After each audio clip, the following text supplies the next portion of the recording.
All right, hello, hello, hello. How's it going there, Dr. Dano, Citrus, FS Gamer, and CG? How you guys going? Thank you there. Thank you, FS. Have a good night. All right, so starting to work on some pressurization stuff here. So just playing around with some of the mechanics here, trying to figure out if I can do some scrubbing, if I can do some gas separation. So it's iffy if it would be possible, but we'll test it out and see. So I'm gonna try to make something work here. We shall see.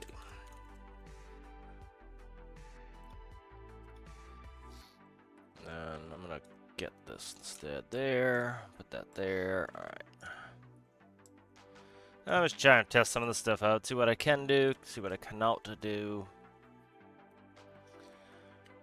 So some interesting mechanics going on so far. So essentially I just have 3 tanks here, I've been testing here.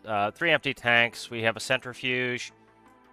The cats are not really working, they're just deleting any air, so that's not going to work, trying to separate. But there's some interesting stuff going on here. So for example, if I turn on this pump, I can pull all the air out of this room. So the main thing we're trying to get rid of is carbon dioxide and potentially pull oxygen out of the atmosphere. If we can pull oxygen out of the atmosphere, we don't have to hydrolyze to get oxygen. And so pulling out all the air out of this room, pretty simple. Or not, I don't need all the air, but I need some of the air. So we're going to pull out a bit of air out of this room. Let's put it that way. And as you can see, that's going down. Main thing I want out of here is CO2, but we'll see. So I did just, very short testing here, but what I found was what is the block with the arrow on it? That is a one-way valve. The centrifuge will split out nitrogen, but it's not pulling anything else. So carbon dioxide out of the 3 is the heaviest, and nitrogen is the lightest. So it will pull nitrogen, which is the lightest, but it's not pulling anything else and separating it. So that's interesting to me. What I was hoping is that I'd be able to pull oxygen and nitrogen, then put them back together and stick them back in the room, but we'll see. So I'm going to get out of this room so that I don't keep putting CO2 in there. That's counterproductive. Alright, so let's see where we're at here. Alright, so as you can see, we have something like 6 liters of carbon dioxide. Alright, so I'm going to start the centrifuge up. And so this is the lighter gas here. Will go in there, and the heavier should go in here, but it has not been working, so we'll see. So I'll open up the valve here. And we'll see what this pulls. So you can see this tank up top is just pulling nitrogen. The lightest being nitrogen. Now what I would think is that this one would pull oxygen and carbon dioxide. It's not. This is the heavier fluid. It is not pulling anything out of there, or it's not pushing anything into there, so that's interesting to me. So I'm pretty much just able to pull nitrogen. So that's not helpful because it leaves us with oxygen, carbon dioxide, which I'm curious if I can send it through another run if they are independently light. So I should be doing a separate set here, but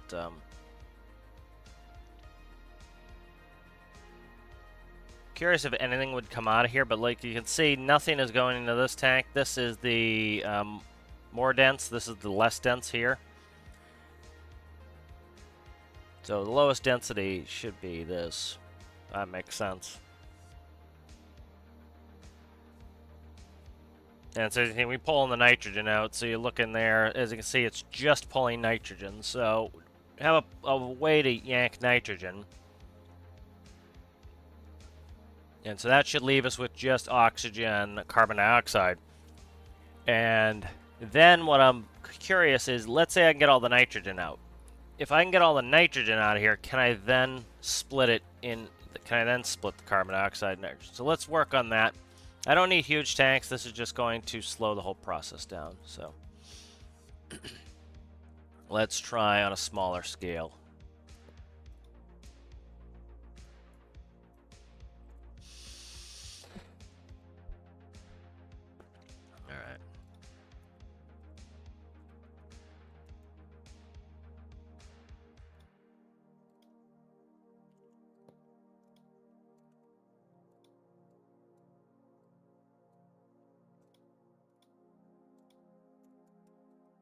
And the one-way valve I'm just using as kind of a back pressure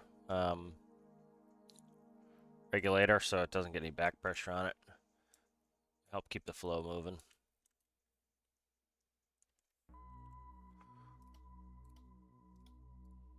All right, so what the plan here on this test is going to be is we'll pull an equal constituent part of the atmosphere into this tank.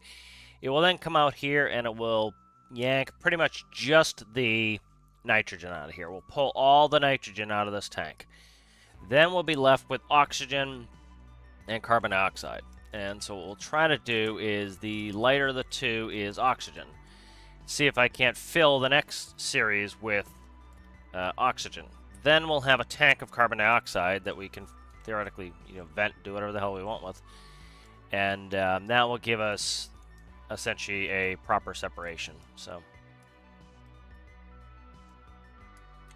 where are we at? We're in line there. We're in line. Okay.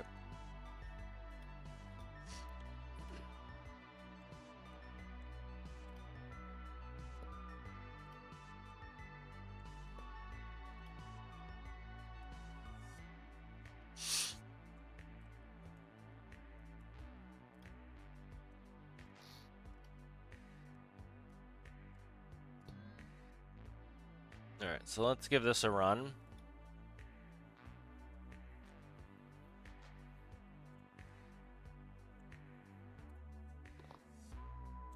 Alright, let's fill this small tank up. I don't need a ton in there. I don't want a ton in there.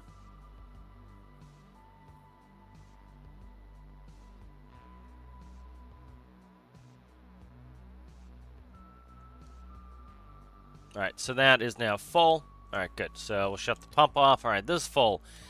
It has 0.22 liters of carbon dioxide, so we're going to yank the nitrogen out next. So I'm going to turn this one on here.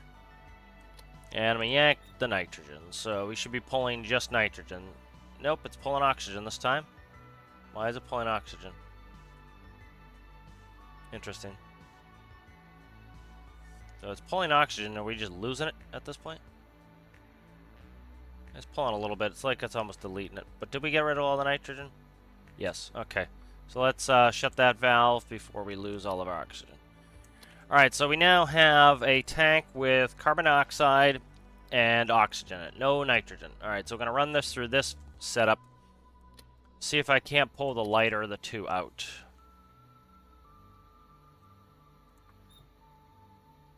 Alright, check this tank here. And there we go. So it's just pulling. So there we are. So we've got a scrubber here. It is very large, but it will scrub. So you can see we're pulling and storing oxygen, and we're leaving behind carbon dioxide. So we should be able to make a recirculation system here that will yank the air out, cycle it, and get it going here. So let's work with this. And that is giving us a tank of nothing. Okay, that's fine. What's this one reading? I can jump like a normal person. There we go. Alright. So where is it going? That's the question. Nowhere? Okay. It says nothing in it. What the hell? So it's just deleting the oxygen? It's essentially deleting the oxygen. I don't want that. I want to store the oxygen. So this one took some oxygen that time. Interesting. That's interesting. So this one has like oxygen, nitrogen in one. Did I pull CO2 into this tank? It shows this. It shows like now it's got a little in here. Before this was taking nothing, which is interesting. Let's see. What are you doing in here? That's weird. Alright, so we have nitrogen, oxygen in this one. That could all go back. And then, I was hoping this tank would be CO2, but I don't know where it is. No carbon dioxide in there. Very limited amount of oxygen. So let's try something here. Let's simplify this for a sec.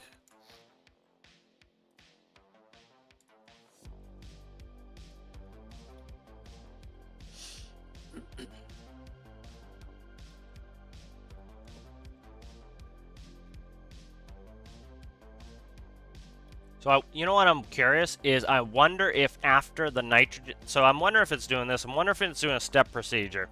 Take the lightest, then the lightest, then the lightest. So that would be take the nitrogen, take the oxygen, take the carbon dioxide. If it's doing that, what we just need to do is essentially stop it before it gets to carbon dioxide. So if it does that, let's go ahead and we'll open the valve and I'll start pulling. See what happens. Actually, no, we need to have a closed system. Let's keep the system closed for right now. And let's fill this.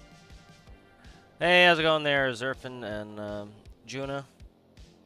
Thanks, Citrus. Appreciate that.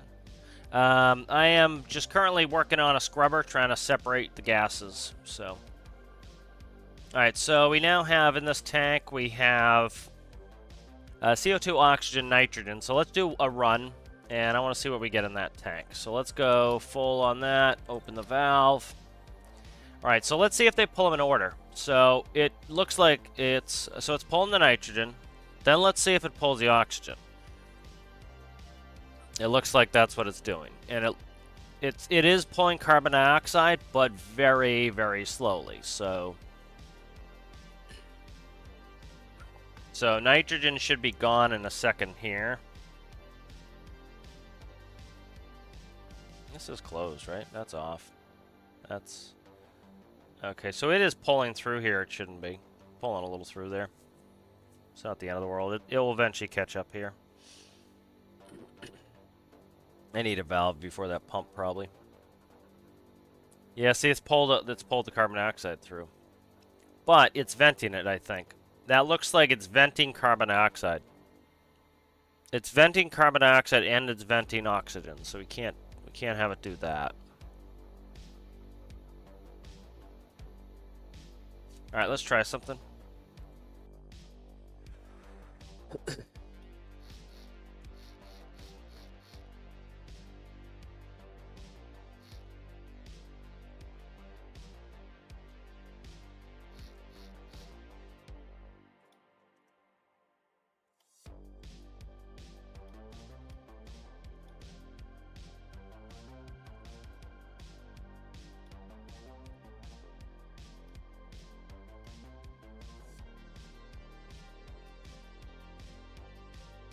The pump should be acting like a valve, but it's not completely sealing, so I'm going to try to see if I can't seal it off completely.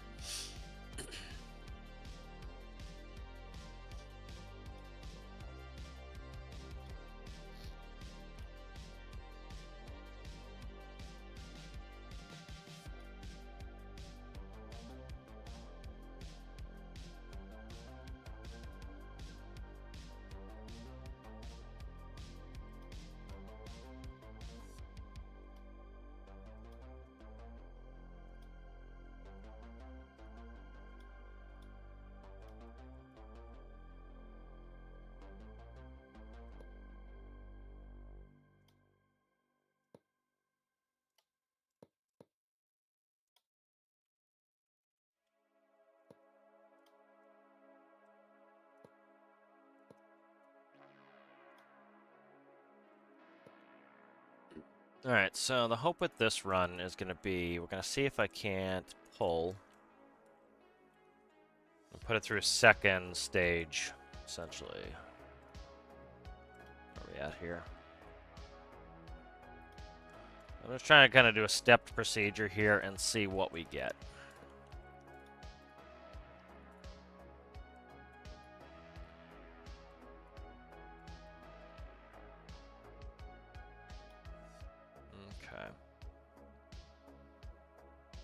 Alright, let's see what we can do here. Yeah, I probably should plumb that in, huh?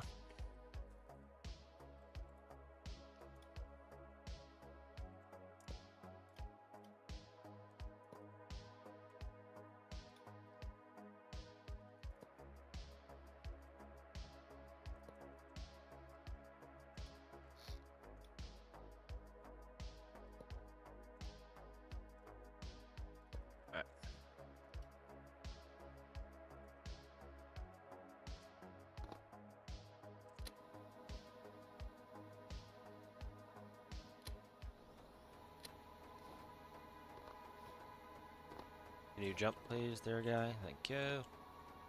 See where we're at here. So, all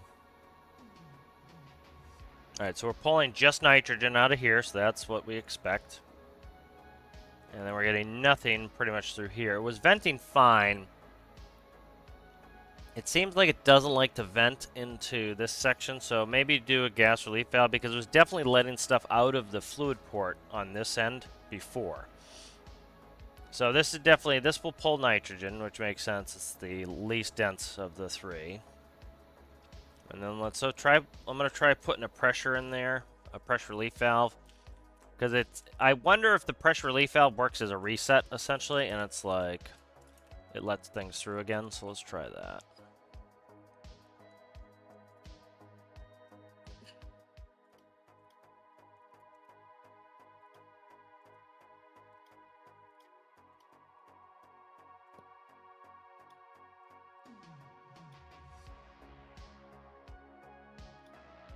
Gas relief valve.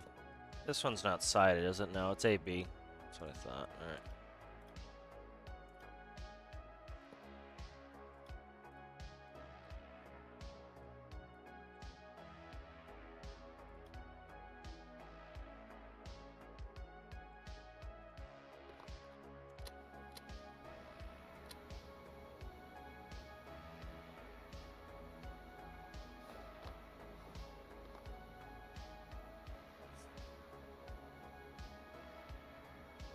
Alright, so that's yanking nitrogen. Are we getting anything out of here? No, we're still not getting anything out of here. See, I pulled nothing out of here, which is interesting.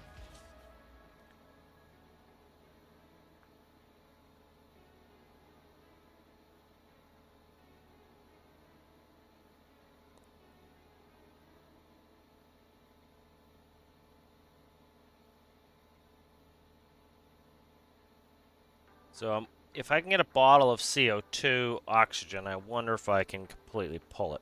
So, let's put that stopgap tank in there again so I can run it.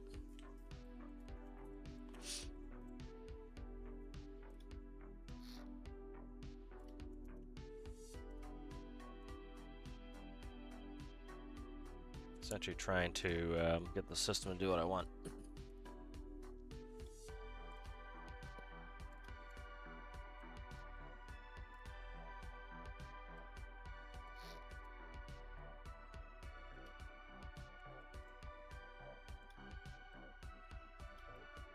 So what the thought process on this, if I can get that tank to be just nitrogen and carbon dioxide, if I can just get that tank to be just oxygen and carbon dioxide, will that let me then split those? Is it like saying, okay, I'm only going to take the lowest density, it does that, and then if you can split it all out, then the next time will be like, okay, do it again.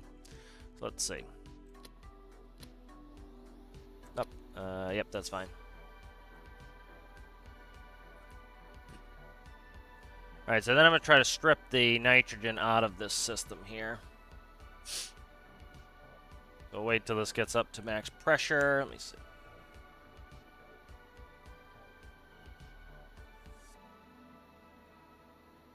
Yeah, you can do that. I've tested it before. You can take air and then blast it out of the tanks. Yep. That was a big part of the pressurization update was about. People have been requesting that.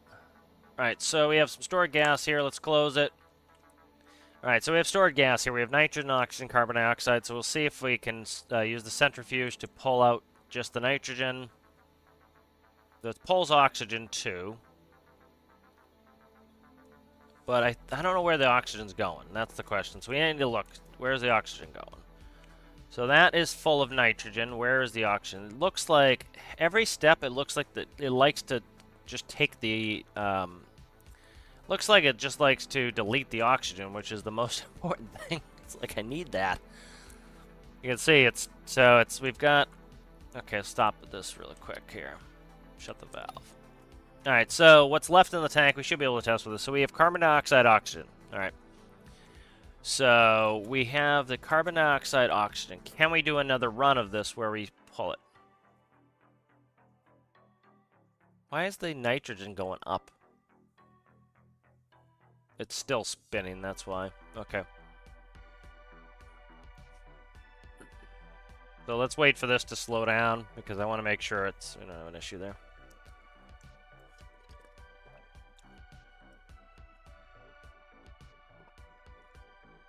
Yeah, maybe it is a living creature that breathes oxygen. Alright, so okay, so that's at 0 liters per second now. Alright, good. So we have nitrogen in this tank. This is, the second stage is doing nothing. This port does nothing, unfortunately. Because that's what's porting into here. Alright, so what I'm going to do is bleed the nitrogen. I didn't put a fucking port on it. Because this was going to do a storage, so damn it. Alright. So I don't need to store it. I'll just do a fluid, and I'll just... I'm going to need to draw a full vacuum to get rid of it, so we'll do this. We shall do this. Alright. So I'm going to try to just vent out the nitrogen. And then...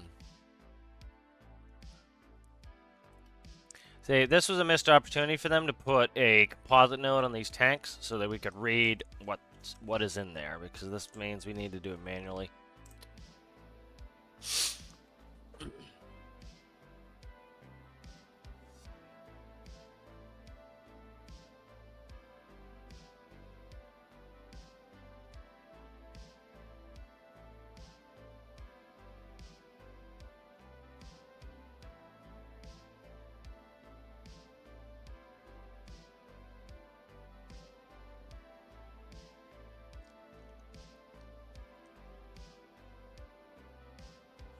Alright, you can see that the stored gas liter per second is going down. That means we're reaching max pressure.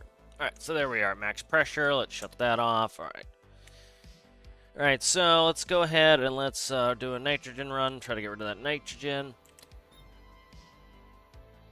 Alright, it's pulling oxygen too, and just it's disappearing. If I don't do this quick, I'm going to screw my test up. Alright, so we still have some oxygen, and we have oxygen, carbon dioxide, the nitrogen is gone. Let's vent the nitrogen. I didn't hook that up again. God damn it. This is going to take me 1,000 years. I'm sick, so I'm not thinking real well right now.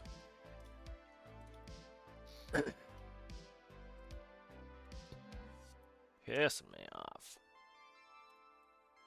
Alright, there we go.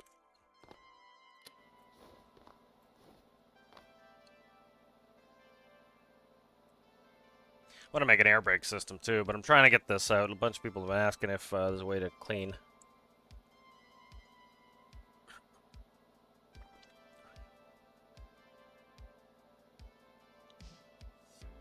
Alright, so that's enough for the test. I don't need it to be completely full. Alright, I'm going to yank the nitrogen. And I'm going to close that valve as soon as the nitrogen's gone. Okay, nitrogen's gone. Alright, nitrogen's not completely gone. I need that gone, or else we're going to have problems here. I'll do this, and then... Okay, nitrogen's completely gone now. Alright, so we have 30 liters of oxygen and 0.06 of CO2. Just jump up. Oh my god, it's so high. Get up there, guy. Get up there, son. Alright, let's see. So we have about a liter of nitrogen. Let's get rid of it. Why is this not pulling? It is. It's just very, very slow. Why is that so friggin' slow? I don't know why that's so friggin' slow. You know what it is? I'm probably drying out any gases that are left in here as part of the problem, I bet. Nope, it's increasing. What the fuck?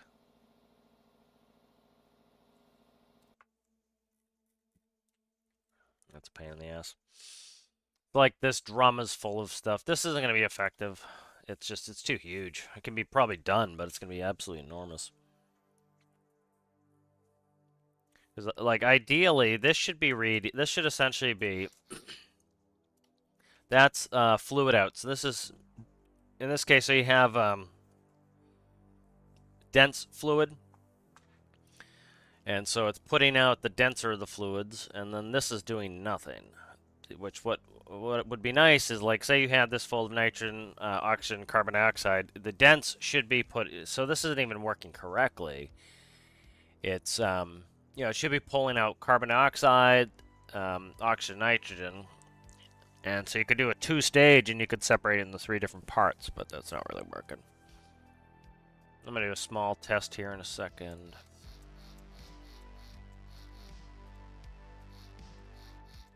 I was having issues with the cats that they were just deleting everything essentially, so that was pretty useless.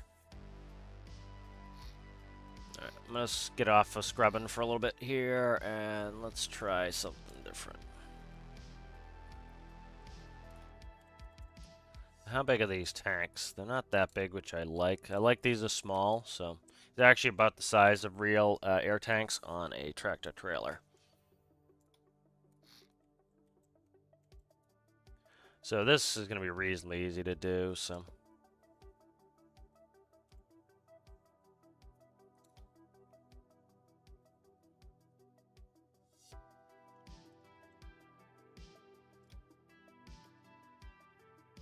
I want to set up the microcontroller for this.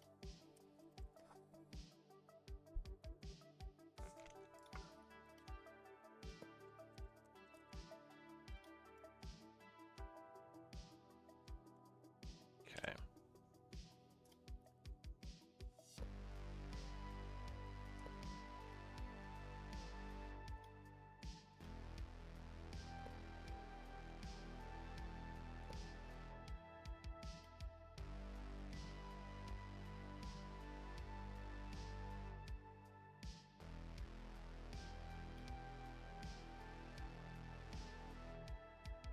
The one thing I wish they would have done is, like, these small valves are awesome. I wish they would have added, like, this one is a big pain in the ass. This one here is, you see, that is a 2x2. So that's 4 blocks to use one of these valves. This was a great addition with the manual parts to have a 1 block. What they should have done is made an electronically controlled 1 block valve as well. You know, that would have been nice because you put a little servo in there, and that's how it works IRL. That would have been nice because that, is space conscious. But I often do a bunch of stuff that's not all that space conscious, which is unfortunate because that's helpful to do some of that. That's probably going to be too much. Let's use one of these. See, this one's even worse. This one's a 3x2.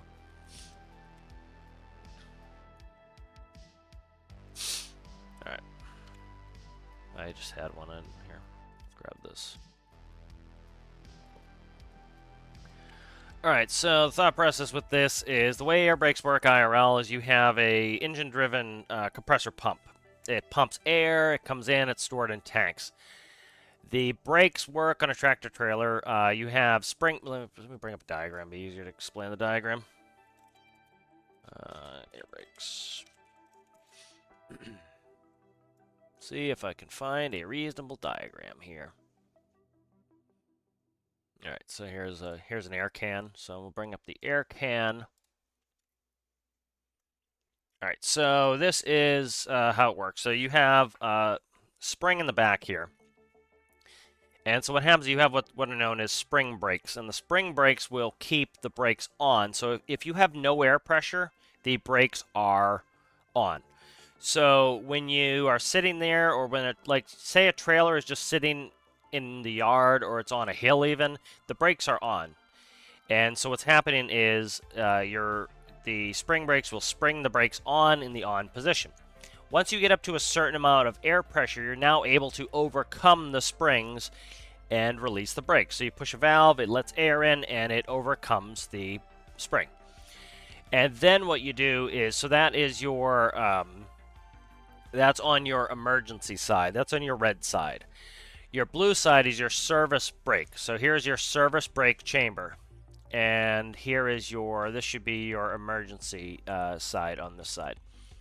And so what happens is when you press on the brake pedal, it's pushing this into the brake it's increasing pressure in there, and it's applying the brakes. When you let go of it, it is then venting that air out of the chamber, and it goes out in the atmosphere. So it's losing air pressure every time you press the brakes. You can press and hold the brakes, and that's fine, because what it's doing is it's letting air into the system.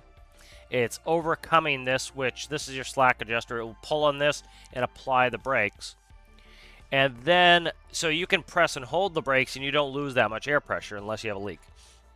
And then when you let go of the pedal, all of this air has to go somewhere to let the brakes release.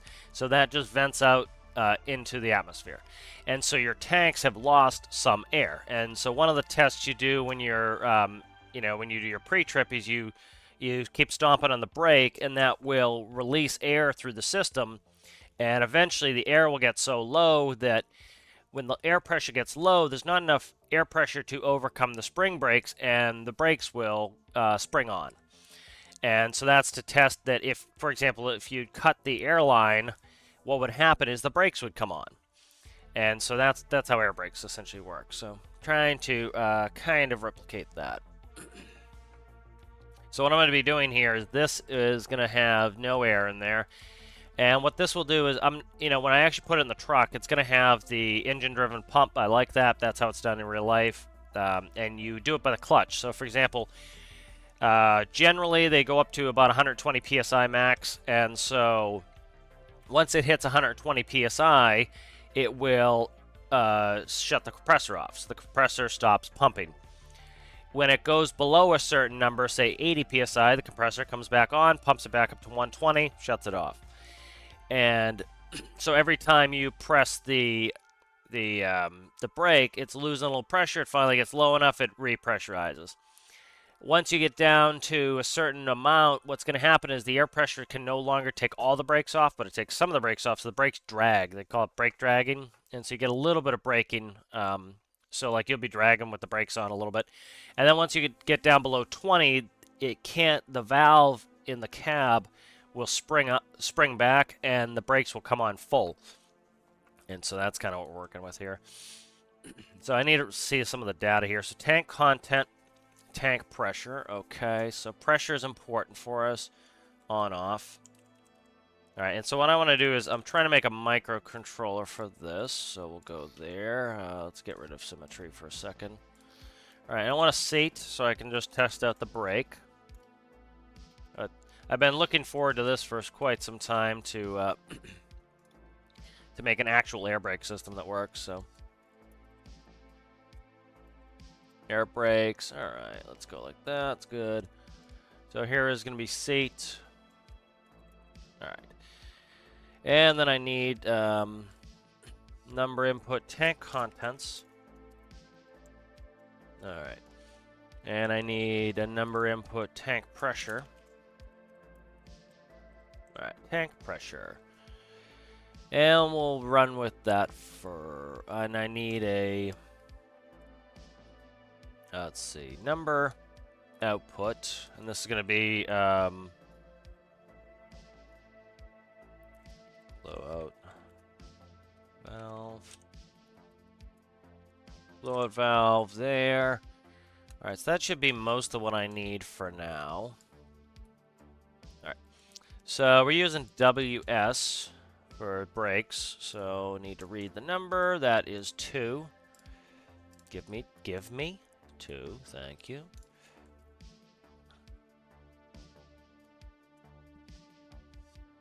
And so what we'll be doing here is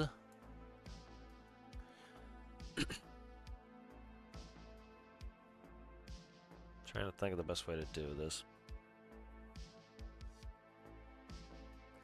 Best way is going to be to switch this over to. I don't want to do that on that end too. 15. I have to change my acceleration too on that.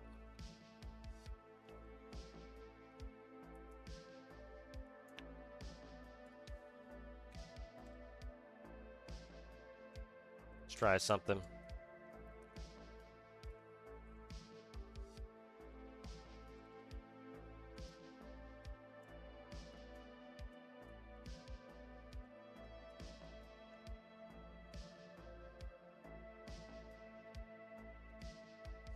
And so I'm using the variable valve mainly for the reason that I'm using the variable valve because I don't want it to... I think it's going to relieve the pressure too fast if I open it 100% and then close it even as quick as I can. So I need to do a small amount. So let's, I don't know, we'll do like, I don't know, 0.01 or something, 0.01. Because I don't know how fast it's going to depressurize. Which we might actually not even need that. Yeah, we do need it. Yeah. Number lock's not on. There we go. Blow out. Right, I'll read chat in a second, guys. Let's see. Okay.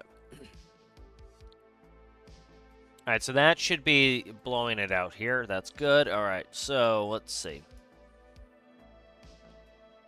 And so we're going to do some tests here. I need to know what the numbers are going to look like here. I'm glad I didn't break anything on that.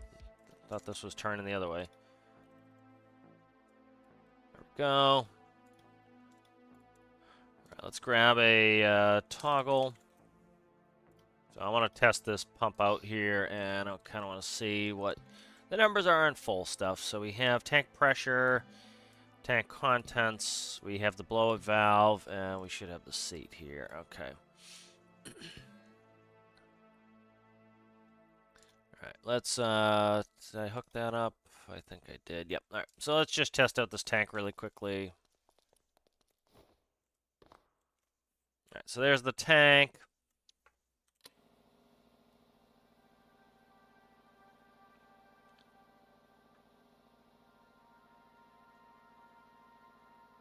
Alright, so let that get to full as I read some chat.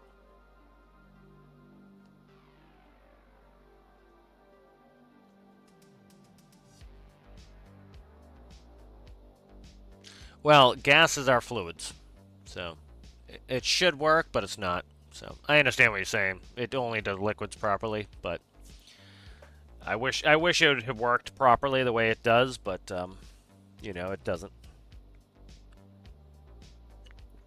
But again, you know, we don't know what they have up their sleeve either. It wouldn't surprise me if they have some minor updates that they're going to add to pressurization. That wouldn't surprise me at all. They've done this before where they've added to the previous stuff, so that wouldn't surprise me as well. That's good content too. It's like as they see what people want.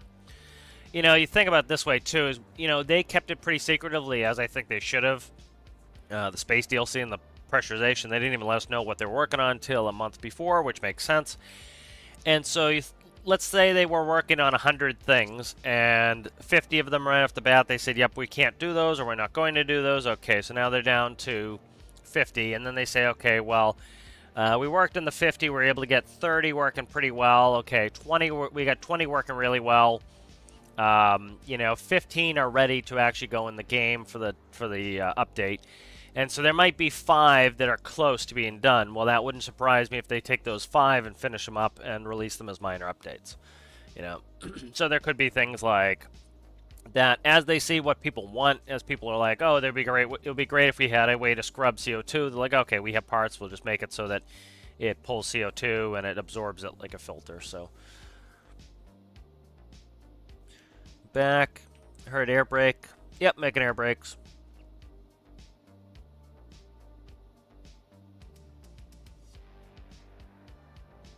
How's it going there, Johnny?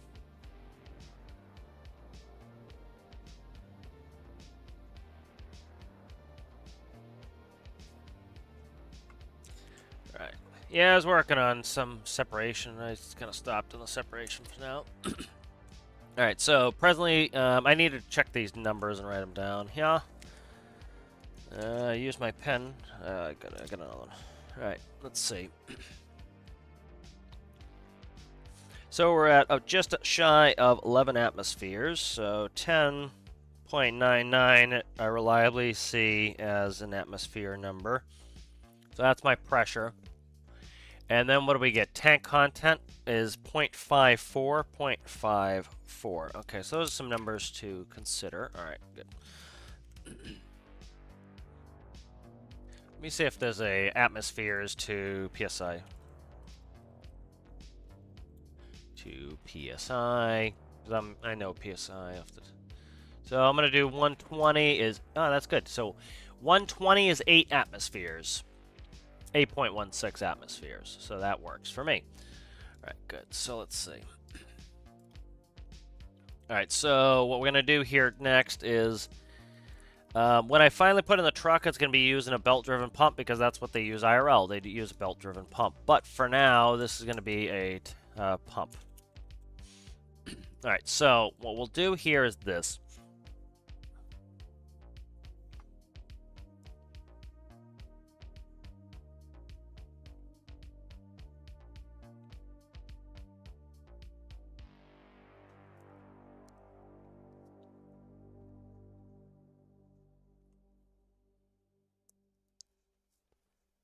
All right, let's see. Tank pressure. We'll go up pressure.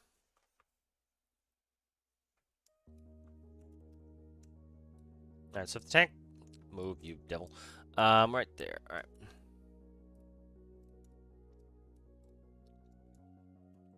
Pump cut in.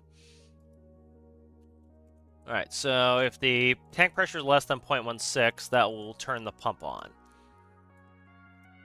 That's how it works IRL. You know, the pressure drops enough, it does that. And I don't really need tank contents, but we'll keep it there for now. All right, and then this will blow off, so I think we're ready to start our test here.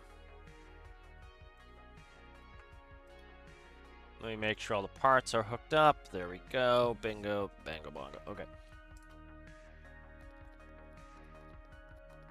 Just pause music so I can hear. Why are you not running? Oh, because I filled the tank to start with. Okay. Nope, I didn't. Crap. Why is that already not working? Let's check it. All right, so if the tank pressure is less than 8.16, start the pump. Why are you not starting then?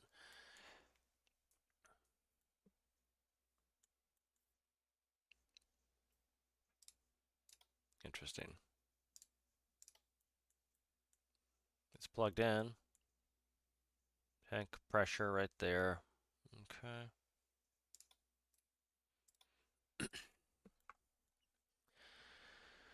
If the tank pressure is less than 8.16, start the pump. All right. 2 pulse, blowout rate on the valve. Okay.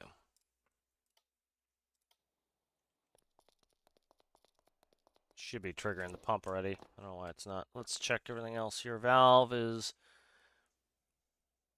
valve is good. Tank pressure. Okay, it's full. So you know what? I bet it just fills it super quick because I was over there. It's already full. That's all it's doing. Is it filled it super quick. All right.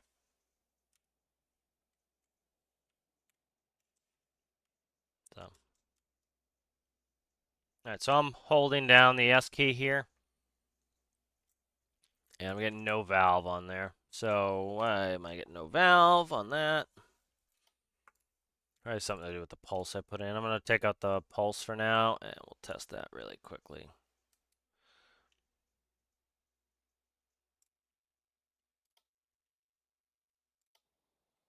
Yeah, so I bet that pump turns on for an instant, and it fills it right up, and then...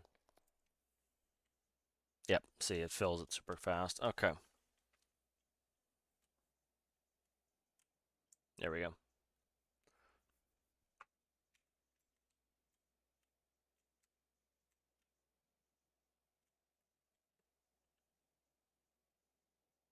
All right, good. So we're getting there. I need to work on that pulse here.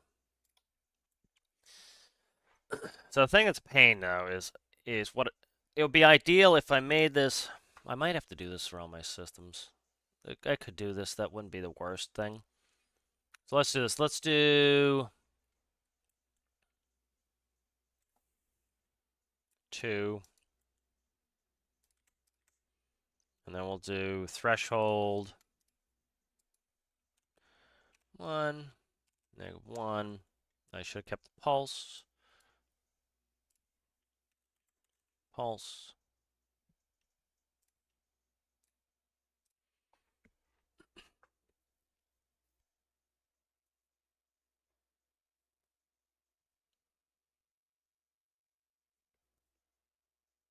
Nope, no pulse. Let's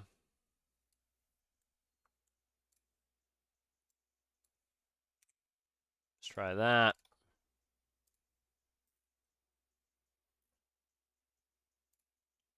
Reset 100%. All right.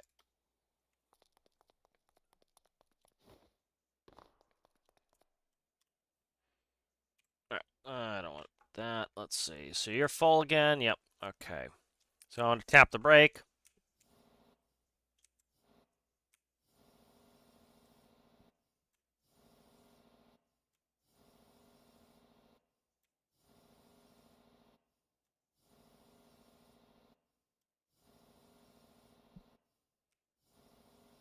Not really how it works, but I have to deal with it to try to fix it. How fast does this drop when I do that? That's the question. Pretty fast. That's kind of an excessive rate. It's not that bad. But I'll work on the logic on that, but it kind of working. Okay, good.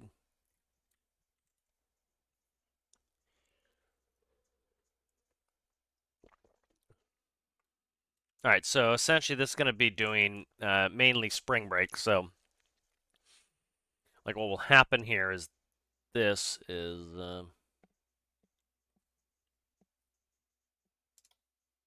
yeah. All right, so that's good proof of concept at least. Let's do that. Save this really quick as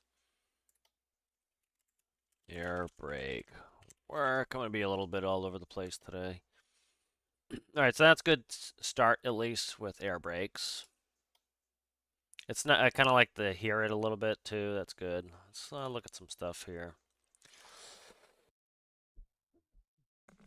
Being sick, I might not be able to play for too long. We'll see how long I can play. Kind of look over some stuff here.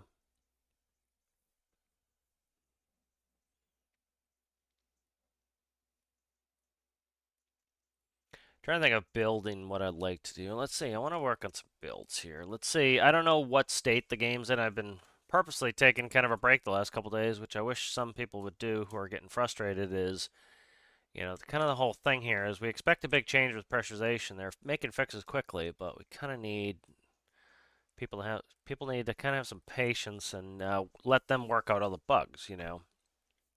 I kind of look at this as kind of like a bug testing phase, and I think the people who don't want to be in bug testing phase should kind of take it as that and take a little break because I think, like I said before, in a week I think the game's going to be in really good shape, or a lot of the problems are going to be fixed. Let's put it that way, and then it'll be back to pretty normal. So I think a little bit premature to, if you're not interested in testing, to be testing. You know, and that's why it constantly it's come down a little bit from what it was, but it's people losing their goddamn minds that were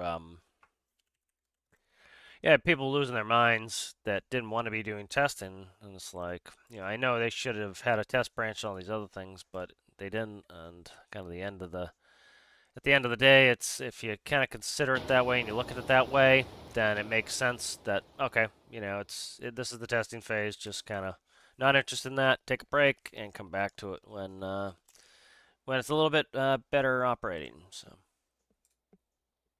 let's see. Let's just read here. Read the chat. What is the critical point for tanks? I don't know what you mean by that.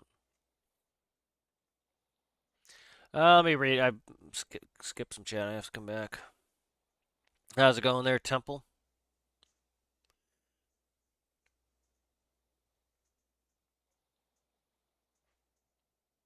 Yeah, I'm good with the way I do it. Thanks.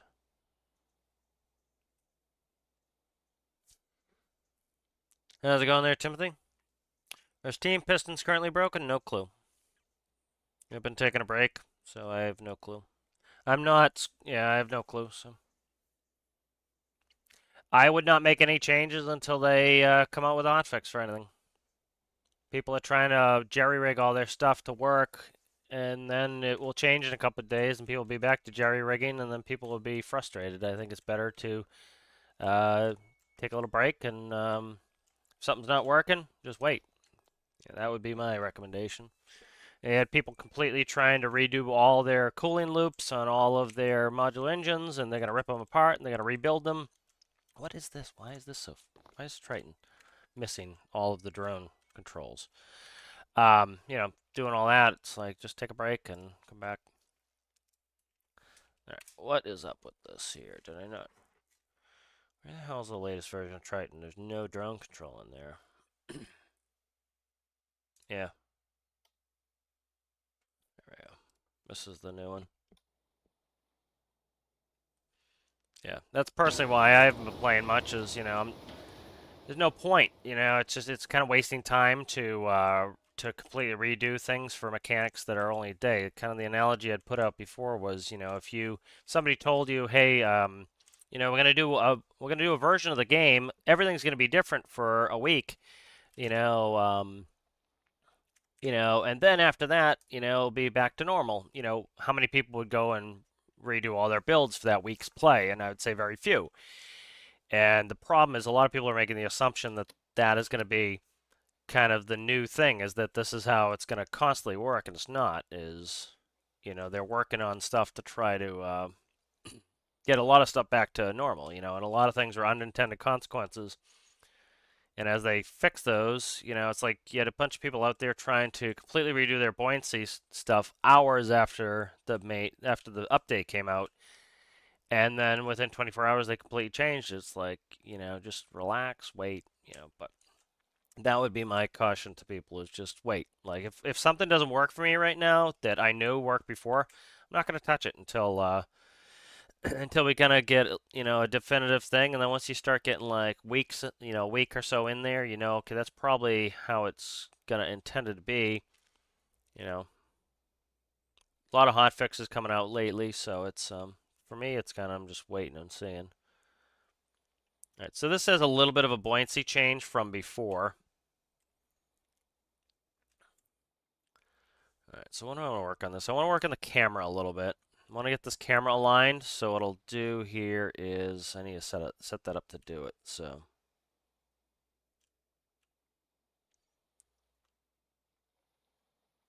we'll do that camera alignment later. All right, so this definitely needs, check the seat.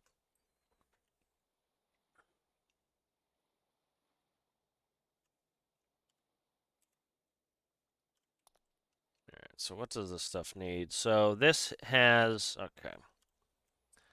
So let's see, I want to so see, this is part of the new system that, again, I think people need to consider and take with a grain of salt, is the way this, no, please stop. The way this works now is this is the new sub-body system that they're coming out with. The whole point to make space work.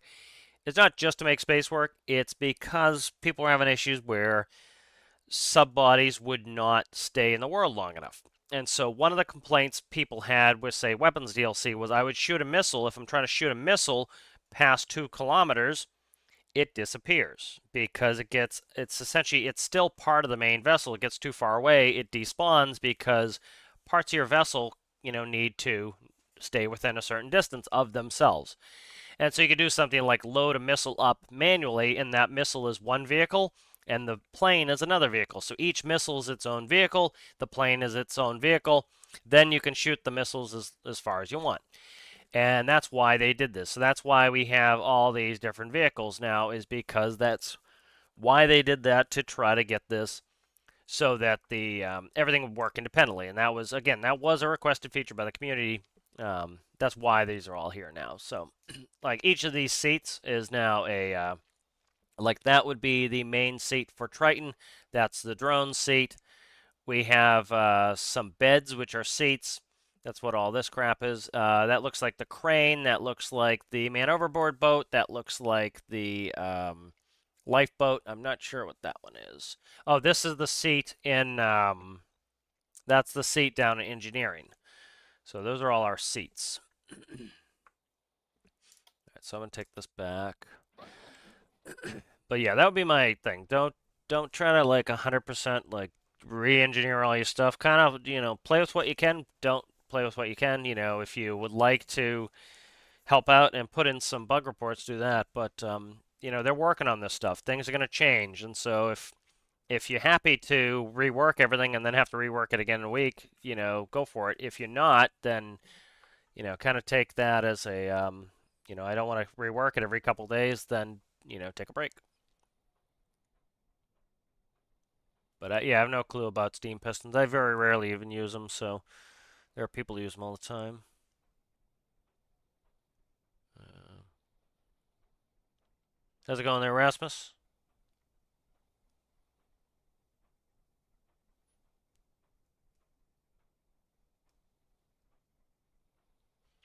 I don't get that reference either. Yeah, it made like a hissing noise. I've seen 2001, but I don't remember that part. Yeah, kind of that's the way I would consider it. Consider it like early access DLC. Like it's in beta test branch. That's the way I'm looking at it. And there are parts that I'm happy to test in it, and I took a break because there are other parts I wasn't interested in, and the break's been good. Like I wasn't gonna come back Stormworks till I felt like playing again. And today I felt like playing, and I think that's the best way to do any game. Anyways, if you're not feeling like playing the game, the whole point is to have fun. Then don't play it. Like I was looking forward to playing Tarkov the other night. Played Tarkov, enjoyed it. Not really. Yesterday I didn't feel like playing Tarkov at all. Felt like playing Farming Sim. You know, and you've got a bunch of people who I think the mood's gotten much better, but you had a bunch of people banging their head against the wall. It's like take a break. There was some sort of like thought process that the devs have done this a million times, and you know, it's like okay, well, if you know that the game gets broken for a couple days, a week, or whatever, many games get broken for a week. It's then why are you banging your head against the wall? Take a break for a week. Kerbal did that all the time. Every time Kerbal had a major update out, because it had a large modding community and or a lot of people were modding. You knew your mods were going to break every time, and I think where the devs could kind of put out some of the fires is allowing us to remain on the earlier branch. So some people have literally done that. They've stayed on the earlier branch of the game by not letting the game update or like saving the files and then what is this, dude? Oh, they're antennas. I thought these were the hydrogen electrolyzers. They're antennas. And so they stayed on the earlier branch, and then they didn't have to worry about it. It didn't bother them.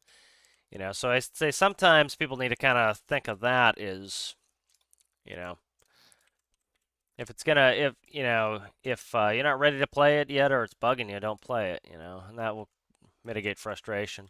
So we have a little bit of a different buoyancy. Oh, Christ, don't do that. A little bit of a different buoyancy going on here. So I'm repainting, changing ballast again.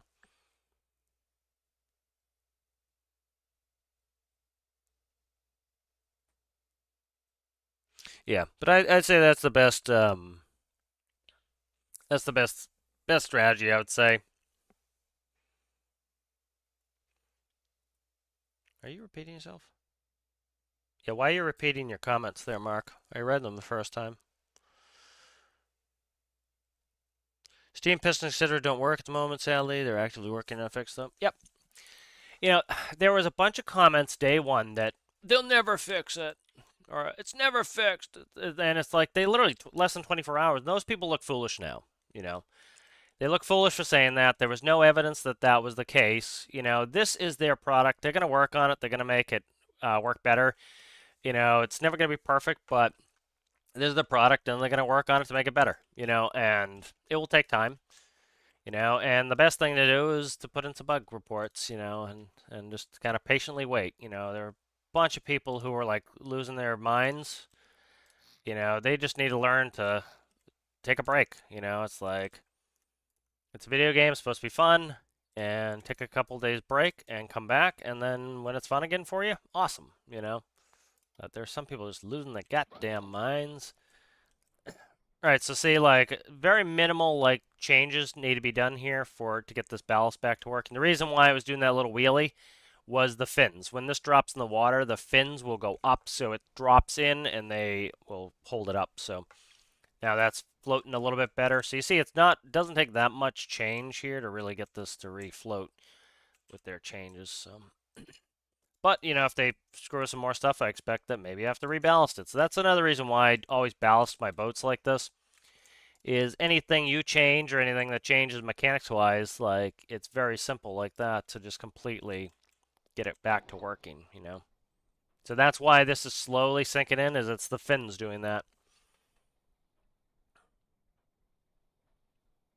Perfect. That's about perfect. Okay, good. How's it going there, big man? Have you been working on the old snowmobiles? You waiting on that till they everything gets cleared and fixed?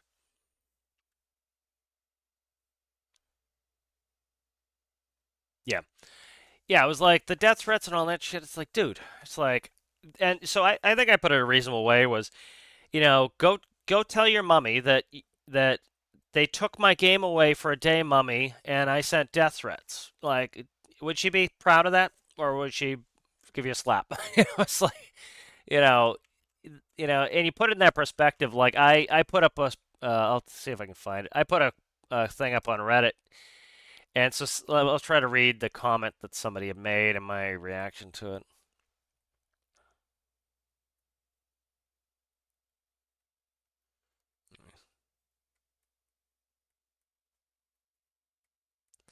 I'm finding it here. All right, here we go. I'll read the comments. Yeah, this was on one of the like the friggin' silly ones that was like way overreacting was the thread itself. I'm trying to find mine. Luckily, see, this is the one thing is often like those of us just enjoying the game are very quiet because we're enjoying the game. So often, like for example, when do people leave a bad review on a restaurant or on a product? They do it when they're pissed off. So you go to a restaurant and you pay a lot of money for your food and the food is crap. That's when you get on the app and you give it a 1 star. That's why if you look at a lot of reviews, they're like 5 and 4 stars, or they're 1 and 2 stars. And the reason is you get people who really had a great time and you had people who had a terrible time. And that tends to be when people do it. And when something works the way it's supposed to do, people rarely say, "Oh, this is great. The DLC came out and it was great." They rarely do that. But when things aren't perfect, that's when they get pissed off. So anyway, I think I was responding to the main thing. So here is a perspective I put on there. Let's see. So there were a bunch of people making this narrative that so I'll read out the whole thing here, but it was like, so my narrative of this, or think of the other narrative. A game major change that much of the community asked for because people asked for pressurization. They asked for major changes to things like buoyancy, the way that bodies worked. The community has been asking for increased flow rates on pipes. Guess what? We got that. So anyways, the game made a major change that much of the community asked for. There were some major bugs that made the game unplayable for many for less than 24 hours. So if you look at it that perspective, think of that narrative. It doesn't seem that much, and that's why why I'm not all pissed off is because that's the narrative for me, and it makes sense. And then you had somebody responded to that, which this is actually interesting because you know I hate the silent majority commentary because nobody knows.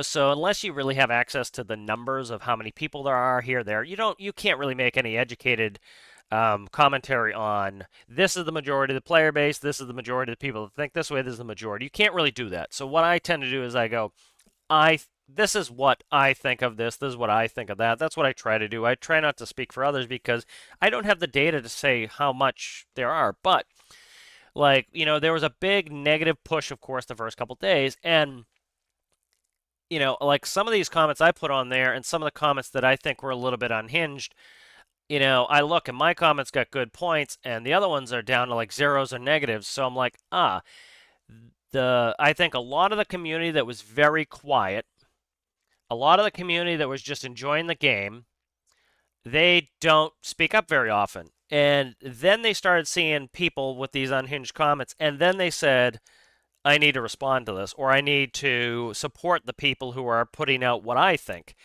And so I think it motivated a lot of people to go do the upcheck on what they agree with. And so you start to see that some of those views of the people who are freaking out quickly got overwashed by the people who are and again, I don't want to say it's the majority, but the people who are often quite quiet, who are like, screw this, man, I'm sick of being quiet. I'm gonna, and not even that they even made their own comments, but they supported comments that were shared their opinion, and you can definitely see that if you look in the upchecks on some of the Reddit stuff. Like that comments up to 7, somebody put out a shitty response to it. They're like, the fact they broke their heart so clearly, on shows lack of QA testing. Not many are criticized. Okay, that actually isn't a bad one. Yeah, that actually wasn't a bad response. Like somebody had a good one for under 24 hours. What does it matter if the devs didn't quite test enough? The community immediately let them know when a mistake was made. Considering this isn't my comment to somebody else. Considering the Lua they've written in the game is an unorganized, millions of line long, and they almost always fix it very soon after the release. All the types start crying if the waiter takes an extra minute to deliver the food. So again, that wasn't my comment, but that was somebody else. I see one here from somebody in the community. You guys need to chill out. We'll give that an up check. Yeah, so like a lot of people who have been quiet, and that's kind of the commentary is and why I hate this silent majority. Like it happens in politics. I'm not going to get into politics, but the happens in politics where people will get super, super loud. And one of the reasons they're super, super loud is they're not, in fact, the majority. And in order to project a larger size than they are, they have to be loud. And that volume is trying to compensate for the lack of their numbers, essentially. And so you certainly had that when this dropped.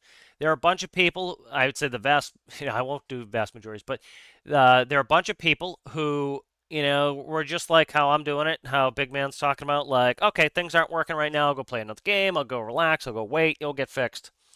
And that's what they did. So they didn't go on Reddit and rant. They didn't go on Steam and rant. They didn't go do all these ranty things. They didn't send death threats and all this other stuff. And then you had people who are probably a smaller number who were really super duper pissed off because they were so pissed off that motivated them to go leave all these comments and reviews. And then the people who are often silent, who like just are playing the game, kind of chilling and enjoying it, then they came out and they're like to counteract it. And so I think you saw a big counteraction in the mood as people kind of came out and were like, "This is ridiculous," And so that's good to see. But let me see.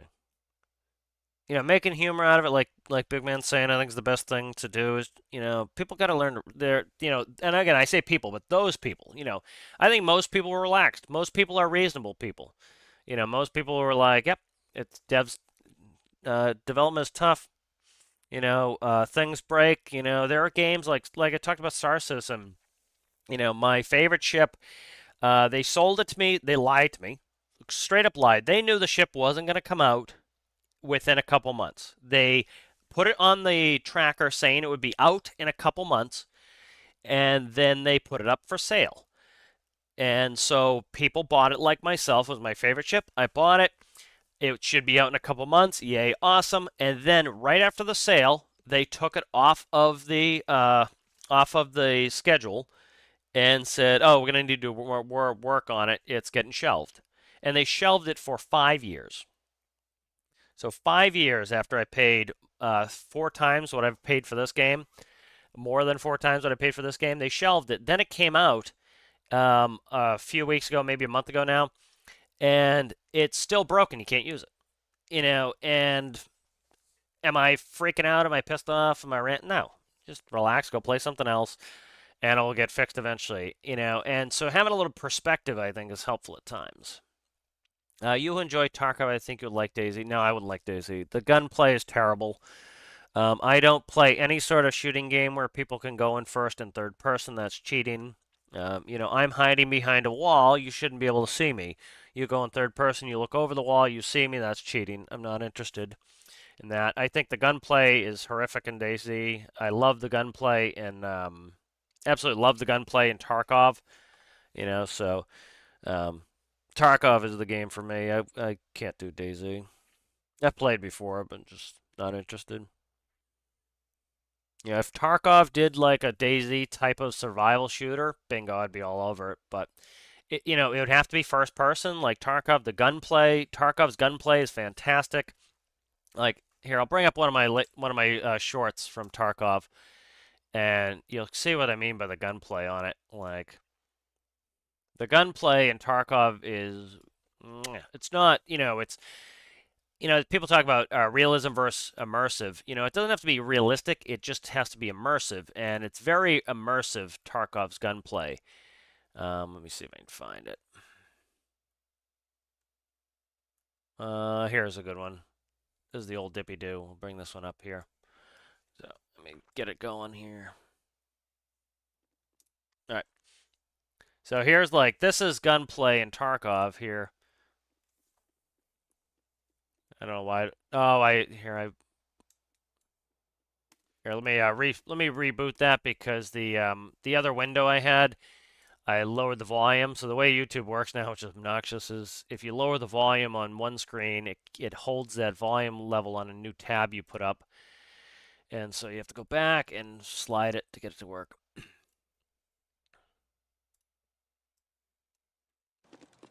But like I go in a slow motion on this one, and you'll notice how accurate the gunplay is. Like literally, if you hit somebody in the ear, you hit them in the ear. If you hit them in the left leg, you hit them in the left leg. It's like really good hitboxes.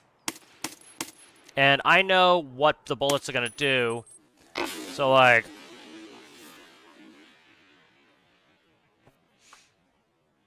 these are tracers. That's why I brought up this clip. But that one, see that one? It looked like I got him just in the neck, and so that registered as a neck hit. That one hit him in the thorax. He's done. I actually triple shot him to try to make sure he's dead. But that guy, I hit him in the thorax, so he's still up. That one hits him in the ear, and he's dead. The old dippy do, huh? So that's the accuracy. Is like I can't take games that have a hitbox that's enormous. Not interested. I'm trying to see if I have any other. That's all other nonsense. They'll probably try to demonetize my videos. But yeah, I love Tarkov's gunplay is the best. Like Tarkov also, and it's getting better and better too. So like you have armor. So you have, for example, like a class 4 armor. Here, I'll bring up a chart from Tarkov. Like people literally go into the charts in Tarkov. That's what we're talking about here with that stuff here. So this is a chart for ammo. So let's go to 762 by 39. So this is the armor class. This is the ammunition. So you have to pick your ammo. So if you wanted to kill people by shooting them in the legs, which are unarmored, you'd take HP. Does 87 damage. It has very little penetration. So any armor less than a class 2, it is not going to. The armor is going to stop it. So this, if somebody had no armor on, one hit would kill somebody in the chest. If they have a class 2 on, that's going to save their life. All right. Then you go up to class 5. There's actually class 6 now. But then you start getting in here. The PSs, the T45, the USs. As you can see, they are like a class 3 is going to stop that. You start to get up to a class 3 will probably stop a T45. PS will go through a class 3, and it will take, what's a chest? 85. It'll take 2 shots to the chest to kill somebody. If you start getting up to class 4 is reducing the damage, so it might take 3 shots of PS to kill somebody through a class 4. BP will go right through a class 4, and so it will take 2 shots of BP to go through, and then a class 5 MA1 will go through. And so it's like stuff like that. It really lets you get in depth with how you're doing things. For example, sometimes I'll run a gun that is not going to ever penetrate any armor. I don't expect it to penetrate the armor. What I expect it to do is to absolutely destroy the flesh. And so I'd aim at the legs. And so you have some people do leg builds where it doesn't matter how good your armor is, your legs have no armor on them, so people will go in and absolutely destroy your legs, and you're toast. And the other thing is strategy is really good in Tarkov. For example, legging people. So like somebody's running across the open, and you hit them in the legs. Well, guess what? They have a broken leg now. If they have a blacked out leg where it has no health left on it, then they limp. And so what happens is, now they're limping in the open. Well, so I've had so like if you notice those shots I took, the first shots I aimed at their legs to slow them down. And the guy who went behind the truck, he was legged. He could not move very fast. So what I did was I took the first guy's legs, and then the second guy, I just threw some shots at him to freak him out. And then I was actually going for the second guy. When the first guy peeked, I hit him in the thorax, and then I banged out the second guy. And I knew that the bullets that I had, here, let's bring up the bullets I had. I was running M62 with that. Where are we at here? So like running, I knew I was running M62s. So like I know what, like I can visually see and guess and kind of tell what armor most of the people are wearing because I've been playing Tarkov for longer than Stormworks. I have like 5,500 hours in Tarkov, and so like I was running M62s. They were wearing less than class 4s. So I had already hit the first guy. The first guy that died, I had already hit him once. So it took one shot to kill him because his health was already low. So his health was now down to like here. It was below here, and so he died with one hit. The second guy I hit in the thorax. So likely he took 79 damage. He's like at death's door. He had 10 left on his chest. So if I hit him in the chest again, I know he's going to die. So it tells me where I need to hit people. So if they're running, I might go tap tap on the thorax. If they're stationary, I might hit them in the head. You know, because I didn't need to hit that second guy in the head because one shot would have guaranteed a kill on him. So like knowing that stuff is what I love about Tarkov is it's very in depth. So you know, like for example, I don't have the twitch reflexes I did when I was 20. You know, so I can't like compete with some of these 20-year-olds on reflexes, but I can outplay them on knowledge. Like I can get more knowledge in the game, and I can still wipe the floor with them. And so that's kind of I really like that element of Tarkov. It has that really good in-depth play to it. I'm just reading some chat here. Going to try to record it today. Nice. Oh, no rush on that. Well, that's part of the thing too. Is I'm reading Zerfin's comment. He says most of the people who are complaining so harshly probably only use the workshop anyways, and that's part of the thing. Is there are a lot of groups that play this game, and that is necessary. I talked before about how, I still see some comments from the search and rescue purists that are like, oh, they should just, this shouldn't be in the game because of search and rescue. This shouldn't be in the game. And I talked about this before. For those, I know there are not a lot of new players have been coming around lately. So, but like you think about, how the game has to operate. Oh, Jesus Christ. To just stay alive. And so, to think about the company here, oh, that's too big. Let's see. Let's do 10. Okay. So, like, if this is the, let's see, delete you for a second. Why can't I delete this? Just delete it. Come on, man. Delete it. It won't let me even delete it. That's freaking weird. Okay, so we have an egg instead of a circle. All right, so here is the, this is how much money that the game needs to make in order to continue and remain profitable. You have this red circle. And so you need to put enough money in this red circle to keep the game alive. All right, and then so what you do is you say, okay, we have search and rescue. Search and rescue is an option in the game. Let's say it's this big. All right, that is the group that loves search and rescue, who bought this game for search. Let's make it bigger. Why not? We'll even play their argument up. That's how big their circle is. As you can see, it does not fill the red circle. It is not going to be enough revenue to keep the game alive. All right, so then you have Weapons DLC. So Weapons DLC came out, and let's say Weapons DLC is like this. All right, and so now you have Weapons DLC. Well, Weapons DLC comes in, and Weapons DLC starts to fill the circle more. So those are now still filling the circle, but again, you can see there's some area here. And because of that, the game is still not profitable, and guess what? The devs can't continue, and they have to move on to something else. Then you get Industrial Frontier, and that fills it up. So this fills up some of here, and some of here, and some of here, and some of here, and this is starting to get towards profitability. I would say in the long and short of it, I think Space DLC is going to be pretty popular as far as adding some mechanics. So let's say that's Space. So now you have enough circles in this main circle to completely pay for the game. And so now, as you notice, there are circles that overlap. These are simple Venn diagrams. So this group here, the blue group, only wants to play search and rescue. But the red group or the orange group only wants to play weapons DLC. And those are some, there are groups like that. You see the search and rescue purists who only ever want to play search and rescue, and the weapons DLC people who only do weapon stuff. Now you have the Venn diagram where they cross. So these people here like to play both search and rescue and weapons DLC. And if they didn't, have both, they might not continue to play. And then you have these people over here that like to play Search and Rescue, Weapons DLC, Industrial Frontier, and Space DLC. So more like me. And so by having all these little crosses and Venn diagrams, you now make a game that more and more people can play. So the overarching game here, it might not perfectly satisfy everybody, but there's enough overlap that the game becomes popular enough. And that's like the search and rescue purist. It's too niche to just make it a search and rescue game. I would get bored. There's no way I would be able to play as much as I do and just do search and rescue. There are other things I want to do sometimes. I want to move on to other stuff. And so you need that. You need the game to be wide enough that you can get enough people in there to play for the game.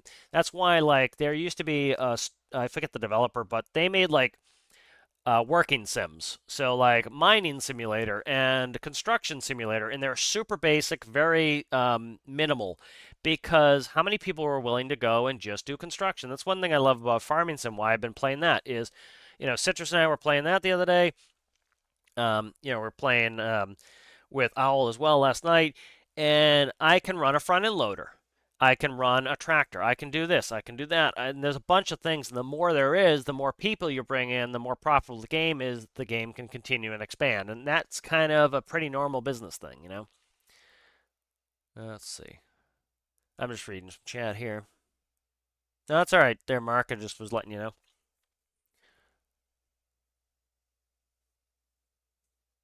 Yeah, exactly. Give us this. Okay, but it'll take some working, etc., and we'll come with a bug. Oh, how dare you? Yeah.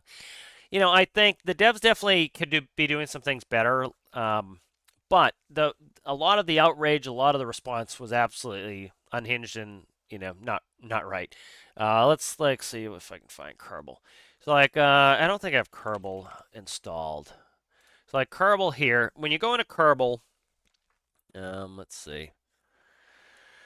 Try to see if I can see this without it installed. So like manage properties. Okay, so you can go to Steam betas, and you can enable betas. And if you look here, you notice all the versions of Kerbal. So what happens in Kerbal, like say this one is going to break most of the mods, or this one does break most of the mods, and you use those mods and you need them to have fun. What you would do is you click on this version of Kerbal and you would run that version. And then in 2 weeks, a month, whatever, when all the mods that you have that you really love are back up to the new version, you then migrate to the new version. And so like if we go to Stormworks, so if we go to betas, none. And this is the problem why I wish Stormworks would do this. It is difficult for the devs because they have to, I don't know if they necessarily have to maintain the old versions of the game, but you notice Kerbal had version. You could stay on the same version for a friggin' year if you wanted to. That could be more work for the devs, but you notice there's no betas here. And so I really wish they would do that because I don't know if Farming Sim has betas. Let's check. So yeah, like look at that. So you can roll back your version. So say that like you have a couple tractors in your farm that's your main tractor, you can't live without it, you love it, and the person who makes that mod, they are they're a college student and they don't have time to update, and it's going to take you 3 months for them to update it, and you don't care. You're having fun. You don't care if you're up to the latest version or the new stuff, you really just don't care about. So what do? You click on this version of the game, and every time it launches the old version of the game, and then that college student says, hey, I updated that tractor mod for you guys. It should be all set. Let me know if there's any problems with it. And you go click, and bingo, you're now up to date. That would fix a lot of these problems because what would have happened is people got afraid And I even said it to them the day of. I'm like, just relax. It'll be fixed in a. It'll be. I said within the week. I said it'll probably be fixed within the week, and they go, "Oh, it's never gonna get fixed. The devs never fix anything." One, hyperbole. Once you hear some hyperbole, you usually can shut your mind off after that. But there was hyperbole there going on there, and less than 24 hours they fixed that main issue. That the main issue was the ship sinking. I think that scared people. The other main issues were, for example, the cooling for modular engines, because a lot of people use modular engines, and now a lot of their builds they can't just use. Well, frankly, for me, it wouldn't matter because I would go up into the custom menu and I would deselect overheating, and now you should be able to run without overheating. A lot of people use Steam stuff. A lot of the Steam stuff is still not working now. So what would happen is you go into betas and you would click on 1.9, which was pre-release, and you say, okay, the game's broken, I'll go to 1.9. The people who wanted to test it out, the people who were happy to work with it, could stay on the new version, and they would fill out the bug tracker. And then the people who are working, so now let's say your main gripe was that the ships are sinking. Well, you get the hotfix 24 hours later, you migrate to the new branch, and bingo, you're up and running.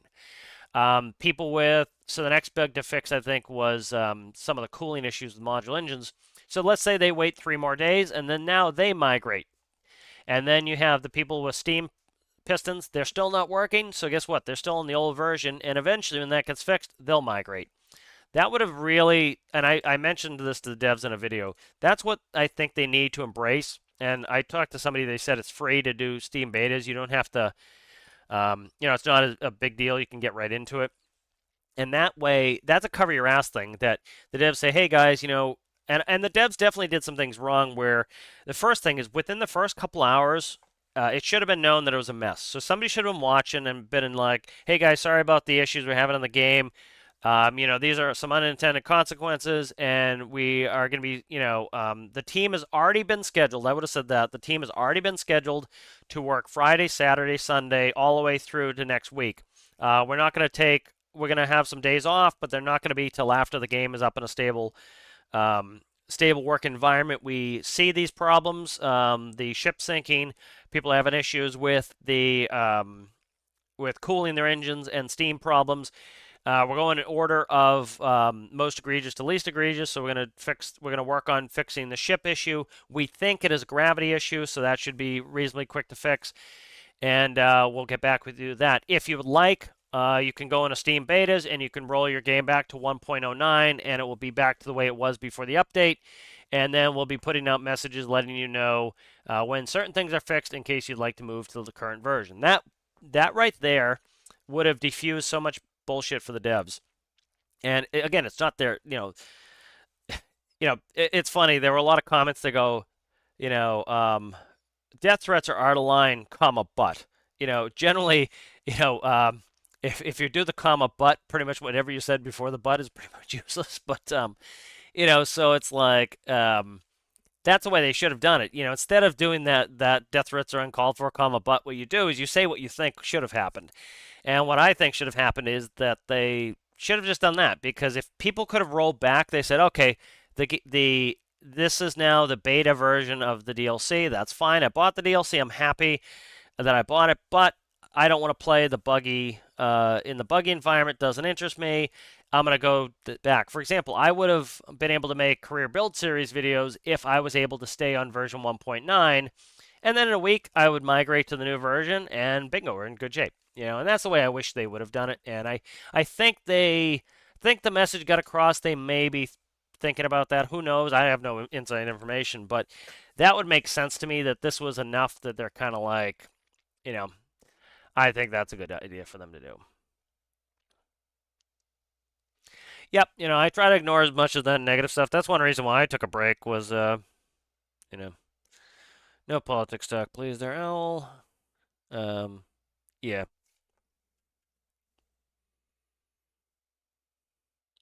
BattleBit. Yeah, I played some BattleBit. The thing I can't take bullet sponge games like, you know, I know pretty much I literally know how many bullets each gun, what ammo, on average it's going to take to kill somebody in Tarkov. So I will literally, in that case, I popped off 3 at that guy in the back. And the reason I popped off 3 at the guy in the back was I knew that he was going down. So I went pop, pop, pop. Then I moved to the next guy. And so that kind of strategy you can do it in some of these games. Like it's so bullet spongy that you're pretty much just like hammering on them. And it's like, for example, like in BattleBit, one thing I do like BattleBit. I was playing with my brother quite a bit, but the issue I had was like I had a DMR with a big bullet, and one hit, like two hits to the thorax should put you down. And so I'd go like tap tap and move on to the next guy. Well, the first guy didn't drop, and I'm like, what the hell? So I'd have to go back and hit him again, and that's kind of really a pain in the ass. But yeah, I did like BattleBit, but it's a different type of game. Pie chart mode, Cameron Bear, yeah.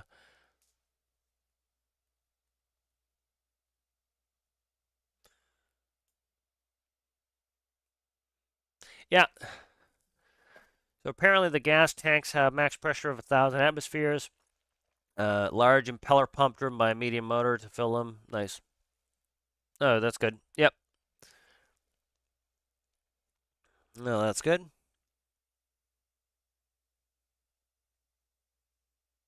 Yeah. Yeah, you can use the impellers to increase pressure. That's good. That gives a good reason to be using impellers as well. All right, so what I wanted to do with this was, let me see.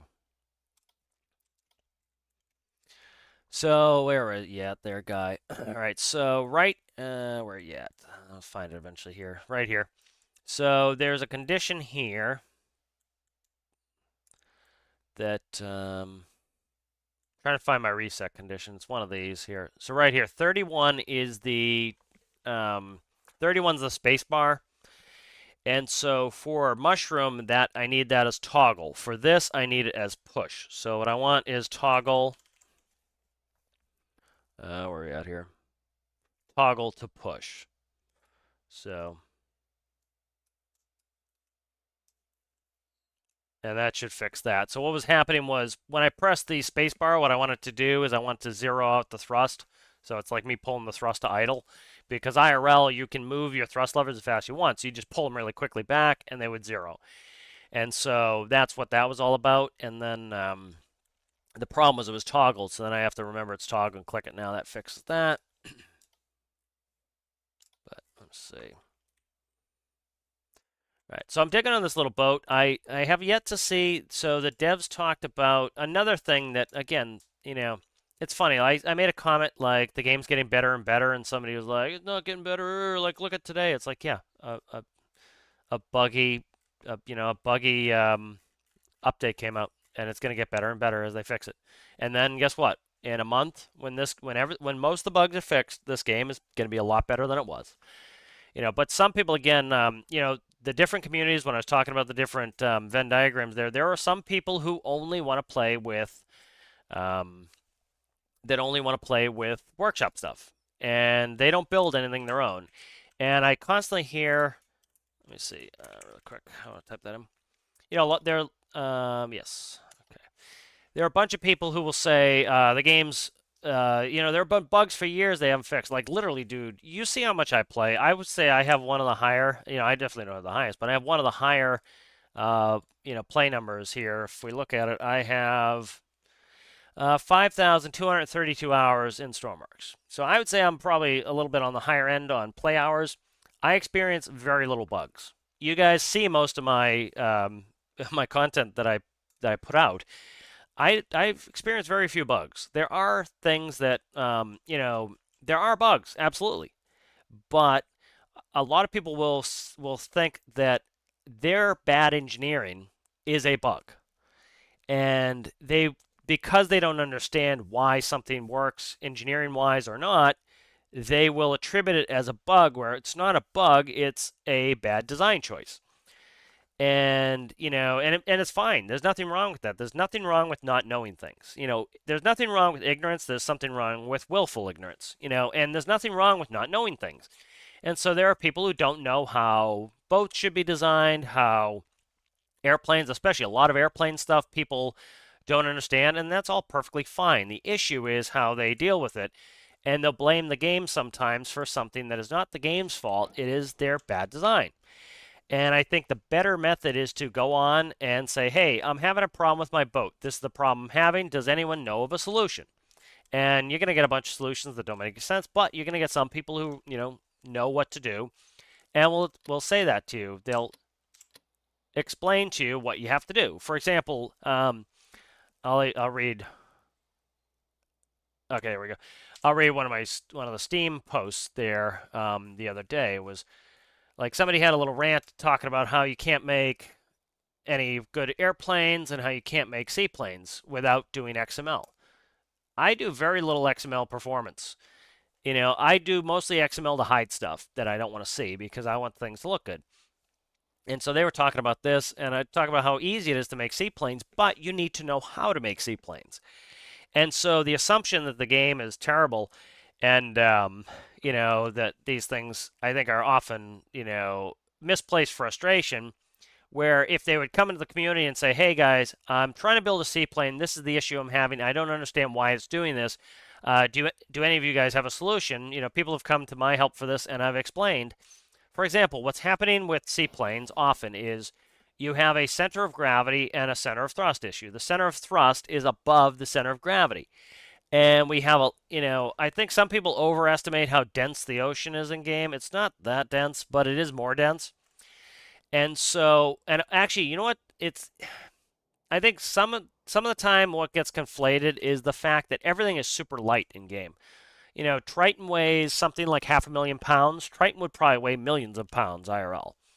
A car weighs maybe, or a truck. Let's say like one of my trucks might weigh 4,000 to 6,000 pounds IRL.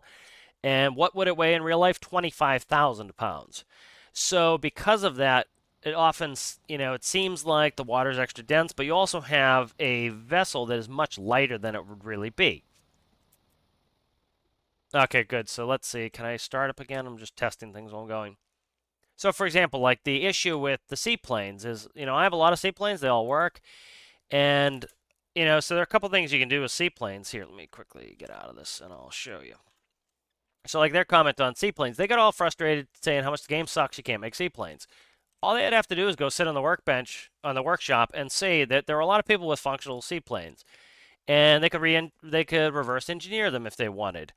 There's a bunch of things you can do. One, the seagull. Seagull does not have the fins. So there are no fins under here. This is one thing you can do. So because the friction on the surface of the water is a little bit high, and I would say a little bit, it's not insanely high, what's going to happen is the drag is going to work in this direction.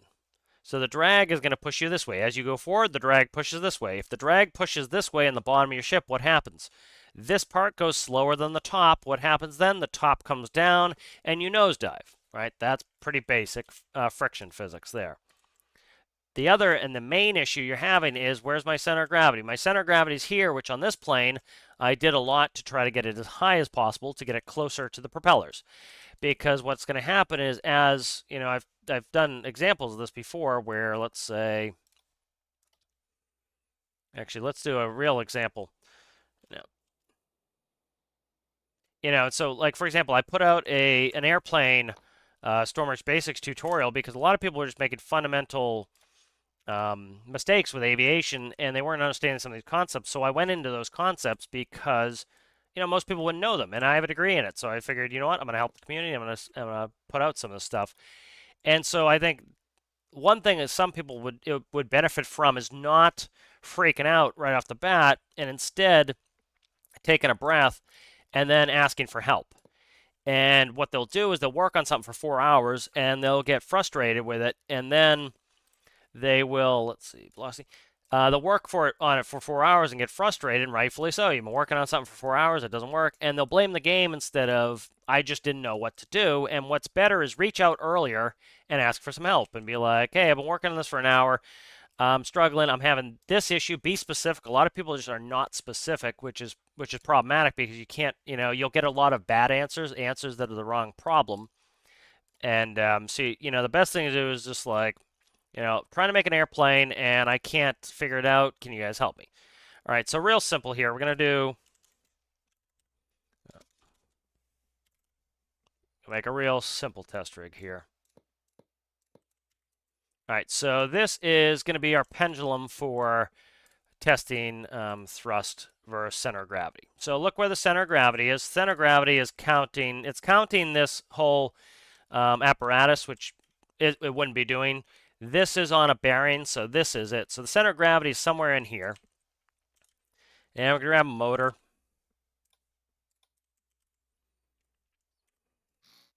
So it's not fair to blame the game for something you may not know, and that sometimes happens, and it's it's unfortunate. And so it's like with the, so we're going to take a rotor. All right, so we use the rotor, and we'll go neutral, 2 blades, and there's a lot of stuff to know here. But you get some people who expect to learn it in an hour. And there are games like that, but guess what they do? The games cheat. They make everything easier and they make it work for you. They do the work for you. This game, the whole point of this game, what separates it is you get to actually learn some things and you get to do some things yourself. And that is fun, for some people, and other people, it's not. I keep my train of thoughts all over the place, but all right, so we're going to go here. They're going to go to collective, which is propeller pitch. And then this one here is going to go to pitch of the rotors. So where's pitch? Right there. And this is going to be negative, so we're going to go -1, 0. I want all these to be like very, very low. Let's do 3%. I think I can work with 3% here. And it's like, so this is one of the best methods you can do to kind of fix some of these issues with your builds is do a test rig and understand the mechanics. That's what I'll do if I'm trying to learn a new mechanic because I build a test rig. That's going to be overweight there, so we're going to have to up the weight. So right off the bat, we can use that as an example. So right off the bat there, you can see how just the mass of the propeller is turning it. So if that has any thrust, what's going to happen? The nose of your plane is going to go down. All right, so right off the bat, your center of gravity is a mess.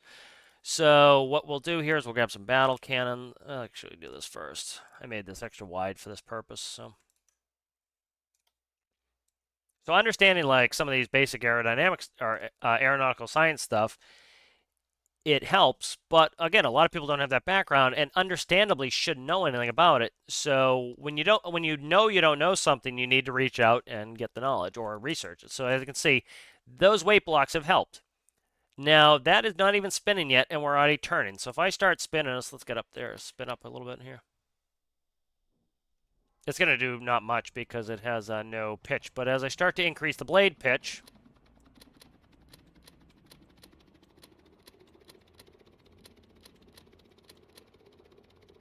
I haven't really... So now notice what the pendulum's doing. It's starting to go more and more towards forward.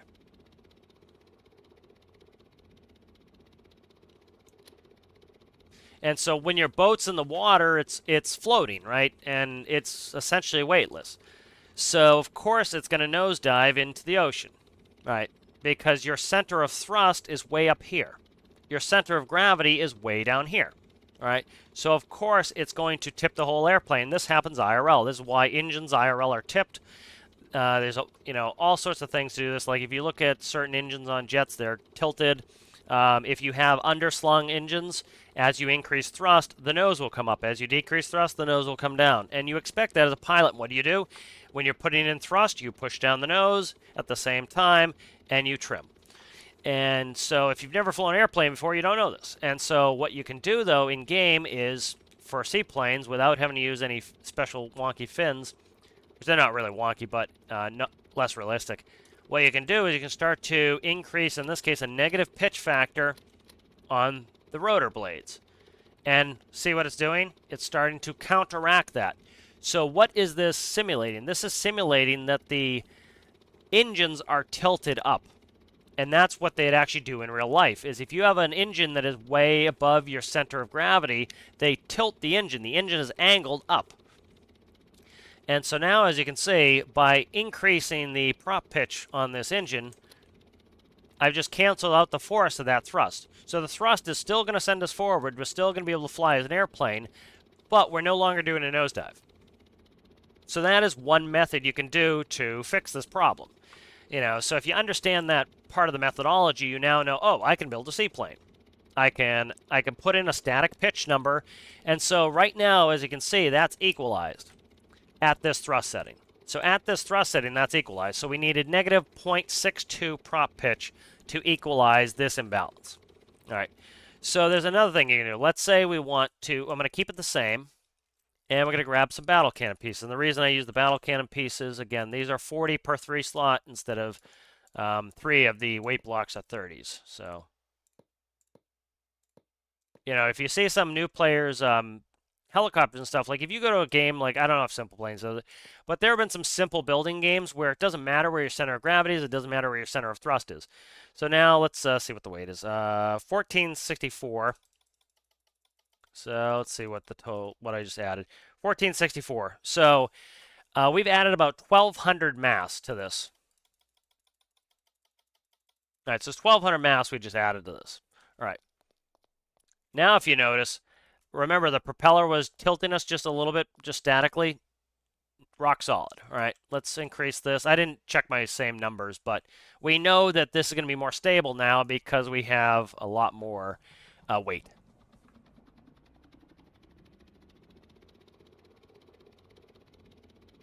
When I started playing Stormworks a couple of years ago, I'll have to check when I bought it.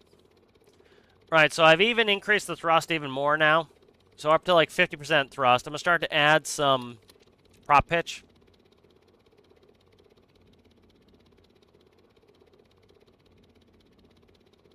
Add some thrust too.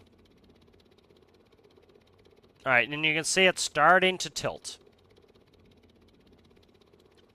So you notice another way you can get more stability in something like a seaplane is increase the mass. The problem being is that increasing mass, you now need to increase buoyancy. So you can do that. You can increase mass. That's going to help. So you notice the weight is counteracting the thrust. And then we were at 0.62 last time. These numbers aren't going to be the same, so it's going to probably screw me up, but it won't be the same. But this should be a lot less because the weight wants to come back to level with gravity.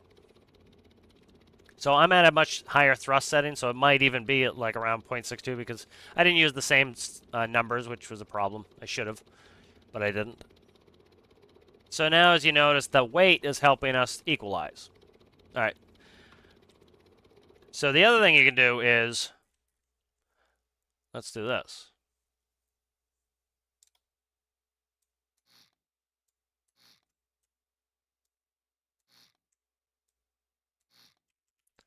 So ideally, what you want to do in an ideal situation is this. You would take this.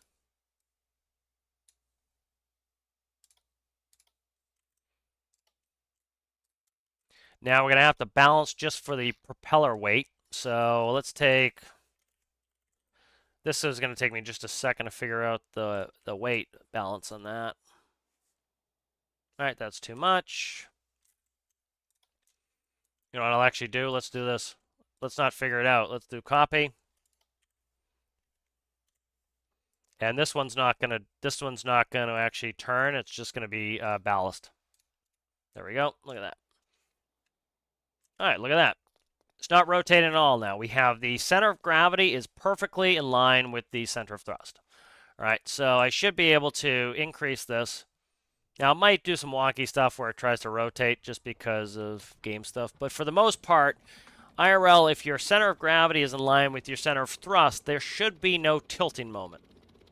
Shouldn't tilt. Should pull straight ahead. And this works for everything, frankly.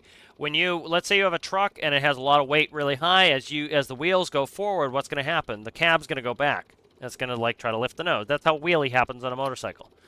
So look at that. All right, we're getting a little tilt now. The reason we have tilt is because of the friction of the ground stopped it. So that was momentum. So that's not, that doesn't count. So what we do, we get rid of that momentum by, because that was braking force. What had happened was that just had a braking force on it. Try friction blocks, or you can even do a mag all if this persists. But so like now this is perfectly balanced. So they do all this stuff IRL is as the center of thrust goes above the center of gravity, you have to start to tilt the propeller up essentially to prevent that from happening.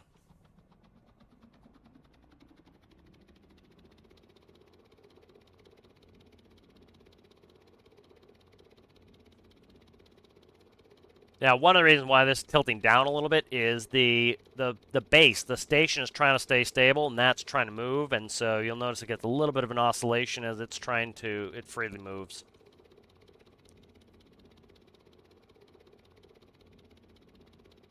So, understanding the simple physics, and this is like when, oh, that's going to tip over, and that's why it's rising up. It's rising up because it's tilting over, it's going opposite to the movement of the base. But like if you understand some of the simple physics and you understand some of the more complicated aeronautical science factors, in that you start to understand how you have to design your airplanes. A lot of people don't come in with that. And they don't come in with the attitude that this is a game all about engineering, that you have to actually learn some engineering. That's fine.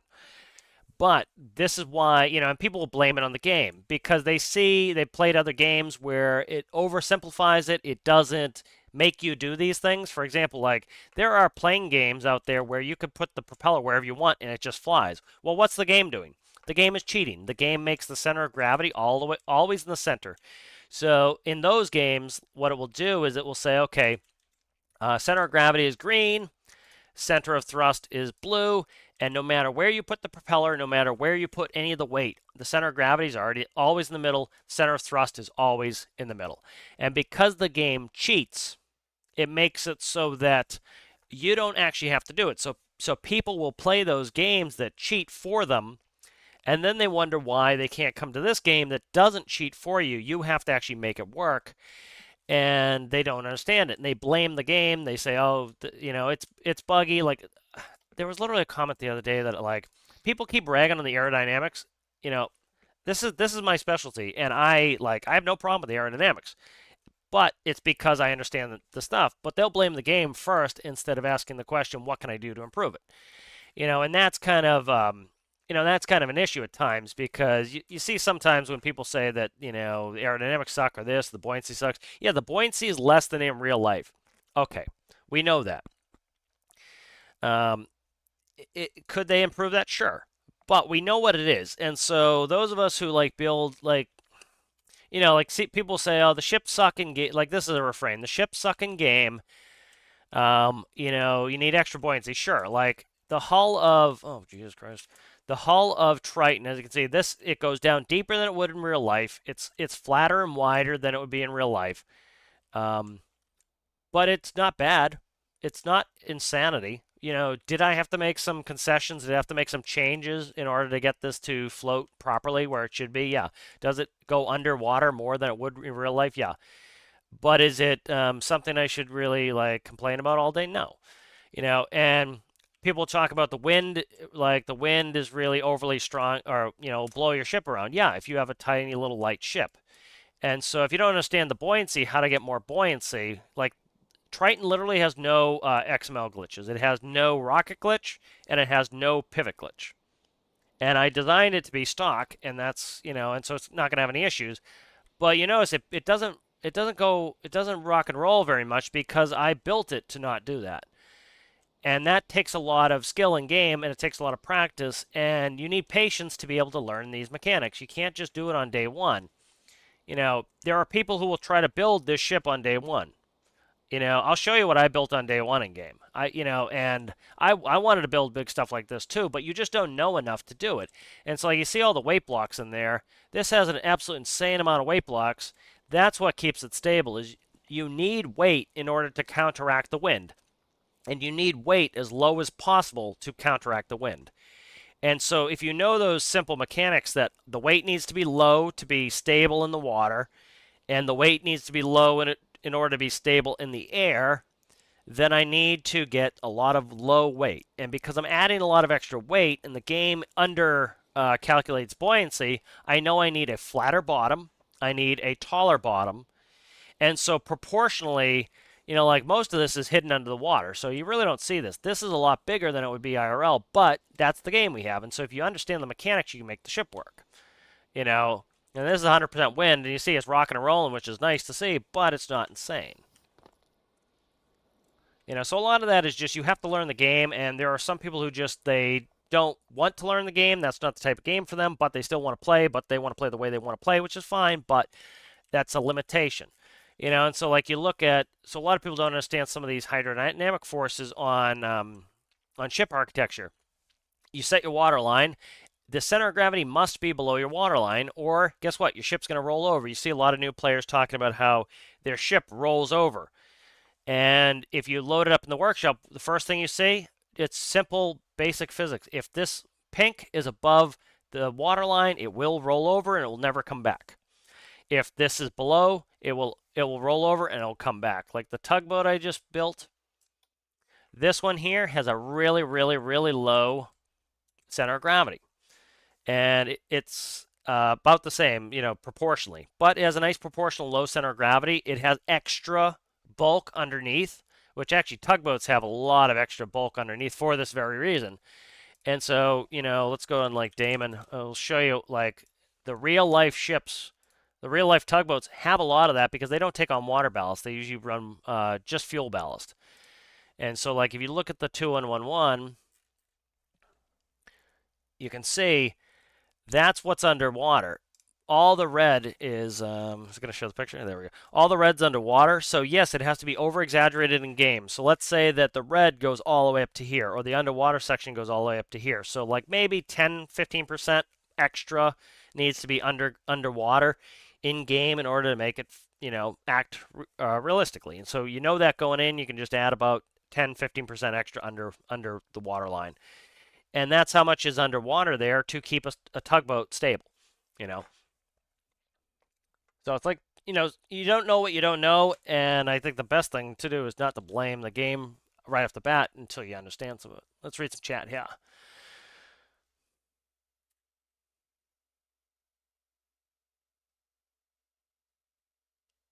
Yep, I think Steam is the last thing that's kind of going.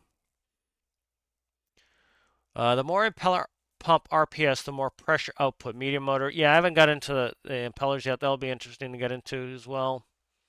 I saw that he used the atmospheric unit. He should replace it with the SI unit, Pascal, kilopascals. Yeah, that's usually, we did kilopascals in aviation.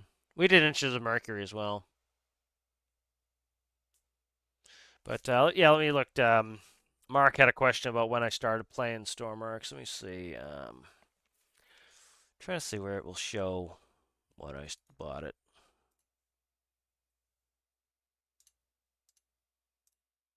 Let's see. Shows. Okay, that's DLCs. Let's see. Might be in my profile.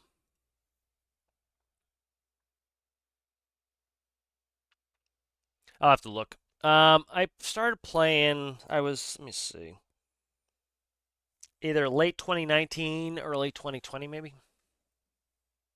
No, it would have been late 2020, early 2021, I would say. That would be what I would think. But it's my primary game. I play it the most. Yep, 2.1 for Citrus, 3,600 hours for Aaron. Better is subjective. It depends on how you're turning them. So, like, let's do a quick impeller test here. I think all this is saved up. Yeah, better is subjective. It's what job you're trying to do. For example, like, I'll show you something that I use impellers for. So, let's do this. So I like impellers. I use impellers almost exclusively for my turbochargers. Why? Or for my superchargers, because they look like turbochargers. And IRL, you would have a turbocharger in a truck, so I put something that looks like a turbocharger. People keep telling me, oh, you use a pump. Well, one, I can do it in a lot less space, so that's why I do it. Two, I have no interest in using an electric pump because you don't use an electric pump IRL, you use a supercharger or a turbocharger. That's why I do it. Like, we'll do something basic here.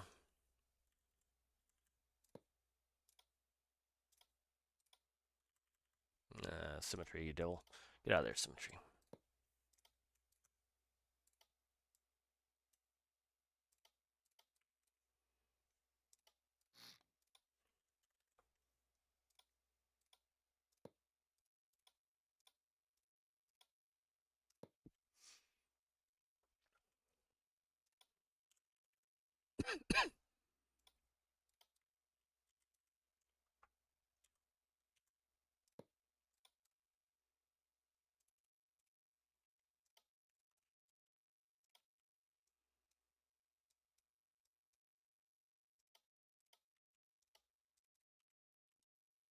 The big thing with impellers is if you're trying to use electric motors with them, they're very hungry, but you need to look at the RPS because eventually you don't need that much RPS and you'll cap out the flow in the pipe. That's what a lot of people don't understand. So they'll go to 100% when 5% would give them the same flow rate. So you need to keep an eye on that. It's like the larger electric motors are giving you more torque, and say you need 1 unit of torque. Let me check. I gotta check this one really quick. Let's say you need 1 unit of torque. Well, once you've reached 1 unit of torque, you don't have to do any more. And that's sometimes people will screw that up where they'll keep the electric motors running really high, and they don't need to. They need to just keep it at a low number to keep a low RPS.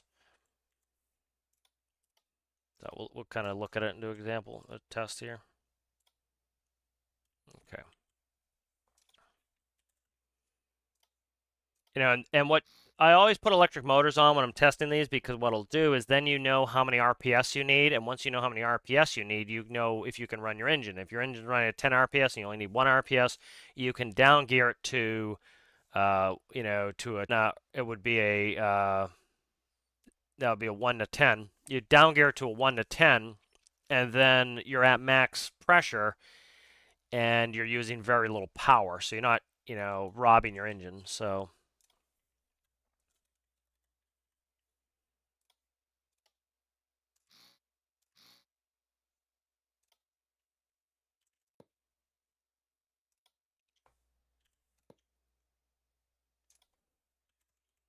like I like using these impellers for firefighting because I find that they work better. Now somebody said that their stuff changed, so this could be changed. So we have to keep that in mind. But like I found that the impeller, putting a small impeller as my final stage on the on like a fire nozzle works best to get the greatest range. I'm saying nozzle as I'm trying to type in toggle, so I typed in tozzle.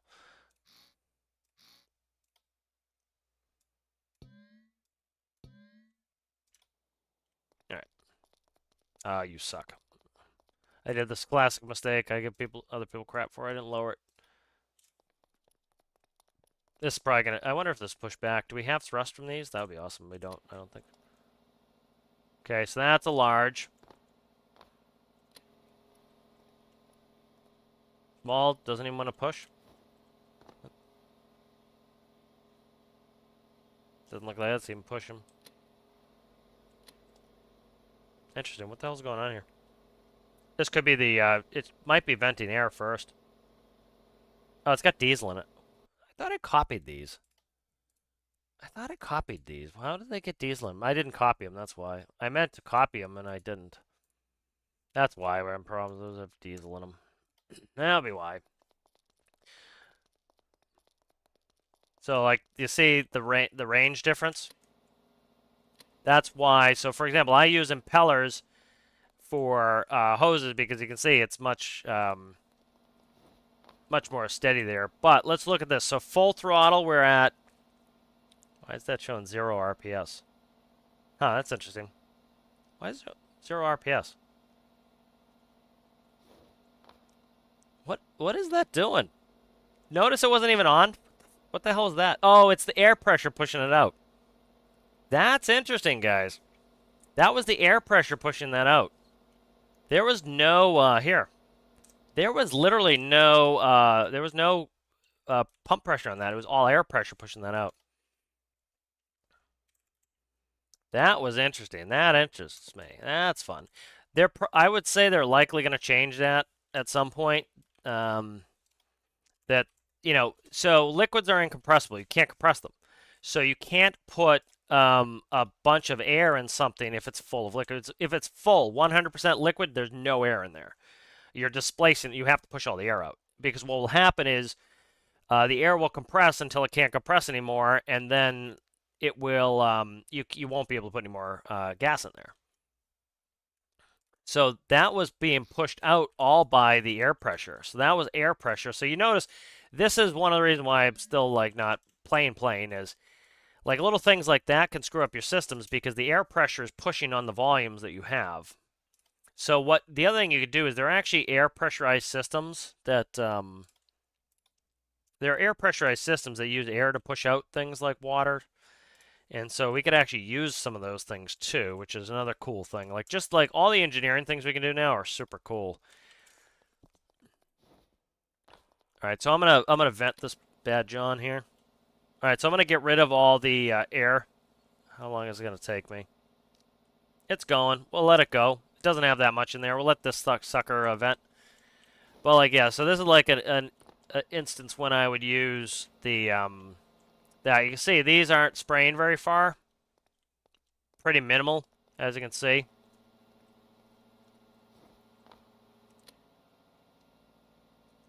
Plus, they have air pressure going on right now, but I should put vents on all of them to test them. But tends to be when I will use impellers. I'm trying to get to the test I wanted to get to, so I need to get this vented. We're getting there. It's just a little slow. Has oxygen and nitrogen still in there.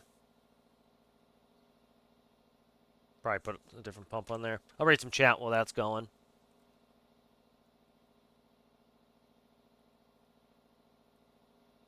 Let's see.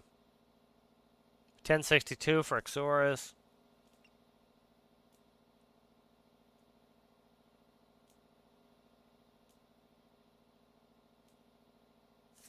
Can we make a safety system like there is on airlines with a propeller that produces electricity in the event of a rat?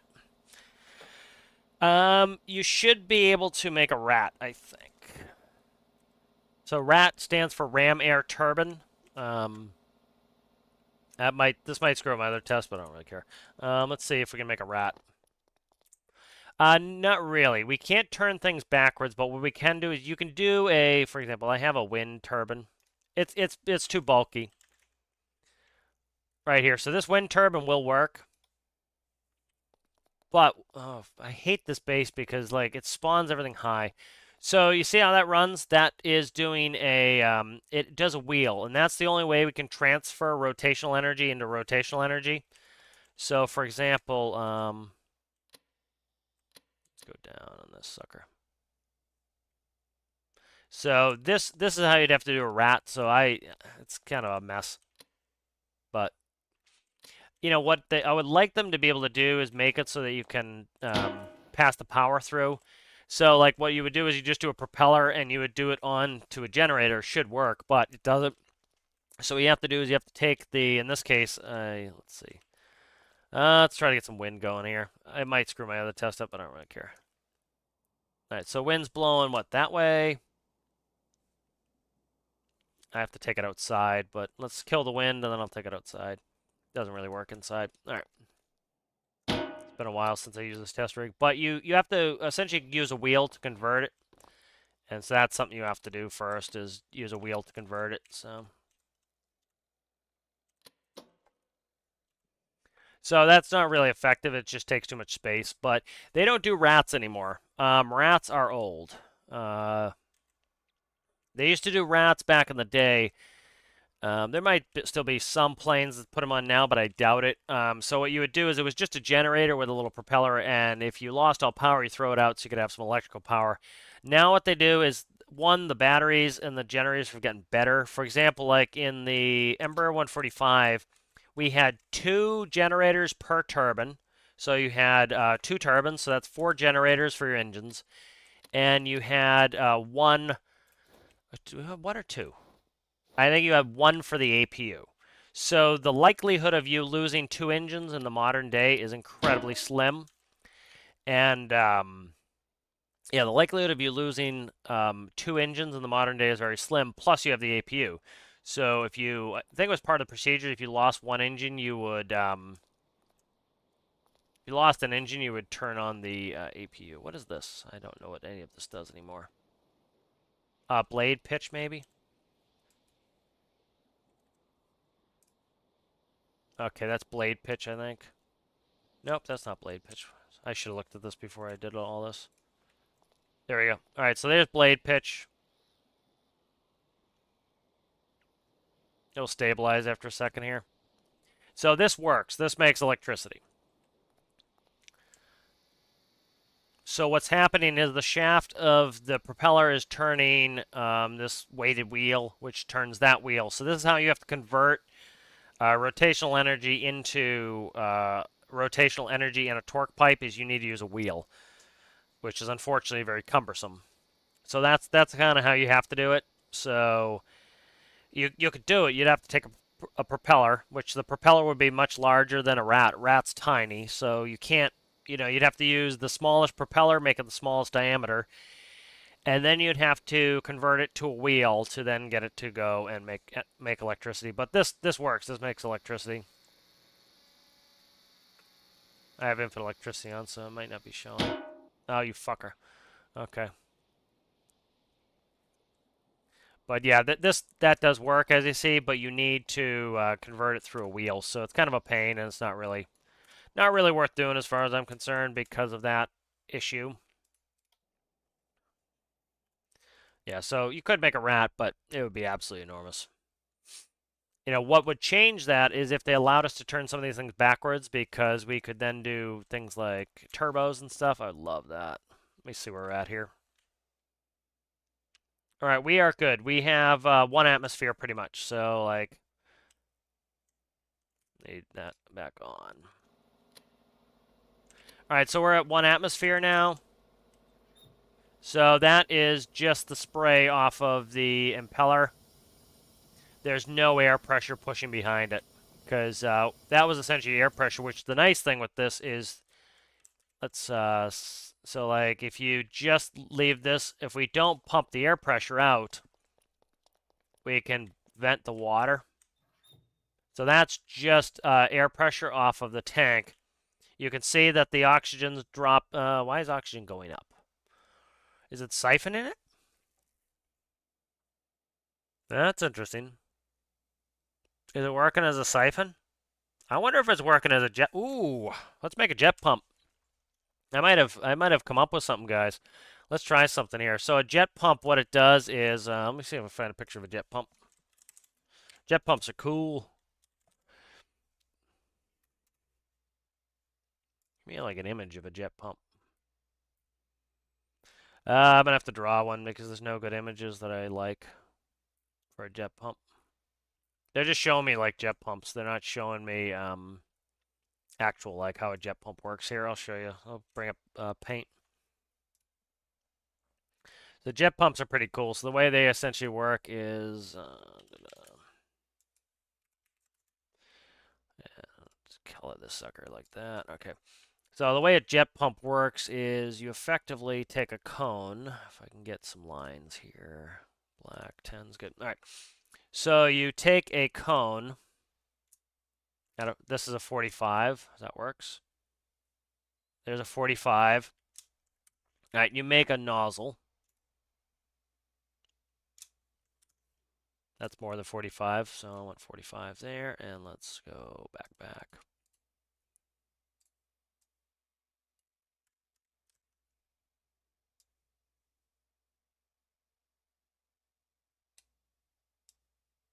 All right, so you take, essentially you made a nozzle.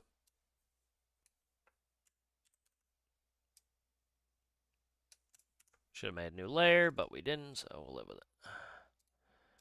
All right, so there's a nozzle, and so what you do is you'd put say a volume of water in the bottom. So you have a tank of water.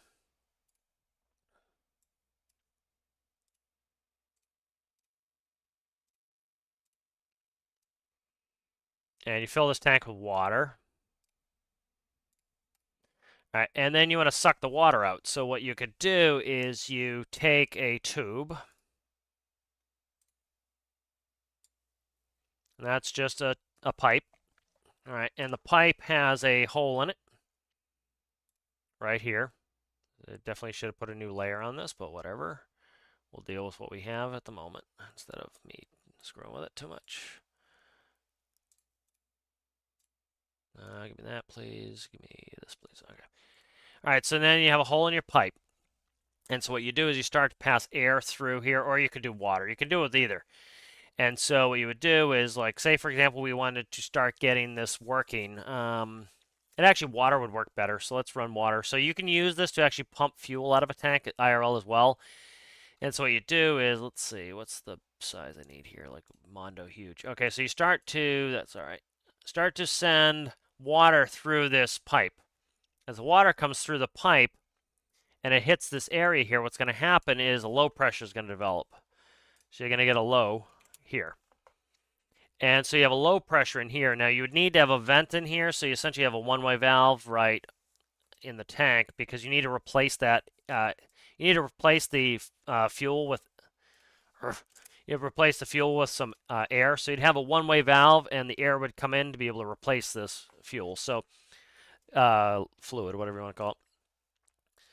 So you have the low pressure there. So because it's the low pressure, what's going to happen is the liquid's going to want to come up because this air out here is at a high pressure. So the air wants to come in and replace it.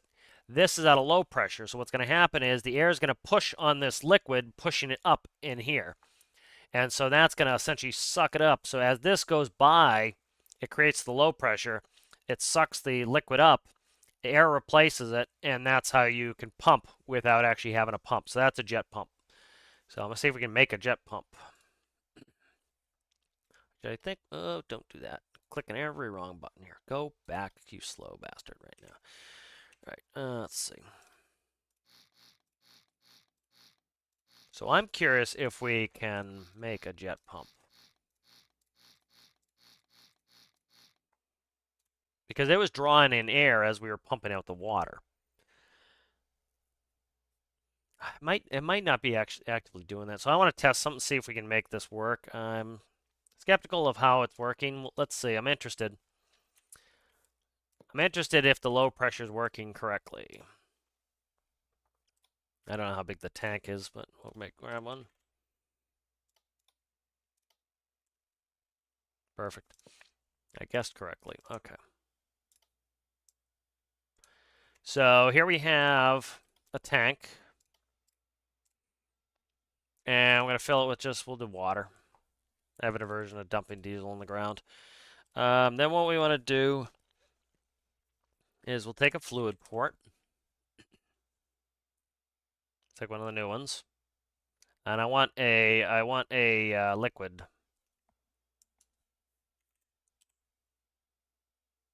So I want one of these liquid relief valves. Put it there. We're going to make a gravity pump. So we're going to use water to pump air. We're going to try. And we're going to grab, and we'll see if it works. It would work in real life. It doesn't necessarily work in game. So we'll see.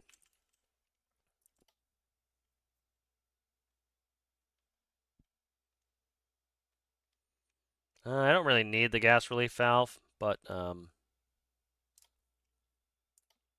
so let's try it like this. And so I'm actually gonna I'll put a valve on it so it doesn't start doing it until I want it to. So what should happen is as the liquid goes out, it should draw the air in because the liquid can't pull a vacuum. So what's going to happen is as the liquid tries to go down, if we had no way to let the liquid out, no liquid would go in. And so what we can do is let's do this test first.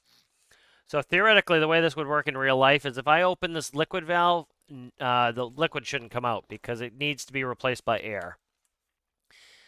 And the reason is because we have all this air pressure around us pushing on the liquid, and it's keeping it in there. So it's not magic. Is the air pressure around is going up the nozzle, and it's holding the water in there because you can't draw a vacuum. This air pressure is enough that it keeps the water in the tank. Now, if you open that, you put a hole in there. That's why you have like rush holes on cans and stuff. Is if you now what's happening is the air pressure here is 14 pounds per square inch or 1 atmosphere. The air pressure here is 14 pounds per square inch, 1 atmosphere. So the air pressure is trying to keep the water in the tank equalize the air pressure trying to push it out. So what's going to happen? Gravity is going to take over, and now gravity is going to help that water go out. What's happening is the air pressure is 14 pounds per square inch. A square inch of water, unless it's a huge amount, is not 14 pounds. And so the air pressure can overcome the mass of the water. So right now, IRL.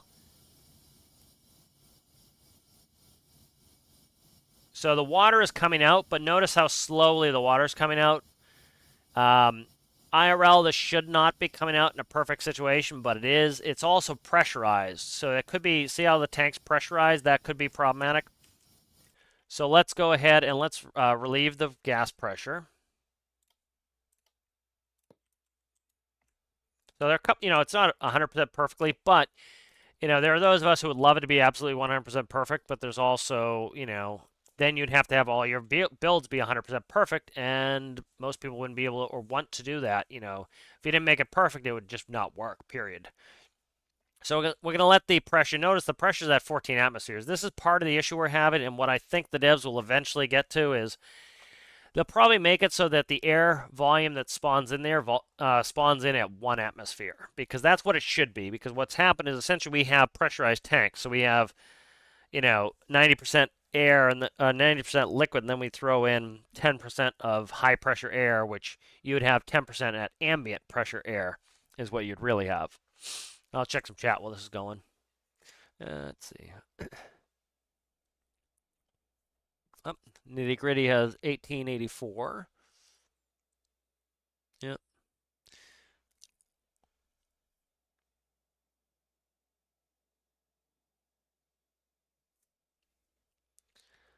Yeah, Ram Air Turbine, the old rat.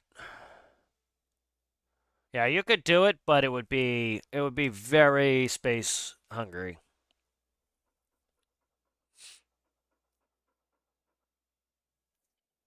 Yeah, you do have some torque considerations on some of that stuff.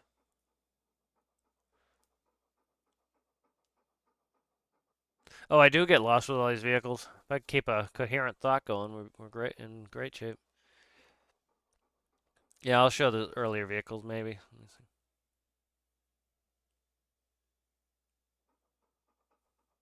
Yeah, you could, one thing you can do with your tanks now too is you can prime them with air. Like IRL, you have to prime the pump. It cavitates, it pulls air, and it needs some water. So one thing you sometimes do is if you dip the pump in the water, the pump itself will fill with water. And as long as the tube is filled with water, then it can go. Because they're not good at pumping the air, the water pumps.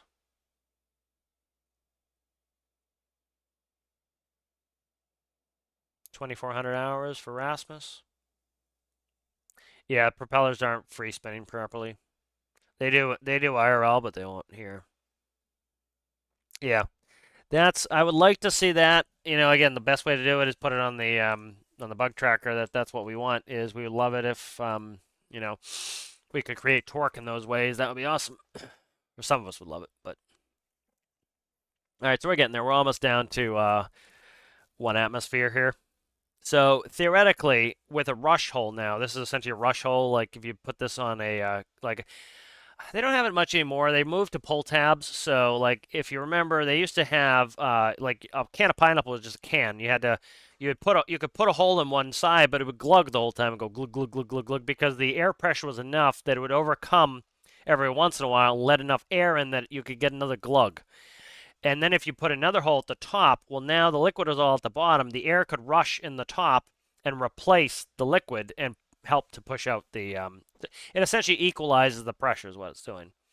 All right, so now we're pretty much equalized. We're around 1.3 atmospheres.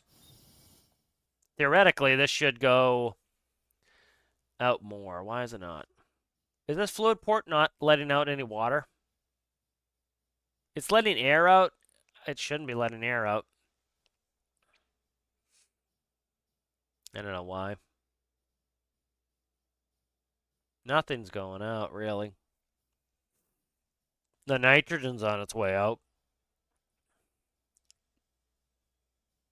That's interesting.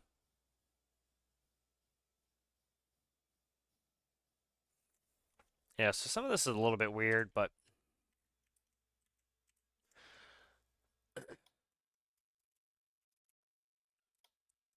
I'm just going to let it pressurize out for now. Let's try that.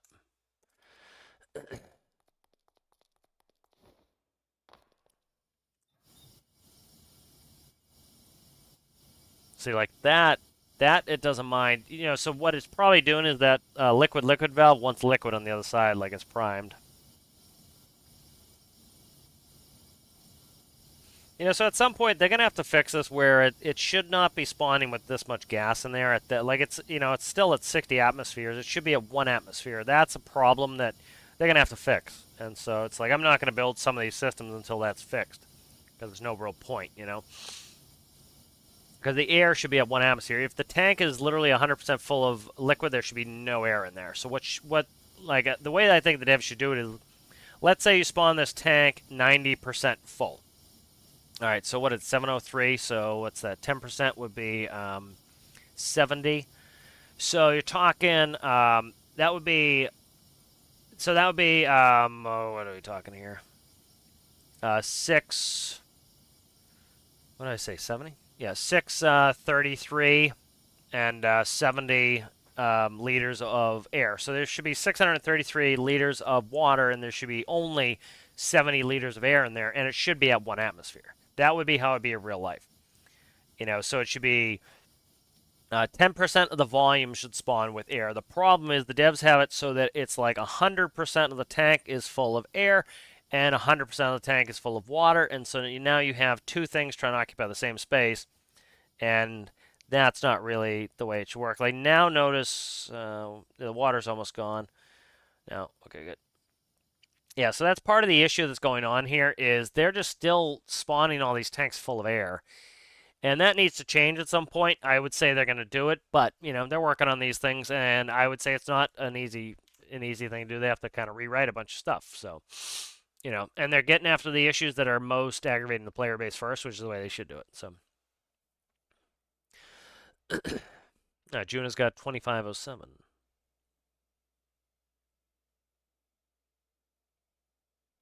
Yeah, like I would like more stuff like that. Like all the buttons require electricity.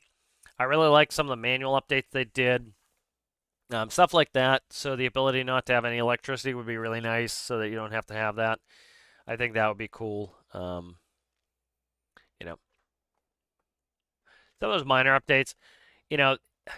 If you kind of notice the trend, I tend to see some of these trends because I do the weekly update video every week. So if you like watch the updates every week and you read the updates, you start to see some of the subtext in there, in what the devs are doing. And so, understanding some of the subtext there, you can start to see what they're doing and why they're doing it. And so you see things like, for example, people were complaining that they weren't doing much, or like this is called a hot fix, and they were complaining like they do always in Steam, that the devs were essentially not doing much before the lead up to Space DLC. And then the same people were complaining that the devs didn't test it enough. Well, what do you think they were doing? They're working on the DLC. That's why they why they weren't putting out much content pre DLC, because they're working on the DLC. And it was literally some of the same people complaining that they didn't work enough on it. It's like, dude, you can't have it both ways.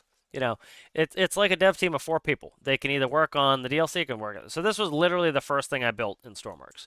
And actually, there might be a date on this sucker. Yeah, there's a date. 9/2/2021. So 9/2/2021. So a little over 2 years I've been playing this. So this was Leviathan. That was the first thing I ever built, tried to build. And as a beginner, like, I understand a lot of this physics when I started, but you don't, like, you see how many mistakes I made on this. Currently with the same one, the hull is weird. But this was proof of concept. I didn't work on this very much. I was just trying to get it to run. These are the old gearboxes here. Again, the devs deserve a pat on the back when they do something right. This is the new gearbox. This is the old gearbox. The old gearbox, 2 ratio still. Look at how friggin' huge that thing was. That was a 4x2. So now imagine me trying to put an 18-speed transmission in something using a 4x2 for every gear combination. On the 18-speed, I have, what is it, 1, 2, 3, 6, 7, 8, 9 gearboxes. So that's 9 blocks. Plus piping is a lot more too. Now you're talking, I'd have 9 times 4. So that's like an improvement they did. These were the old clutches. Now with modular engines, we have 1 clutch. These clutches still here. But like this was the first build I did, And so you can see all the issues I have in there. The hull is a mess, and you can see where somebody could get frustrated. Let me try to grab. We'll do it over at the seaport. You can see like some of the issues of why this won't work in game. I know Citrus was interested in seeing some of the new stuff again.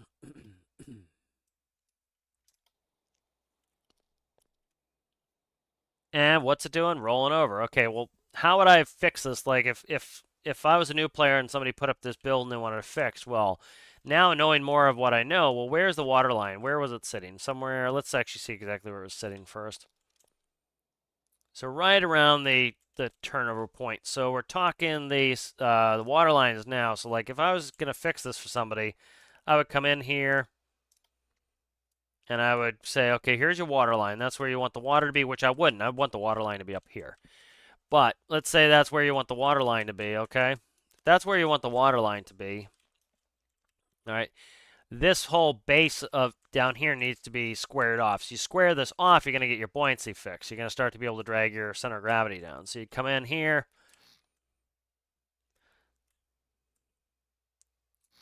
So like I'll try to do it quickly and simply, but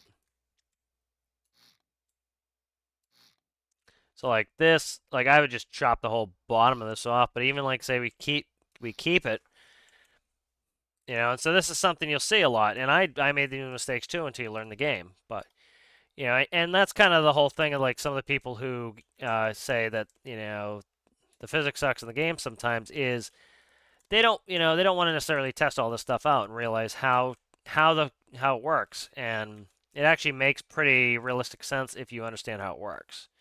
But you would have to take the time to understand how it works. So like that would be the first thing I would do to fix this. So you come in here and you'd square it off like so. Just square the back so I don't have to do it all the way. But I need more buoyancy in this. Essentially, is what I'm starting to do is get some more buoyancy in this bad John. And I need to get the center of gravity down. So those are a couple issues that I have that I need to remedy. Is get the center of gravity down.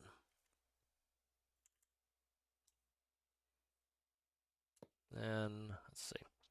I'm just gonna do this quick and dirty. I'm not gonna work all day on this build, but well, like essentially, where I cut it right here is where I cut it. Okay. Let's say we cut it there. I'd probably keep going, but yeah, let's keep going really quick. Take me a second. But you need to get the center of gravity down. You need to increase the buoyancy. So both those things work together. Getting the center of gravity down and increase the buoyancy. So I want 2 on those. Like so. Okay. This can all go like so. All right. It didn't take me long to figure some of this stuff out, and I went on, moved on. But I just kept testing. I didn't get pissed off about it, and just kind of kept testing, and and it made sense. But you had to kind of test it, And it didn't make sense until you tested it. And then once you tested it, and you're like, okay, this didn't work. Okay, this worked. If you were struggling, you weren't able to figure it out on your own, go ask some people, hey, this is what my boat looks like. Reverse engineer some stuff. Do any boats on the workshop page look like this? No. Now, we still have a problem. If that's my center of gravity, look where my water, if this is my water line, look where my center of gravity is still too high. So we spawn it now. It has a hole in it somewhere. I know it does. Okay. Where's it got a center? Where's the hole? Gotta have a hole in it somewhere. Right there. Okay. Right there.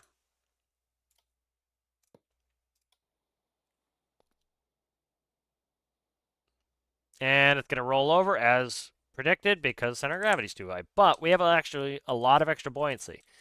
And because we have a lot of extra buoyancy, so like one of my methods I use now is you come in here, put in weight blocks.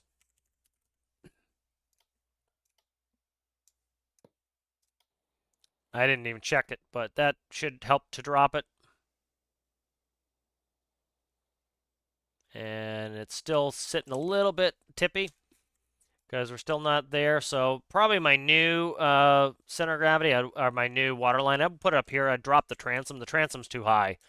Transom should come down, but so you can fix that pretty quick. So you could get ultra frustrated as a new player, and now that you kind of realize, okay, the game is not perfectly realistic. What I need to do is I need to make the bottom a little square and more bulbous, and that will give me more buoyancy, which will allow me to put in more weight, which will allow me to shift my weight. And that's all we're really doing with the rocket glitch too. I showed here, where is it? I had a good example. So like here, look at some of the solutions I did. So that's what I would do nowadays to fix this. This is Leviathan Mark 1.1. All right, notice it still has the issues here. You know, I put in some intakes there. I put in a weighted keel, so I had the right idea, dropped the weight. I knew the physics of that. This was a test. I don't know what this test was about. Let's see. This was just to get it to float, just to see would that float it. You notice a lot of people will do this. They'll put pontoons on. So I even did that to test it the first couple days.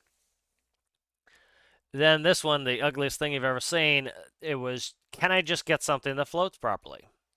You know, and you start to see, you know, it's like when people say I can't make a good hull on day one, or like they've got a little bit of time in game. This is what my first couple days of hulls look like.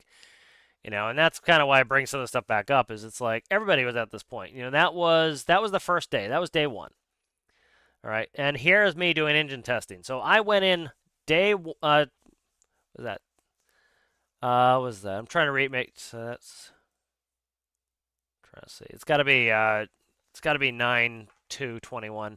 But here's like a month later. I'm doing engine testing. All right, and then here's me reverse engineering the rib. So this is like, you see how like most of my work was testing. This was me making test rigs to learn how the mechanics worked. And a lot of people don't like to do that, and that's fine. And that's why I make YouTubes, is this is how I learned the game, was doing testing, and so I share the testing and try to, if people want to skip that, I let them do that by helping them do that.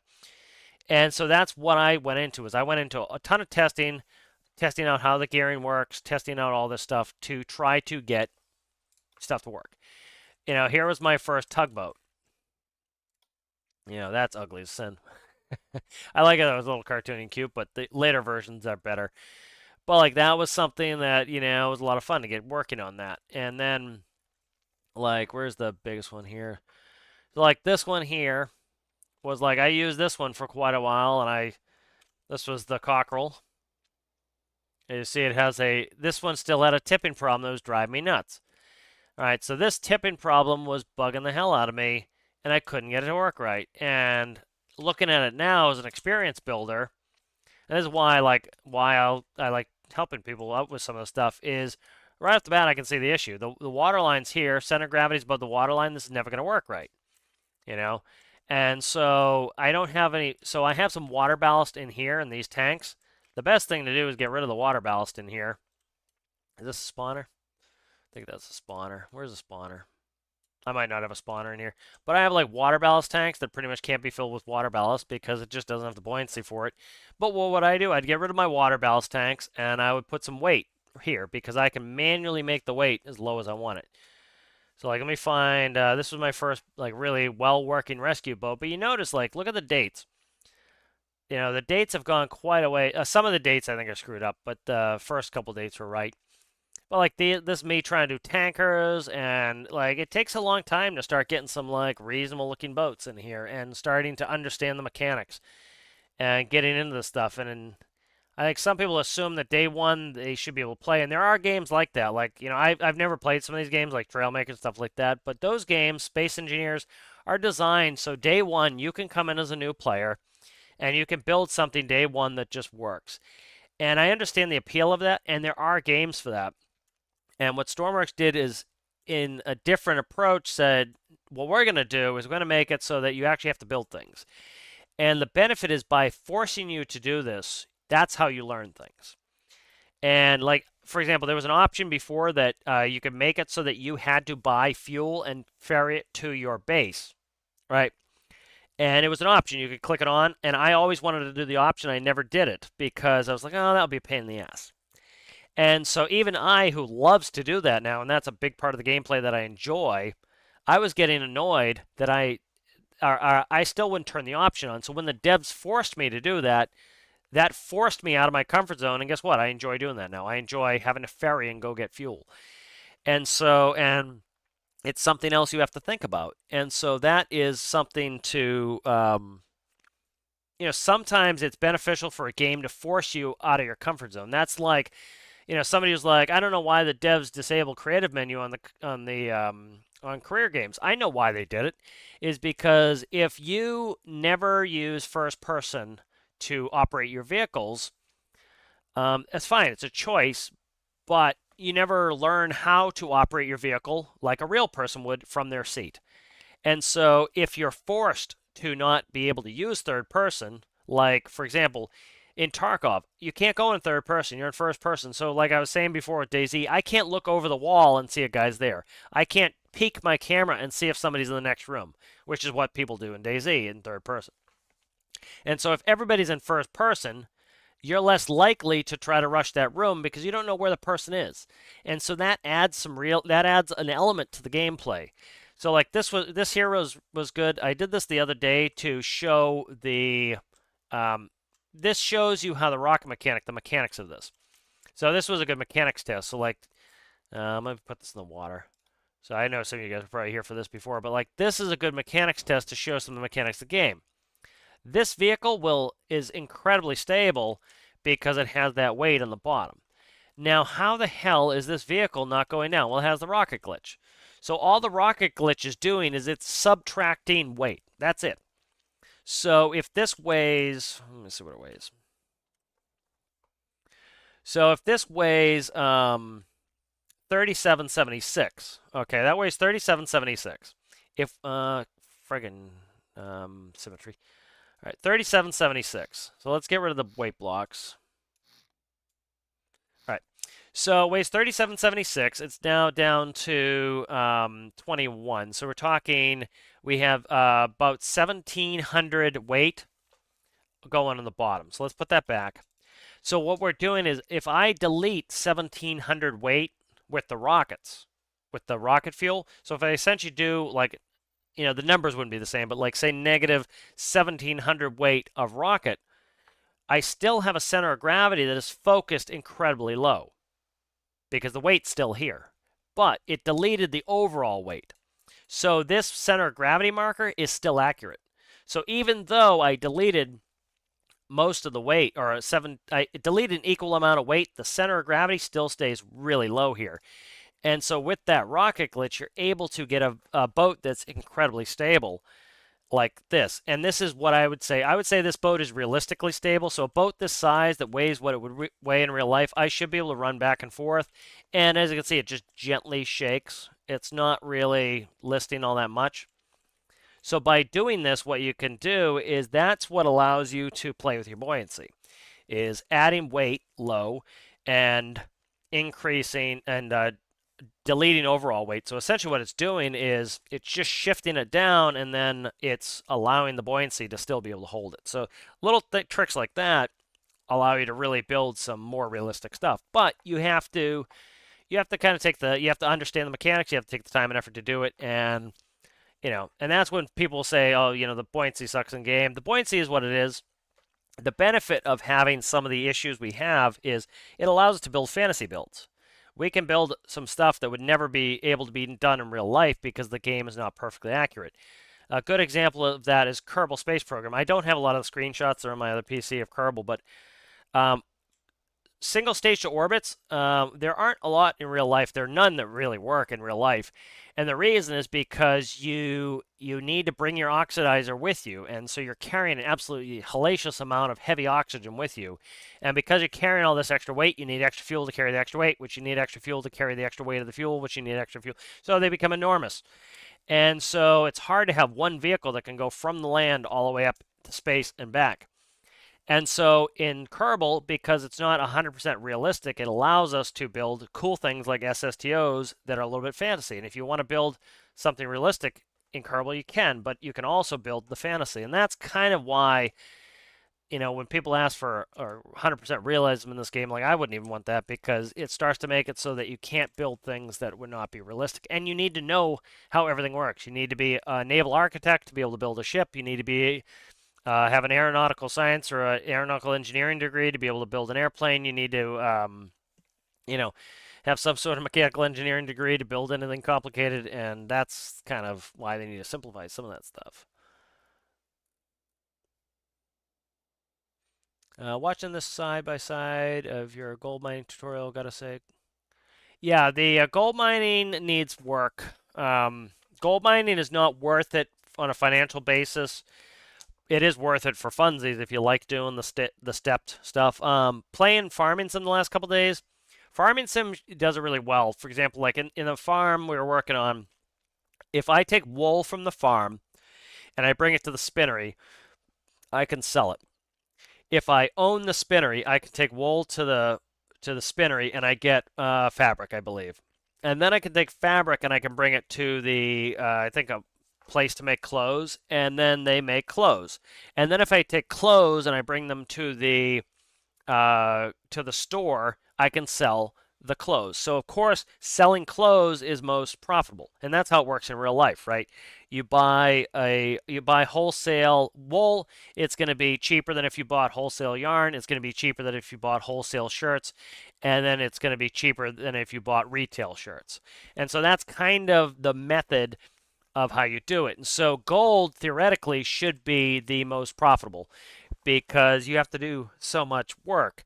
And I've talked many times about what they should do with gold, but they really don't need too much on the industrial frontier.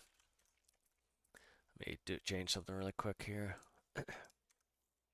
So like, the one of the main, oh, what's this one? Oh, Speedster, I saw that one. All right, so like one of the things that you have an issue with, the main problem I have with gold that the devs could fix pretty reasonably, which eventually I still have to do this video, but I expected that, they're gonna be focused on this. I would say, listen, how many of us have been working on a build and like by the time we're done with it, we just want to move on to something else because we've been thinking about other things. And so they're probably ready to move on to the next thing too, but like this is the main issue we have with gold in game is this is one obnoxious to try to fill, but two it's over here and it just drops. This whole facility should be right here between the track and the road. This is how they do it in real life. Is you put them between the track and the road. There's a reason why commercial real estate on railroad lines and on highways is like the most expensive real estate because you can bring trucks in there and you can bring trains in there and it gives you versatility. And so they should move this facility here, right in the middle. They can keep the same facility. The only thing I would change is, see this big stupid thing here? Put this shaker here, and then put a ramp up, and we drop in top of it. That's it. That's all I have to do. And then, so what you would do is you put a bottom drop underneath the rail so that so I'd actually do a spur. So you'd have a spur come off, and you have a bottom drop. That bottom drop, you put a conveyor belt. They already have some cool conveyor belt models here, like this. You have one of these conveyor belts go from the train's bottom drop, and it goes up and it goes into the facility. You then have another bottom drop here for trucks. The truck comes in, drops on the bottom, and the conveyor goes up and in. Then when you're underneath the spout and you're ready, like the way Farming Sim does it, if it detects the trailer underneath the spout, then it will dump. I'm not a fan of that. If I'm under the spout, I want to have to press a button to make it do it. And so I back under the spout, I press the dump button, it dumps. I would put an auto reset function on there. After say 30 minutes, it automatically shuts off. Maybe you have to click it twice if you do that. I don't know, maybe an hour. That way it won't auto dump on the ground. But do something like that. And then what would happen is, so what we can do is, let's talk gold really quick. I like gold. I would like it to work in game. And the other thing too is that this, I love Industrial Frontier DLC, but it has its problems that makes it not as usable. I think more people would like it and more people would buy it if they thought it was usable. And so this is the issue. This is the best place to get gold, frankly, in my opinion. There is gold. It might not show because I'm flying. Let me see. All right, here it is.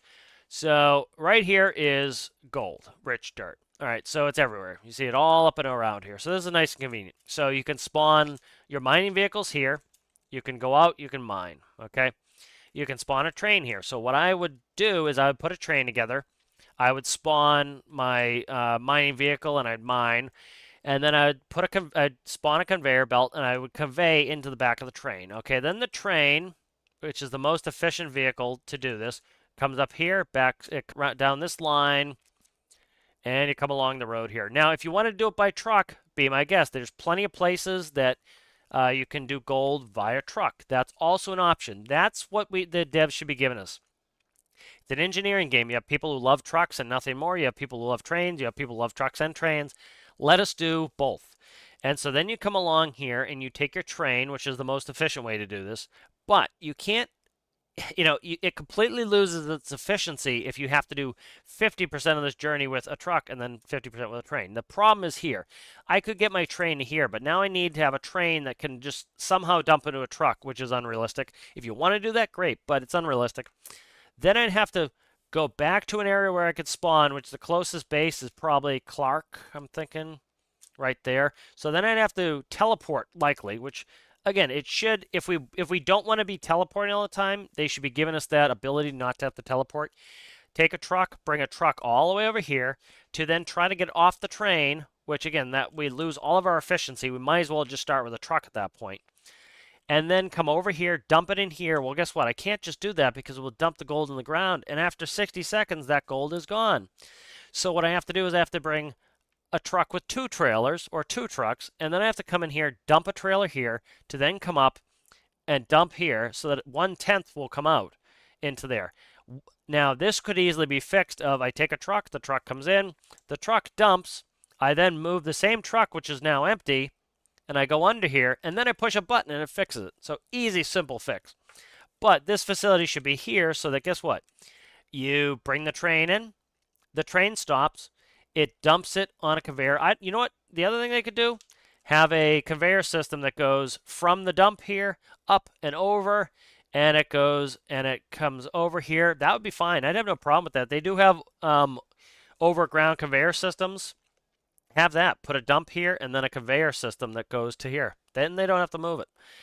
And so you would dump in the facility with your train, and then you would pull up, and there would be a dump node just like this, a funnel, and you press a button again, and it dumps it in your train. Because as you dump the train cars, you want to use the exact same train car to pull the load out. So you dump the first car, and then as you move up, the first car is now under the funnel. And then you push the button, and now the new processed gold goes in the empty car and the second car is dumping, and now it fills the first car. You stop, you press the button, you move forward, you press the button, you move forward, and guess what? I think it's a 1 to 10. So if we brought 10 rail cars, we would leave with 1 rail car full of gold. Then you come down here. So we shouldn't have to switch from truck to train to truck to train to truck to train. That's problematic.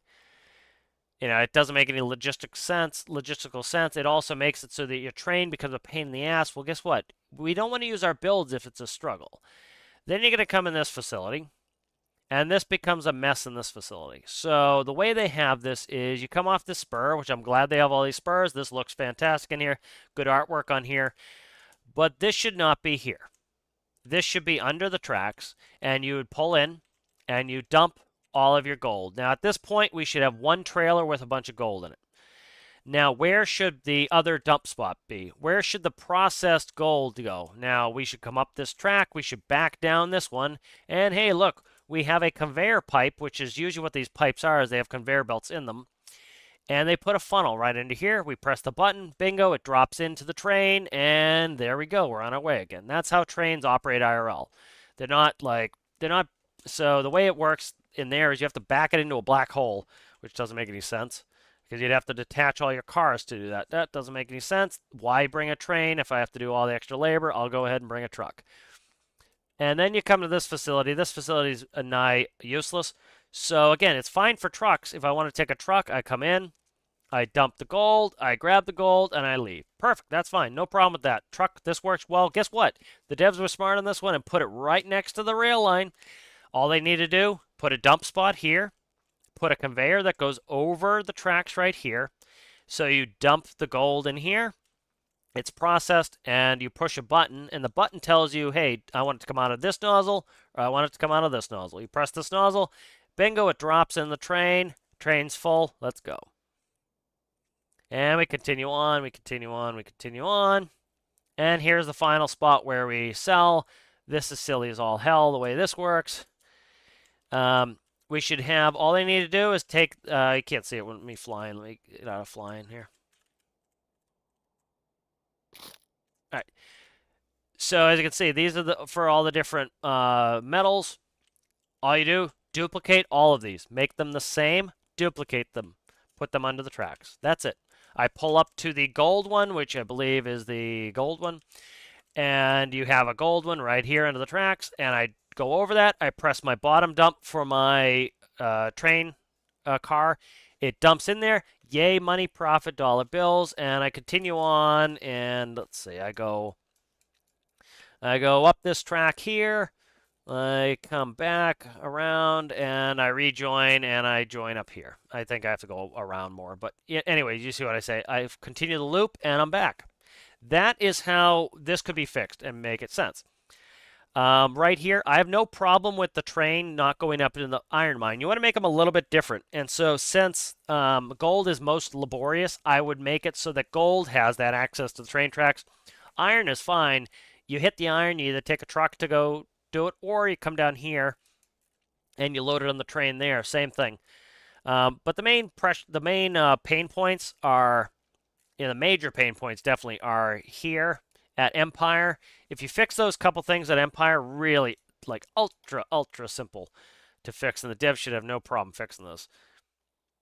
Like I don't know. I don't like making time estimates. I don't know enough. I don't know, if they could do it or not. But let's say, if I had the tools in Farming Sim, I could do this in an afternoon. I duplicate the dump station. I put it here. I would then take a funnel and I would put the funnels right here. And, you could separate them. This is actually, I would segregate them. So what I would do is I put a funnel here, here. How many funnels we have here? One, two. We have 4 funnels here. 1, 2, 3, 4. So what I'd do is I'd put a funnel on. This is one track, isn't it? Okay. So what you could do is you could put a pipe across like this. You put another pipe across like this. You could do 4 of them if you wanted, and then you would go funnel, funnel, funnel, funnel. The first funnel is steel. The second funnel is iron. The third funnel is copper. The aluminum, and the last one is gold. And then as you pull up to the one you want, you press the button for the associated one. It dumps in there. And then you move on with your life. That would fix that up really nicely. So those tiny little changes, that and screeches, would make this really playable to the level where I think a lot of people want to do it. Like, I want to do a lot of this stuff. But, like, especially playing by myself, the logistics is insanity. Because it's like I already had to spend the afternoon getting up all the equipment up into the mine. That's fine. And once I've mined enough that the train's full, then I'm ready to go. I want to not have to then move a ton of trucks to go help the train do stuff. So that's kind of what would fix that up. Yeah, but just having like a little flip switch is a huge thing. Yeah, they have issues with a lot of the money. I'm certain they know this. Like, it was pretty obscure. You figure that they heard us talking about that the tow missions don't make enough money. So I'm certain they know that the prices are all screwed up. Like the prices with surge, I'm sure they know they shut off surge price. I'm sure they know surge price is screwed up. They just need to fix it at some point. And so like like the pricing structure is screwy. With before, it was incredibly profitable to take oil, diesel, jet fuel up to the Arctic. So that gave us a reason to go to the Arctic. There was really very limited to no reason to go to the Arctic anymore, and that sucks. Because, like, here, diesel sells for $3. Okay, well, guess what? Diesel sells for friggin' $3 over here, too, man. So why would I go up to the Arctic? Why would I spend all that time going up there? Well, because it's a very distant area, and so because of the distance, it is now, they're willing to pay a higher price, right? The demand is there and the supply is very limited. And so now you pay more up there. So I think like it was right of them to get rid of surge pricing because it's like you literally like you'd be dumping 10,000 liters and by the end of it you'd be barely getting any money. That doesn't make any sense. They should essentially be doing it off global markets, kind of. So like say that the Arctic was a global market. So the Arctic at any given point wants 100,000 liters of diesel, jet fuel, oil. Diesel and jet fuel. I think that's all we can sell up here, right? Diesel and I think jet coal as well. So diesel, jet fuel, and coal is I think that's got to be jet oil. Okay, diesel, jet fuel, oil, and coal or whatever. So those are your commodities. And let's say at any given point, they want 100,000 liters. So from 0 to 100,000 liters, they're going to pay a certain price. As it starts to get above 100,000 liters, it slowly starts to reduce from that point. And so you do a bracket. If the Arctic has 0 liters of diesel, it's going to pay the highest possible price. As that starts to get closer to 100,000, it starts to gently slow down, and you make it gentle. And so now, let's say it paid $9 per liter of diesel, which is worth the trip if it's 3 times the price, right? It's worth the trip. And so now that you've hit 100,000 liters, let's say you're around, oh, I don't know, $8, right? So $8 a liter. So you've lost $1 over that first 100,000 liters, but it wasn't terrible. It's still worth it. Now you go over up to 200,000 liters of, say, diesel. And now they're paying about, it goes from 8, which is where we ended, and now let's say it goes down to 5. All right, so now it's going to slowly, because it's kind of almost exponential. It only lost $1 in the first 100,000 to supply what the minimum value was, but now that we're going to double the minimum value, now it goes down to $5. From 200,000 liters to 300,000 liters, now it goes from, so let's say, yeah, we're at 5. So let's say it goes from 5 to $1. So you can put that last 100,000 in there, but by the time you get to the end of it, you're only getting $1 a liter. Well, guess what? It's $3 a liter down here at the south. And so the same thing would happen in the south where but it never gets as high because the demand never gets that high. So at some point, so you'd say to yourself, okay, I will make the same amount of profit going up to the Arctic for let's say it'll be 250,000 liters. So the last 50,000 liters, I'm down to $3 a liter. So there's no point in me bringing more than 250,000 liters of diesel up to the Arctic because I'm going to be making less than I would down south. And so that's when you would do that. Now, the oil up here at the oil rigs was much cheaper here than it was down south, which makes sense. The demand is very high here, so the oil's getting bought up very fast, and so and there's no really very limited transportation cost, so the price of oil would be pretty low here, or the price of oil to buy it would be expensive here because the demand is high. Up here, there's a lot of oil. There's an oil glut. And there's not a lot of demand. There's not much life up here, and so you can get oil very, very cheaply. And so again, you do the same thing where it's essentially in reverse. So now, as you buy the oil, you're buying the oil for pennies. But as you start to deplete the oil stock, well, guess what? Now demand stays stagnant. There's still demand in the Arctic for oil. Eventually, you get to a point where the oil is very expensive to buy, and then you leave. Well, guess what? You're going to leave the Arctic. You might not be back up here for a month. Those supplies are going to naturally deplete over time, and that would set up a realistic economy, I think, that would make it so that it actually had some planning in there. So okay, I only want to ever bring up 200. So if the diesel supply is 0 at the Arctic, I only ever want to bring up 250,000, and I know I'm going to make about 1.5 million on it. And so you say that's a worthwhile trip. It will take me two months to deplete it again. I'll go up the Arctic again. And that gives you some planning. And then you know that you're going to be able to satisfy this oil. There's never a point when it's worthwhile going, 250,000 liters to sell that much diesel here. But, above 50,000 liters is worth taking. So I'll take 50,000 liters, sell it. I'll wait a month, bring another 50, wait a month, bring another 50. Okay, I'll bring it some jet fuel up. Okay, take a break, That would give it a more global economy that I think would work better. Let's try to get some chat here.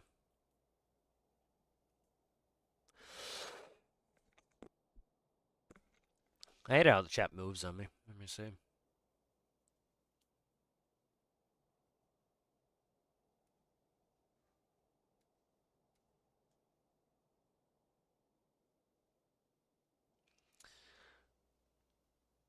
Oh, that's interesting.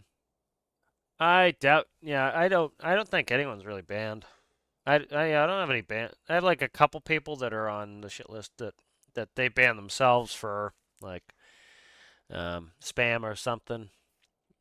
But I think I can count people on the Discord that are banned on one hand. Let me put a let me send you a fresh invite. See if that works. You don't have any other aliases, do you?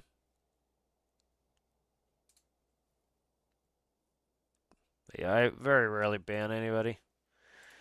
I give people many, many chances. Sometimes more than they more than they need. Here's try this link here. See if that works there, Juna.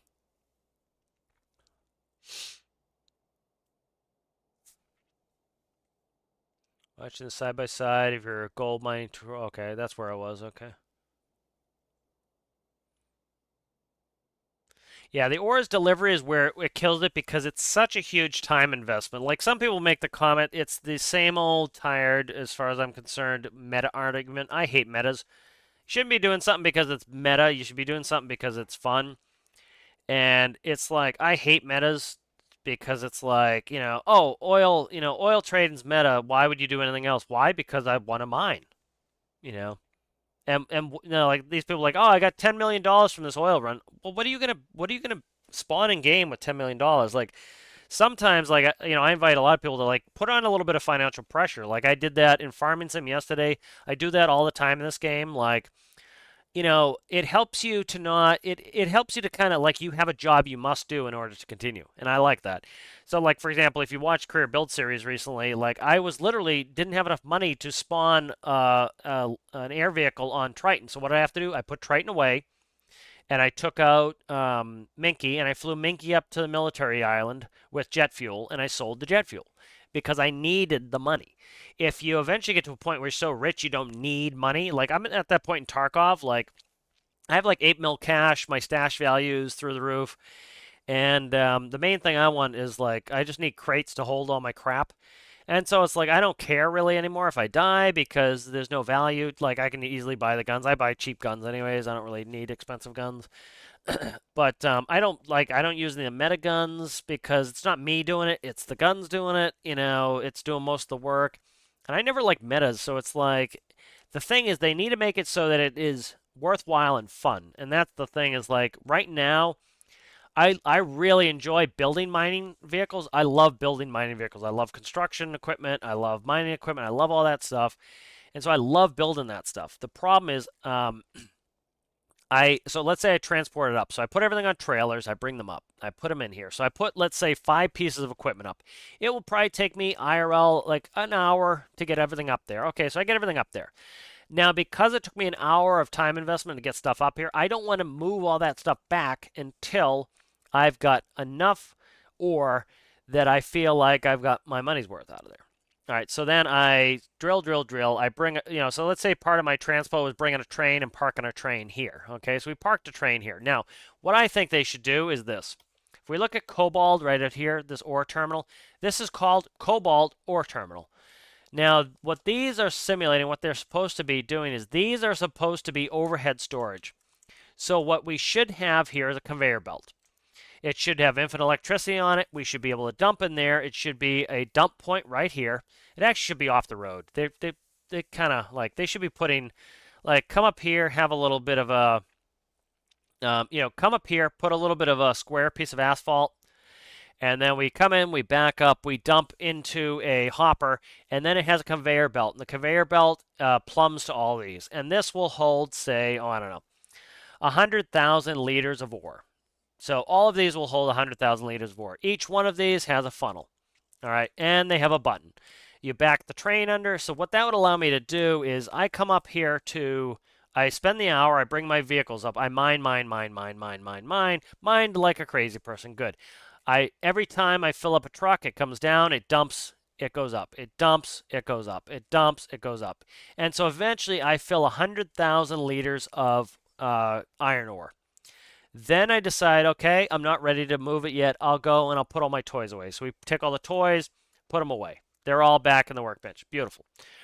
Then when I feel like it, I spawn a train over here and I bring the train down and I pull under here and I fill the train cars with my ore. So now we have 100,000 liters of ore in the train. Train comes down. It processes it. It then goes over here and it sells it at Screeches. That allows me to break the gameplay up. That allows it to be fun. That allows me to have some mining time, and then when I want to, because I have on-site storage, and the devs already have this mechanic. They have these the mineral storage in the bases. All they'd have to do is add one to here. I would recommend that. That would fix this up nicely. If we look over here at aluminum, we have the Captain Aluminum Terminal, which does nothing. So I would like the Captain Aluminum Terminal to do something. So again, hey, look at that. Same thing. So this would be our storage for aluminum. So we come up here, we mine our aluminum, which is it's around here. I'm flying, so you can't see it. But we mine some aluminum, we bring it, we store it in there, and then whenever I'm ready, I put it on a train and I send it out. This type of thing allows us to work on a realistic time scale, so we don't have to like always have these builds out and spend huge amounts of time getting the builds there. And we can then store all this on here because we'd have to bring out like 20 pieces of equipment. I have to bring out an active train. I have to have a way to raise it into the train. We shouldn't have to bring our own conveyor belts. I don't mind doing it, but we really shouldn't have to bring conveyor belts to fill the train, especially when you have cool things like this. This should have a built-in dump and conveyor belt to fill the storage. Right now, that's useless. Why is that there? And that could have been, hey, they were working on that and they just never got it finished, But that would be nice to see, because that would make it more useful.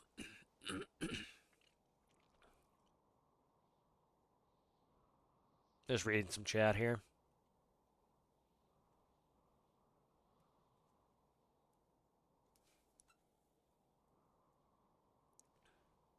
Yeah, how's it going there, Stalemate? Yeah, I would love to see, Rasmus talking about it'd be nice to see buttons that don't require electricity. I would like to see a lot of that. A lot of manual and a lot of miniaturization stuff. Now, again, I made a little complaint here about not enough miniaturization in.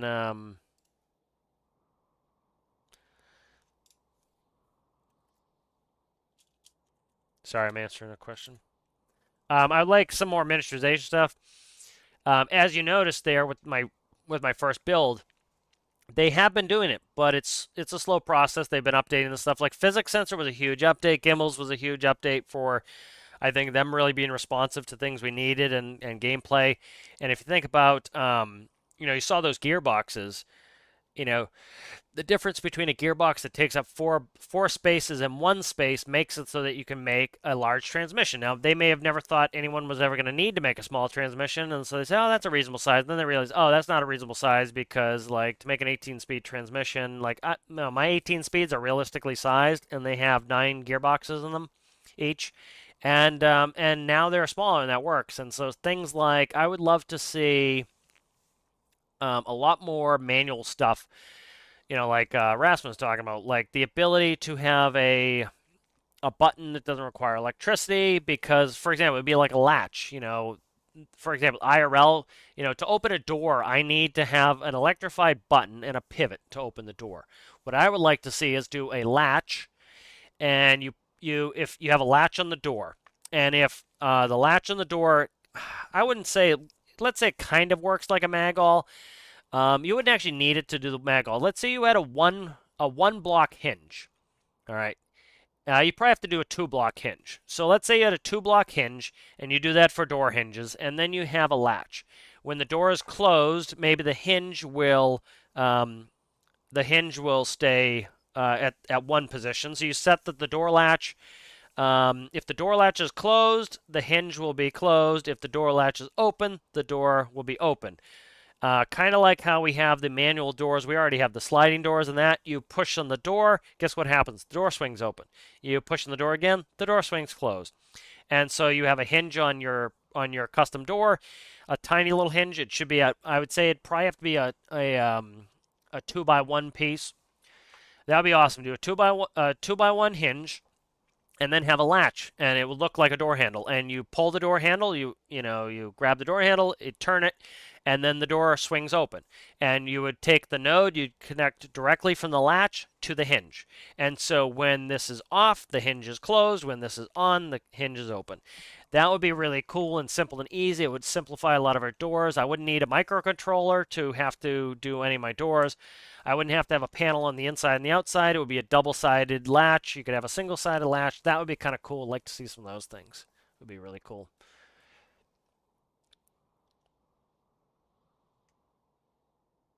Yep, manually adjusted valve would be nice. I think they could do a lot of cool stuff with that where, again, pretty simple. You click on one side of the valve.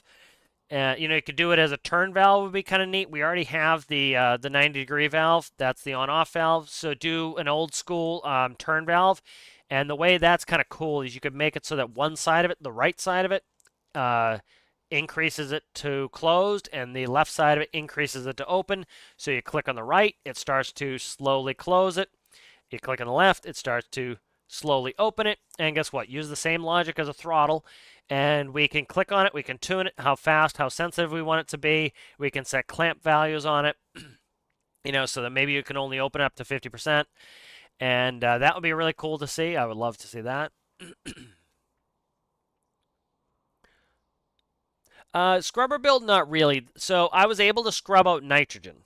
So you can remove nitrogen. The issues become... I was having issues where I could pull all the nitrogen out of the system. I then tried to do a second stage where I just had oxygen, carbon dioxide, and at that point I couldn't split them again. So, I could get the nitrogen out, and what I was hoping is to do a stage where I could go pull the nitrogen. Next lightest would be oxygen. So you'd be pull the nitrogen, pull the oxygen, put them back in the room, and then pull the carbon dioxide last, and then vent it. But I couldn't get it to work, so I'll keep working on some of these things. But especially with my being sick right now, I'm not like thrilled on doing too much stuff that requires me to bang my head against the wall. Yeah, so I need to work on that again at some point. And I'll see you later there, Rasmus.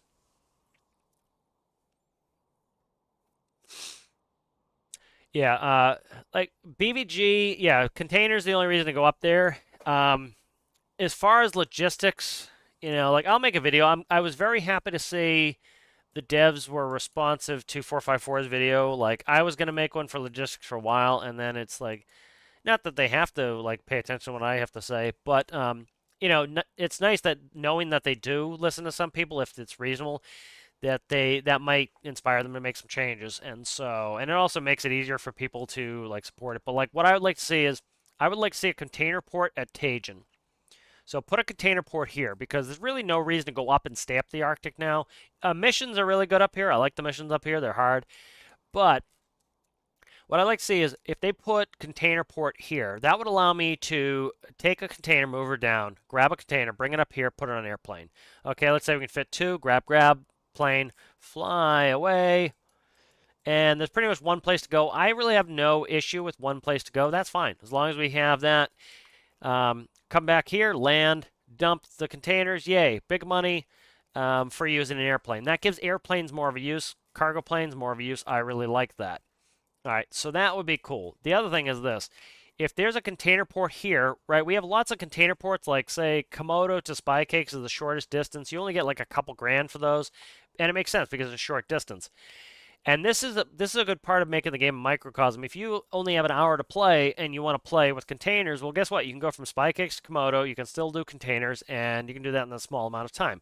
If you want to like have it on autopilot when you go to sleep, you can send it from the south to the Arctic. And so now that if you had a container port here, you could do all that airplane stuff. Plus, you could fly a container in for BVG. You fly a container in for BVG. And now you bring it down to the port and you take a ship for the final mile. Now, the only time this is really worth it is when you have other containers here. So you would have containers that need to go from Tajan to BVG and vice versa. So for me, BVG is right here. So what you would do is you would put your containers that you took off your airplane, you bring them down, put them on your ship. Then you would load up any other containers going for BVG, put them on your ship, and now you can take a large ship that you may not want to run for 8 hours, but you can run for an hour, and then you come over to BVG and you dump them all off at BVG, and you grab all the ones for Tajin, and maybe you have a couple for FJ. So Tajin and FJ, you take all the Tajins and FJs, you come back, you dump your ship off here, you pull off all the Tajins, they're delivered, and then you take your FJs and any more FJs that are sitting here, you now load them all on your plane, bingo, and you're gone. That would make the Arctic more viable and give us a reason to be up here.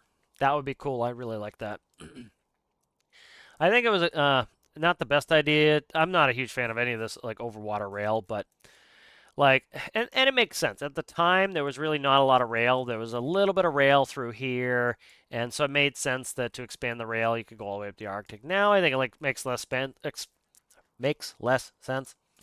I'm not even a huge fan of taking rail. Like this is not as egregious as some of going up the Arctic. Personally, I would cut this Arctic line. I would personally cut the Arctic line. I know some people like it, so I don't know, maybe we can make it an option, but this is kind of silly up here. Like, like even if you want to move containers around here, you have to back out the container all the way down here and then come up to here to BVG.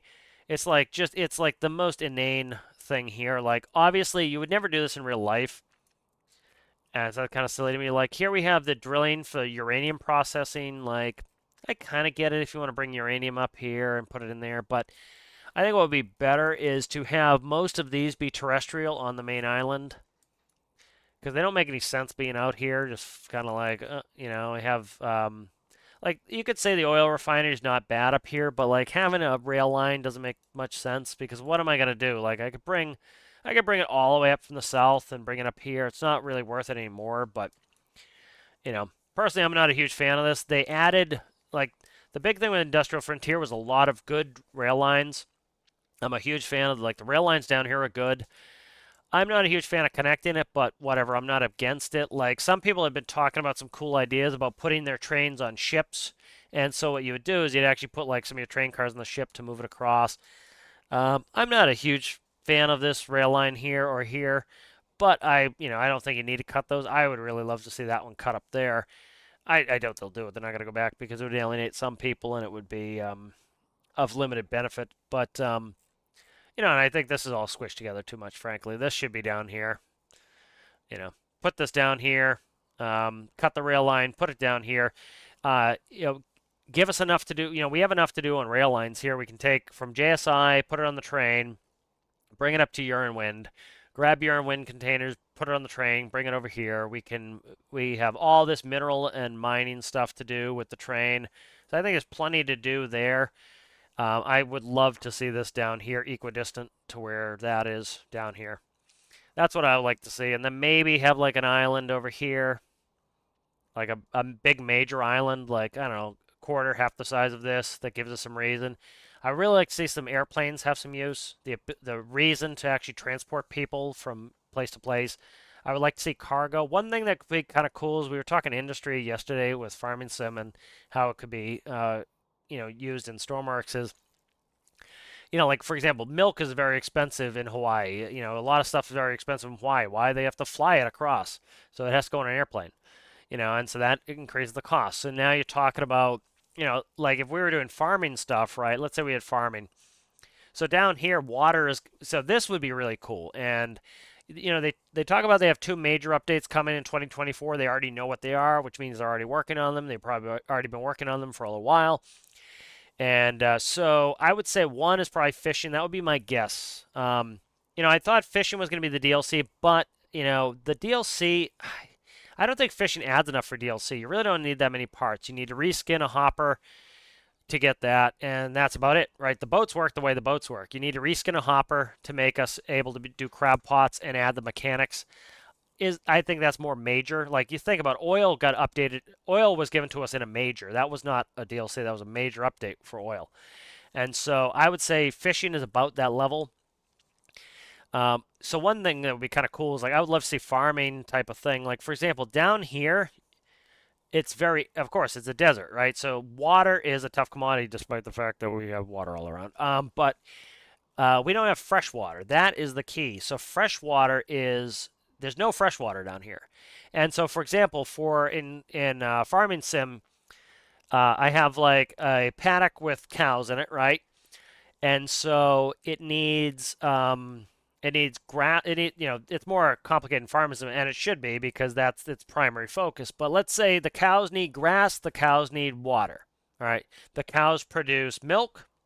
If you have cows, if you have steer, you get meat, and it also produces manure. So your production points are manure, meat, and milk. Manure, meat, milk. Okay. And you need input, grass, and water. Okay. So there is no friggin' grass to be had up here. Of course. It's a desert, there's no grass.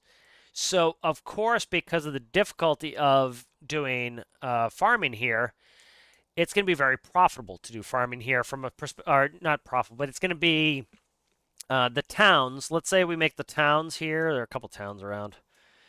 Where are they? They're here. So like, there are going to be some towns, right? I can't find one off the top of my head. There's one down here I know about, right here, North Village. So Noah Village, sorry. So say Noah Village has. I would personally do this. I would take. Eventually, we'll spawn in.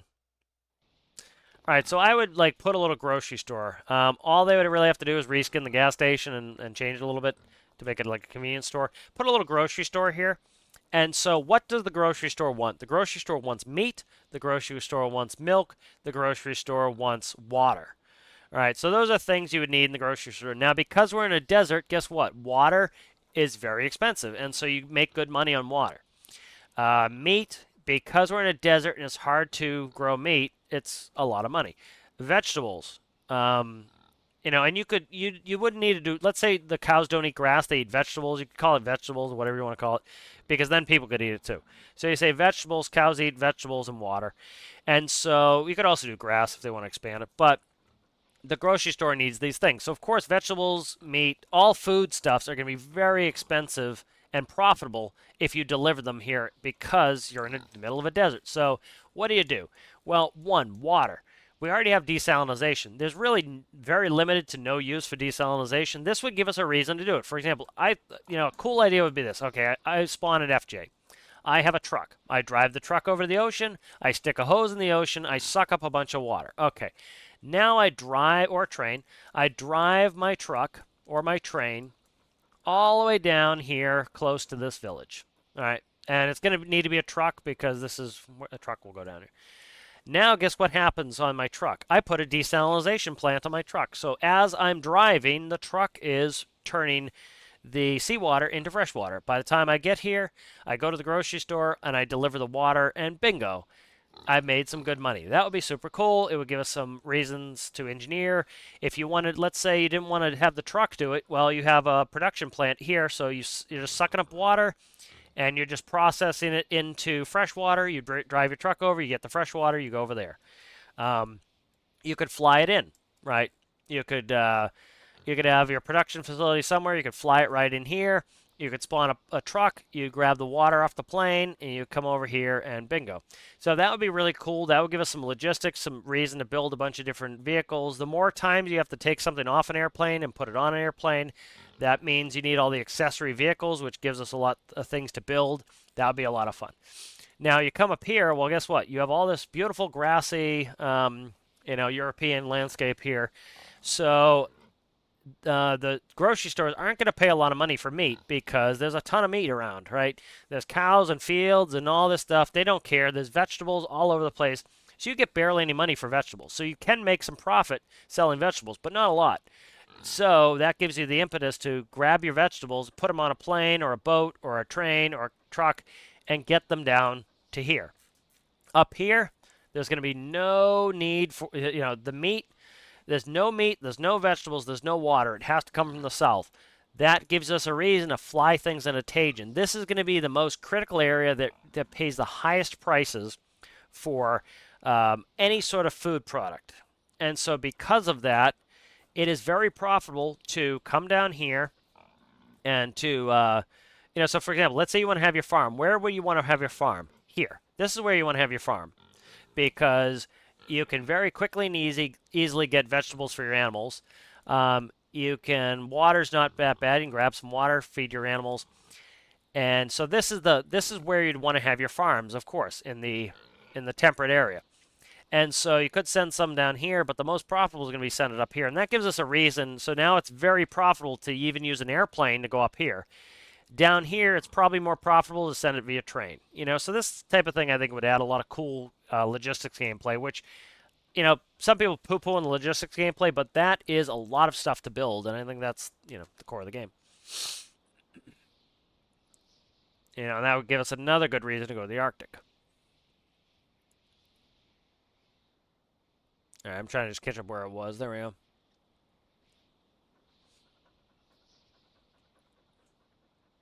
Yeah, I'm not. That doesn't really interest me too much, like the KSB science stuff. I always shut that off. I'm not interested in doing like too much research stuff. That just never interests me. I like to have all the parts and build it, but I don't. Again, I don't poo-poo other people's fun. So I'm happy to have it in there. I think the biggest thing for them is just to always put a checkbox where you can turn on, turn off. I think they should have put a checkbox for oil spills. If you want oil spills, great, turn them on. If you have some people, all they like to do all day is fly their war machines and shoot at the hospital ship all day long, and then they complain that the map is full of oil. Well, guess what? Just let them press a button to shut off the oil. Let them play how they want to play.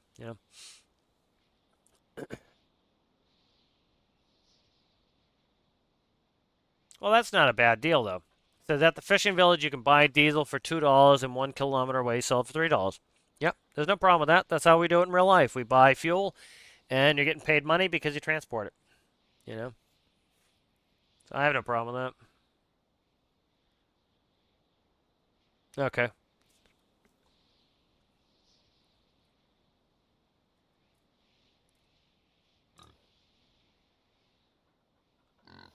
Has that always been your name in Discord?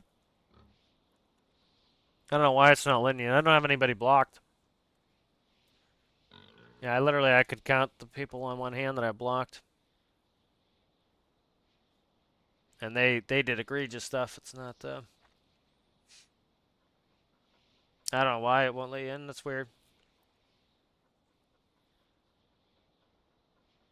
How's it going there, Daniel K? Stormworks is pretty good. Just kind of screwing around a little bit, testing some stuff. I wouldn't say it's utopia. They add them. It just takes time. Yeah. Really like really complex stuff like, um, some of the really complex economic stuff we don't need, and it's overkill. But like I think for this, more of a simple economics, like you saw, like if you're watching me doing farming sim yesterday, I was like really trying to like run the numbers and figure out what's profitable in this and that. That's more important because I'm running a business there. This can have a more simplified system, and I think it works fine, but a little bit of an economic system would be nice. Yeah, kind of like a key for the manual valve. I did not try varying the RPS. I did not. That could have something to do with it. I'll get back to that. I'm not feeling well today. I still have COVID, so I'm kind of anything that was starting to frustrate me. I kind of just moved on. I'll eventually get back to it. And a lot of these mechanics are changed, and I talked about this. Like, I'm not going to, like, why I'm not putting out tutorials now. Like, I see a lot of people putting out tutorials that are very quickly going to be completely useless, and I'm not going to do that. One thing, it's going to confuse new players. I'm trying to be very cognizant of not confusing new players, and so I try not to confuse new players. So, like, if I put out a tutorial that worked for like 2 days, I have options of I can completely make the video invisible on YouTube or delete it. And so that was a bunch of work I did that then had to delete. Yeah, somebody just joined. I don't know what your deal is and why you can't join. That's weird. But yeah, that was I forgot what I was saying. Yeah, so I'll get back to the centrifuge and stuff, but like a lot of this stuff, I'm kind of almost like I'm thinking like maybe at some point I'll want to do another career build series video because like I've been testing like I can get a lot of the stuff to work, but we're having issues with still having pressure in tanks and stuff, and so like one thing I'd have to fix on Triton is I'd have to fix the doors, and I think the doors, a lot of people had those doors broken. I think that has to do with the pressure. The pressure is keeping the door out misaligned. And because the pressure's keeping the door misaligned, I think if they've changed the pressure, I don't want to fix those doors and then have to change them again. So it's a little bit counterproductive to me. So what I'd like to do is I'm just gonna wait. And so like I might do a couple videos here or there, or do some of this like where I'm testing and building, and then we'll see what it looks like next Friday because I assume they're gonna do a regular update this next Friday, and that's gonna be helpful to kind of see what we're doing. Moon symbol on the map. That's the moon. So, oh, I wonder, did I get any places? I haven't yet to check if I got any places. Some random Ewan craters. Nobody told me I had anything, so I assume they would I assume people would, if they found something, they would have told me. There's Blue's crater. It's good to see Blue got something. Egg roll.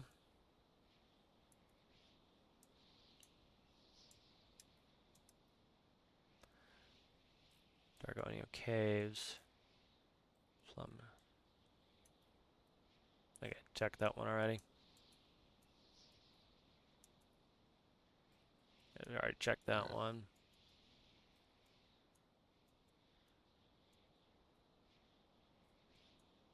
I think they do it by what you put in the workshop anyways. That's why I don't post. I don't advertise to the workshop. Like there's Rachmataz, Red Pug, Kenichi.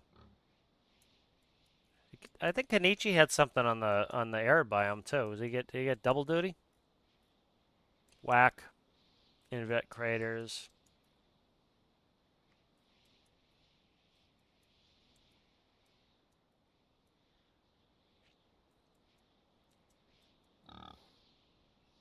There's Mr. G right there. Mr. G, see that? The Mr. G right there.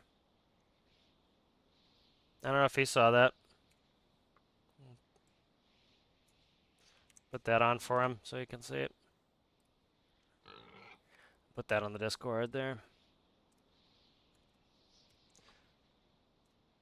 Let's see. There's Mr. G got one. Let's see. Spy guy entrance. I wonder what file they're in. I could search them, but I don't think I got anything. Somebody would have probably said something to me if I did. What's that? Creebert. Maybe we've checked them all. Yeah, I don't think I got anything on the moon. But that's what that is. That's the moon icon, so you can see where things are. On there. Dual stage centrifuge. Yeah, it seems like it's deleting most of the gas, and that's the problem. Is I don't want to delete it. I just want to move it and segregate it because the only thing I want to do is get rid of the carbon dioxide. One thing that could be interesting is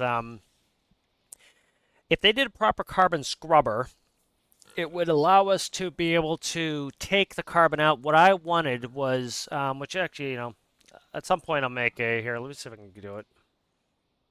Am I logged in? See if I'm logged in here. I'll make it here, and you guys can support it if you like. Am I logged in here?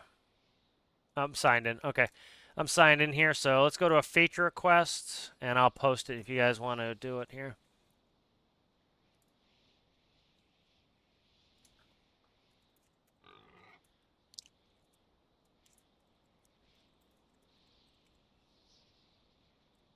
All right, so this it's going to be a feature. Feature.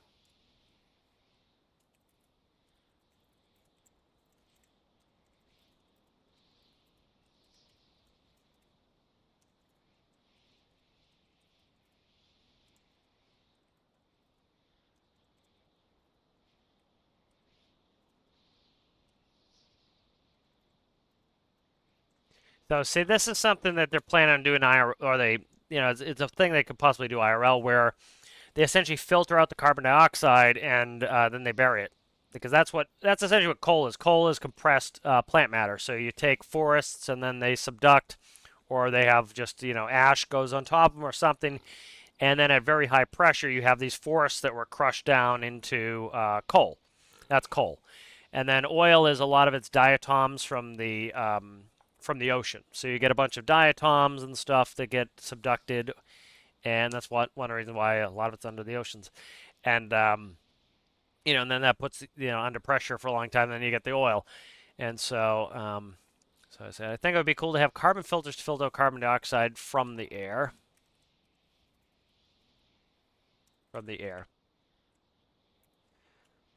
Either in or in or in enclosed space. Either in atmosphere or in enclosed space. The filter would be a few blocks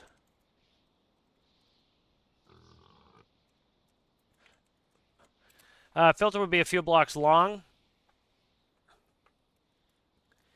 It would input I'm trying to keep the terminology right. Input air and output, let's see, oxygen, nitrogen, and that's it. Output oxygen, nitrogen. Oxygen and nitrogen. The carbon, I did a capital C because capital C is carbon. The carbon would build up in the filter after it is, let's see, each 10% would rep 1 coal ore. So for example, at 100%, the filter would be clogged and stop working. All gas would now go through. So essentially, it would just stop filtering out the carbon. At let's see. You could manually take out the coal ore and sell. So a filter at 100% would yield 10 coal. This could be used for cleaning in subs, and this could be used for cleaning in subs and space. It could also be used on land for carbon remediation.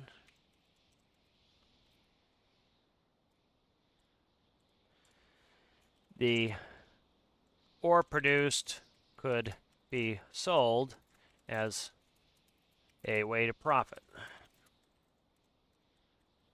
So I think that would be kind of cool. So not only could you use it to scrub out your vehicles, which the main point of that being that you could, if you're scrubbing your vehicles, you're essentially able to breathe the air and not die. But also, if you're using it for carbon remediation, where you could build a facility in the game and it essentially would suck up all of the, it would suck up the carbon from the air, and then you could deposit it in a hopper, and so you'd essentially could profit by pulling carbon out of the atmosphere and bring it and sell it as coal. So that'd be kind of neat. So let's see. I just want to read really quick. I think that'd be cool to have a carbon filter to filter out carbon dioxide from the air, either in atmosphere or in enclosed space. Filter would be a few blocks long. It would input air and output oxygen and nitrogen. The carbon would build up in the filter. Each 10% would represent 1 coal ore. So, for example, 100%, the filter would be clogged and stop working. All gas would now go through. You could manually take out the coal, ore, and sell. So a filter at 100% would yield 10 coal. This could be used for this could be used in subs and space. In subs and space to purify the air. It could be used for on land for carbon remediation. The ore could be sold as a way to profit. All right, so that is now on the feature request where it should be if you actually want something done. And I'm going to go ahead and I'm going to copy my link. If you go on the Discord, let me see. Under, where did I put it? I put it up when we had this issue. Let's see, where it is. Under Bug Tracker Support. Go ahead and put your links there. I just put that on there. I'll put one in here in case you guys want to start. The best way to do is sign in and start. You have to be signed in for the start to actually count. But that's how you get features, actually done in game. They were very responsive to this, as they said they'd be in the past when they went after the most populous feature requests or bug fixes these last couple days. That's the whole point. The system's there, so that is, I think, the best way to get things done if you want them. So. But I think that would be kind of cool because that would give us, for example, I could have it on the ground and suck carbon dioxide out of the atmosphere and make myself a little bit of money with coal, Because that would be cool. Think about you make a train, right? Train has a carbon cleaning car, and the train, just moves along and it drops off all this carbon. As it's going, it's dumping carbon into hoppers, and then it goes and it it can then sell the coal. So that'll give you another cool kind of way to make some profit.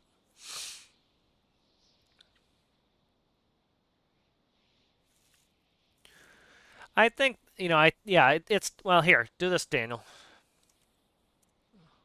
I would do this. So you guys can't see this. Let me see if I can figure out a way to do this. Okay, so if I do display capture, like, just let me know if the screen goes blue like that. It's because you can't see the add-on editor unless I do display capture. But here's the add-on editor. This was another thing they added, which was cool. So let's do moon test. All right, moon test. I have yet to be in the moon at all. So you go down to mission locations. This was a big add.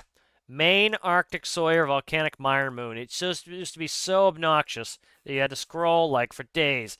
Now this is super cool, man. The main island, it's so easy to find stuff now. And then Arctic, it's like all that's easy to find. Like most of it's on one page. See, like this one's got a lot, but most of it's on one page. Mire, as you see, like the big continents have a lot of scroll, but still, it was a hell of a lot of scrolling. Like you gotta scroll like a mamma jamma to get anything. So let's see. Let's go to moon here. Okay, so let's go there. Edit objects. So let's say that I am. Who was saying that?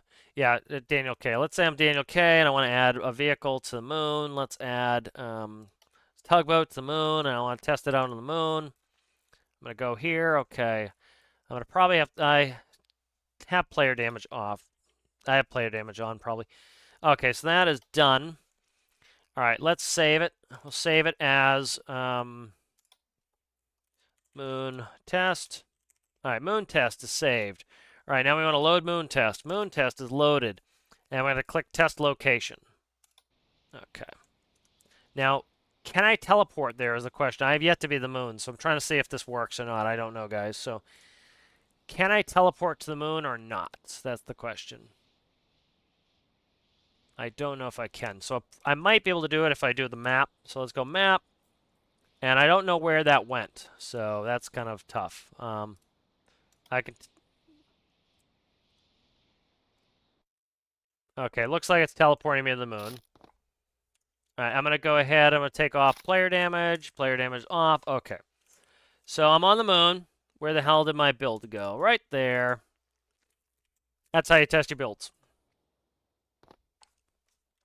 Should be able to get in this build. Should be able to do everything on this build and test it. So that's how you test your builds. It really doesn't take all that much time. So like... So it's really quick. So then you want to go add-on editor. It tells you when you're in a live session. That's good. You want to edit the object. So you come in here. You click on this. Okay, let's put a vehicle I can actually use on here. So let's go delete. I want to then take something else. So let's take the electric cart. The electric cart should work on the moon. Okay, electric cart's on the moon. Let's save it as moon test. I'm going to load moon test. I'm going to test location. As you can see, it's super fast and easy to test your builds like this. So this is why I'm not actually a huge advocate for having a workbench on there. I'm not really against it, but the issue being this is, you can test using the add-on editor, and then the thing is this, that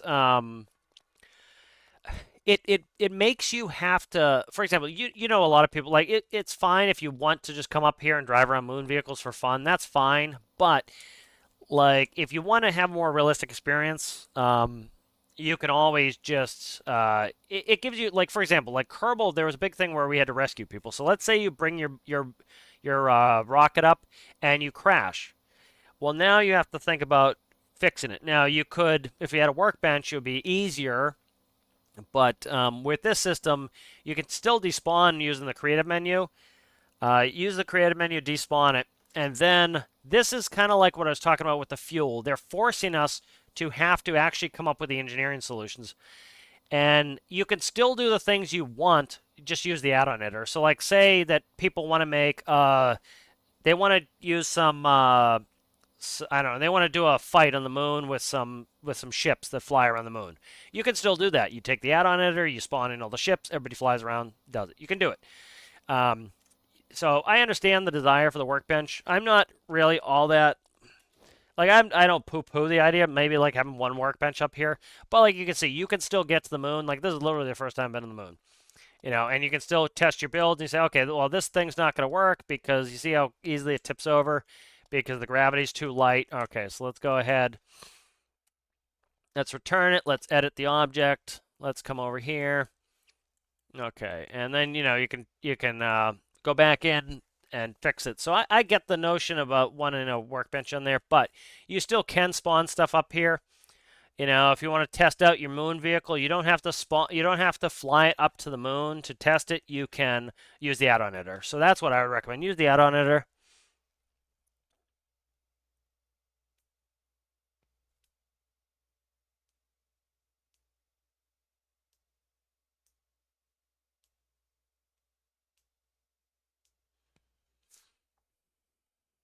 Yeah, all the solar cells cost the same.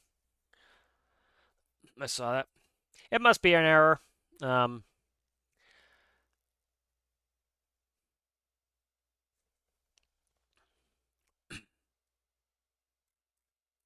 It could be them trying to appease because the solar panels were pretty much useless before, so they might just be like, "Ah, screw it, we'll just make them the same price," you know.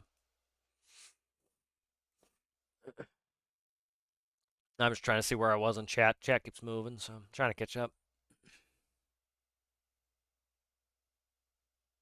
Yeah, a place to turn trains around the Arctic would be good. You know, you notice that the devs have gotten, like, there was that comment on Reddit kind of annoying me. The guy's like, "Oh, the game's getting worse and worse." I'm like, "It's getting better and better. And it is getting better and better." You know, one of my evidences for it getting better and better is, here, let's get out of this. Let's look at the map. So, like, you know, you talk about turnarounds. Turnarounds made sense for trains. The devs didn't think of it the first time, so when they went back in, they put in a bunch of turnarounds. There's a turnaround there. There's a turnaround somewhere. I think, nope, that's one way. There's another turnaround here somewhere, right here. Karl Industries has a turnaround. So there's a bunch of places with turnarounds. The problem is, you know, they did go back and rework rail lines up here. The problem is, I think they put a turnaround here. I believe that's a turnaround. You know, one thing is I think people need to show enough interest that it's going to be worth the time, because they need, you know, time costs money. They need to turn that money expenditure into income. And so, you know, always have to ask the question, is it profitable for them to do this? And it needs to be for business. And so, like, I would love to see an Arctic update, but one of the things is we as a community need to show them what they could do in the Arctic that would make us want to spend time there, because I don't think a lot of people spend time in the Arctic. Some of those things I talked about today would give you a reason to be in the Arctic. You know, like adding the farming mechanic could bring life to the Arctic, because again, You farm down at the middle continent, you fly up here. Well, then guess what? That gives you a reason to put villages, grocery stores, stuff up in the Arctic. You have a where is it? You have the Arctic Survey Base. Well, guess what? They need food, they need water, they need that. So now, how do I get there? Well, I could take a boat or I could take a helicopter. So fly the food in, put it on a helicopter, come over here, and I do that. Or I take a plane with skis and I land that in there, and now it's profitable enough that it gives me some neat things. Like in Alaska, like people literally use like planes as taxis because it might be hundreds of miles. So they'll literally go on a plane and they'll take the plane to go buy groceries for the month. And then they'll fly out to a remote village in an airplane. And that makes sense because the distance is so vast and the government subsidizes it all. So it makes sense now to fly food from all the way down here, all the way up to here, and then put it on a helicopter or take a different plane and fly it over here. That gives us some more reason to be up here. So something like that, like when people are like, oh, farming would be stupid. What's the point of farming? Like you might not enjoy the farming part of it, but it would give life and purpose to this area. And that's part of like real life stuff. Is it's like why is food so expensive in Hawaii or in Guam? Is because they have to ship the stuff in, and why you think about like I was talking about Alaska, like people literally taking airplanes to go get groceries, because they need to be able to do it or else they can't survive in that remote of a wilderness where you can't grow anything, you know. And so that's kind of neat stuff there. I think they could add that would be really neat.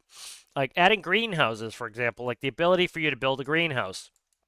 Like they could put one of the static workbenches and you build a greenhouse. Well, now you're making the stuff. Now you still need to get certain like manure from the cows. So you need to go down and get manure. You need to bring manure up, and then maybe you could do an inside barn where you could have cows inside. Well, guess what? Now you have to have a building. The building's expensive, but you now have cows that you can sell right here and make good money. So little things like that I think would be really interesting. Yeah, I wouldn't mind it in creative mode, the ability to add the workbench. I kind of like some of the notions of, and I get around some of them myself using creative menu in my career games, but most of it is like I've said before, I forget a fire extinguisher, I'm not going to spend, I just spent 30 minutes taking my ship over there.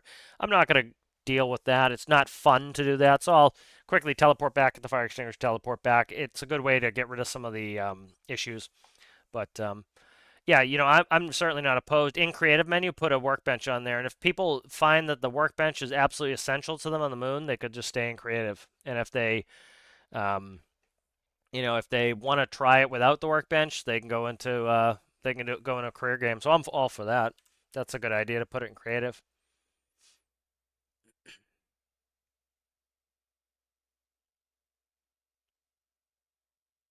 Trying to catch up back where I'm. Yeah, fishing and agriculture I think would be really big, and they go together. Like fish would yield meat. Um, for example, like some of the industry stuff getting salt. So, for example, I would like to see, desalinization spits out fresh water and salt, and then we can use the salt for stuff and sell it. That you take salt, you take fish, you get fish products. You take salt, you take meat, you get meat products, and so you can't sell meat directly. Like you could sell meat to the meat processing plant, and you can't.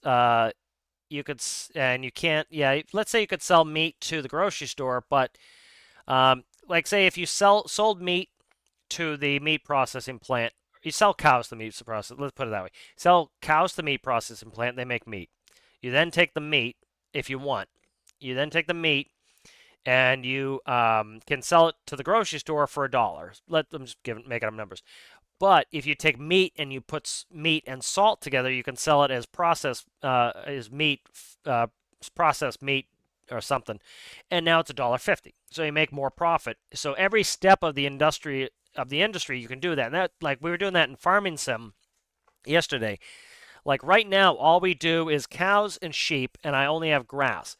And I talked about how we need a lot of cash on hand to now do any cereal crops because I need to buy plows, cultivators, planters, weeders, or rent them, fertilizer. We have some fertilization. And then I need to do all sorts of stuff to harvest. So I need all new harvesting equipment. Right now, we have all the equipment we need for grass. So in order to move up in the industry chain, I need a lot more money. So it makes sense that, let's say we have a cow farm. It makes sense for us not to even sell meat. We just sell cows and we sell milk. That's all we sell, and we bring in the goods. Eventually, we're gonna make enough money from selling meat and milk, which are the lowest level of the production, that we now can afford to take the meat and sell it to the grocery store. And then eventually we get our salt production up. So now it makes sense for us to take our meat and our salt and convert it to then bring it to the grocery store to get max profit. And so that's a good way to do it. A lot of games do this, like Farming Sim, where you can progress from the little guy to the big guy by going in line. I like that. I'd like them to add that to this game. We need an official cap air mod, yeah. Unfortunately, cap air doesn't get that many views. I'll do a little bit when I'm feeling like it. I enjoy it, but especially it's a little bit more work now that I'm doing the ATC with AI, so I have to. But that'll be fun to do. Some cap air. I might do that this week, seeing that I'm trying not to like work on some of my builds that need work because I'm waiting for them to kind of get all the pressurization stuff done.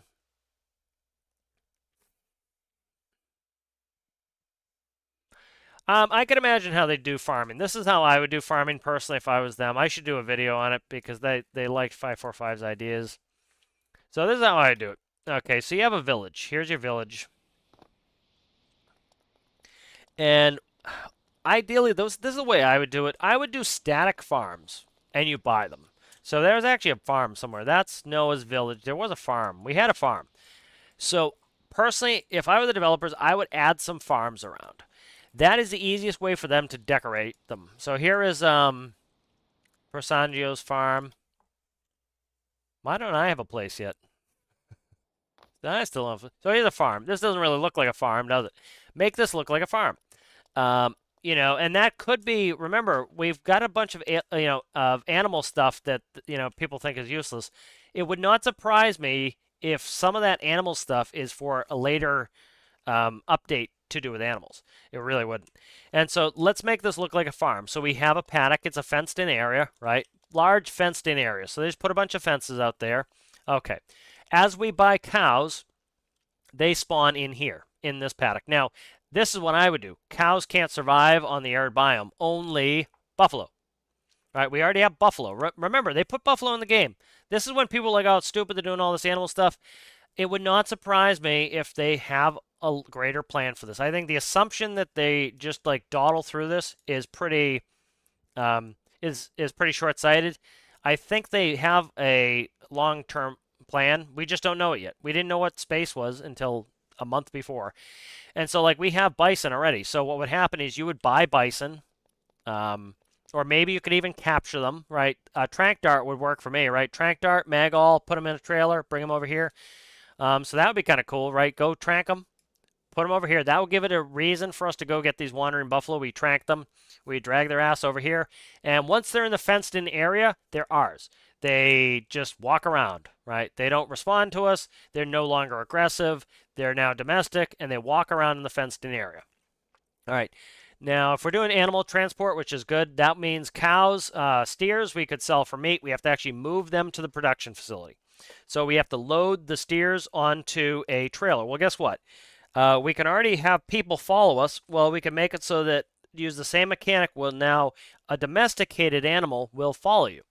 So you click on E, the domesticated animal follows you, you walk them up into the trailer, you press E again, you get out of the trailer, you close the door, and now you drive to the processing facility and you dump them off. That's it.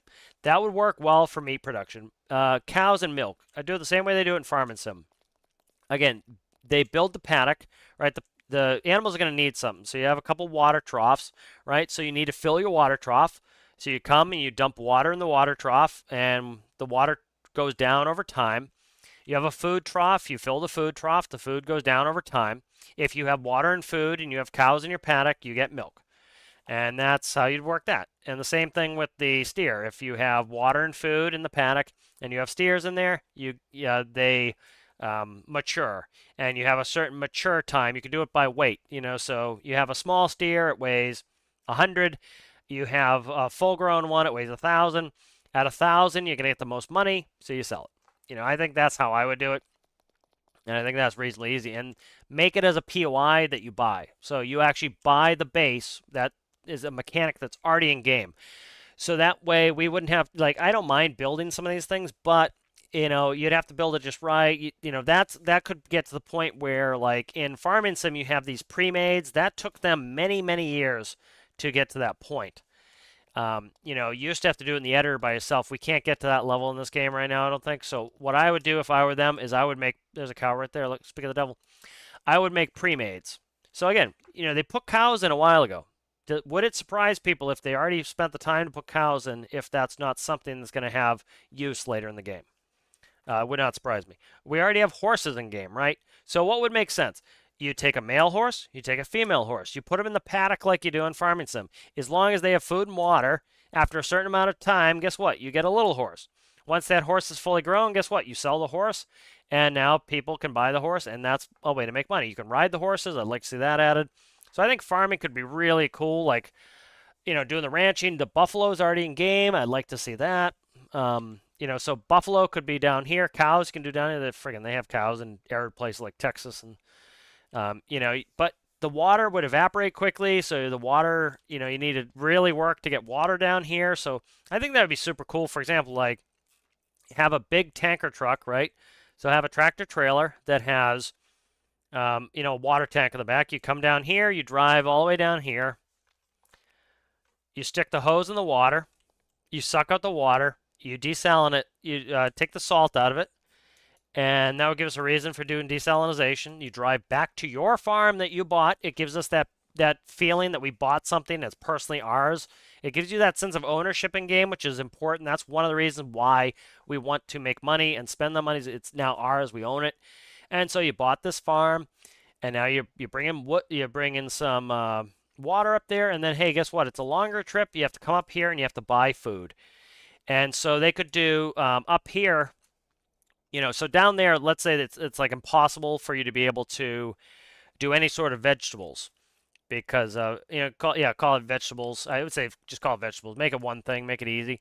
And then you come up here. I don't think there's any farms up here because they didn't put them on. But like down here, this is completely unused area, all this southern crap here. Perfect area for a huge farm here that we can buy. Tajin's $250,000. I have no desire to buy Tajin because what's the point? But if you had a cool farm down here, I'd buy the hell out of this. Right, so right over here, you have all this beautiful green space here. And for farming, you could do a crop. It's on the ground. It's pretty simple. As you go over it, it replaces it with a different mesh. So you have corn here. You drive over the corn. All right, you drive back and forth on the corn. There's a certain header attachment. Each header attachment is 3x2. You put 20 on there, you have a nice wide header. You put 10 on there, you have a header that's half as long. You go back and forth, back and forth. What's that? There's a horsey.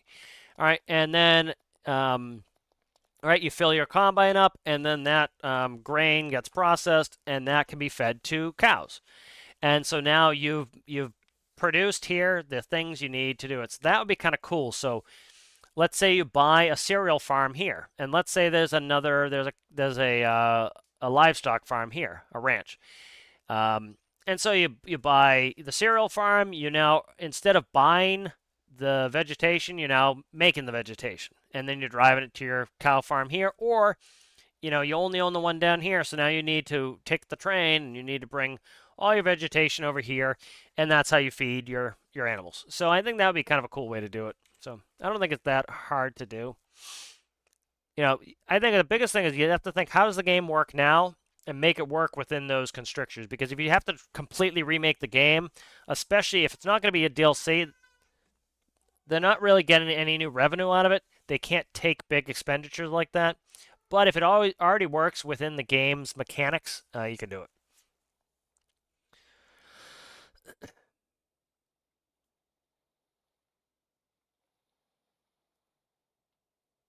Just reading some chat here. Yeah, so fish, I think, would go well in that. Yeah, there was a pig in that area. Yep.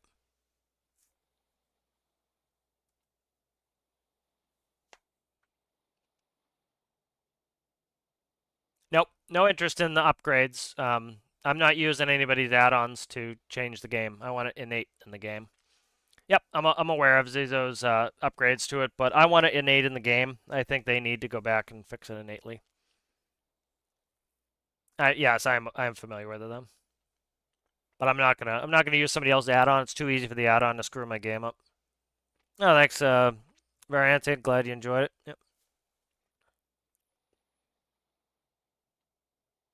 Yeah, so a lot of the fluid systems are having problems. I think, like I said, it's spawning a full tank of air in there at 60 atmospheres.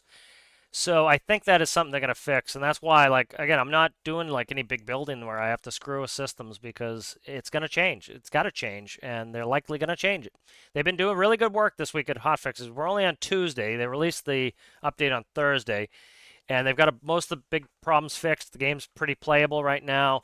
A couple things around the edges. I think, give it a couple more days. I think it'll be in really good shape. And I say, in a month the game will be in really good shape.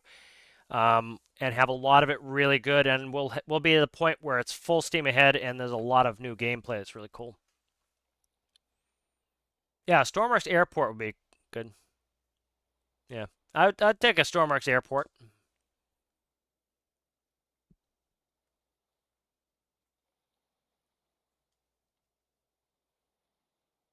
Yep.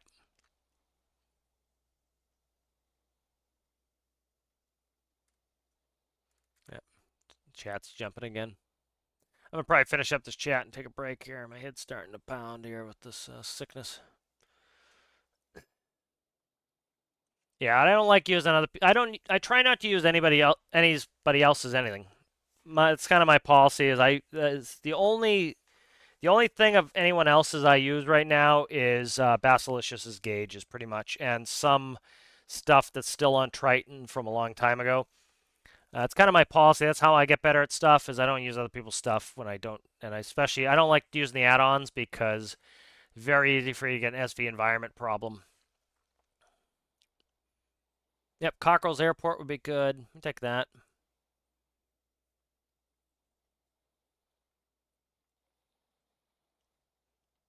Yeah, I would want a proper shifter. Like they have one on that you can buy. Oh, okay, that's good, yeah. Users banned from this guild. That's interesting. Did you have any other names? I don't think you did you? That's interesting. Because I don't, like, I think I have 2 people blocked, and that's it. And that was them fighting. They got booted.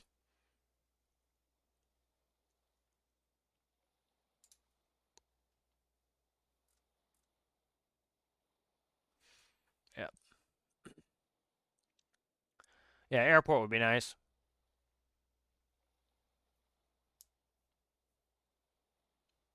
Yep, I appreciate it. I would like my name in the game. That would be nice.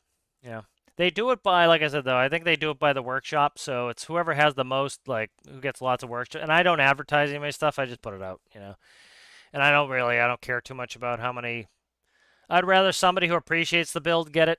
If it's one person appreciates the build, I'd rather that than like 400 people who are just doing it for a pretty picture, or because I spammed it all over everywhere. So yeah, that's how they seem to do the names. But it would be nice if I'd get an airport would be nice. Yeah, an island airport would be nice. You know what I want? Maybe that's why they're taking so long to do it. Like I want an island out here, a big island. Like doesn't have to be huge, like this big. Big island right out here with Captain's Airport there. Cap Air.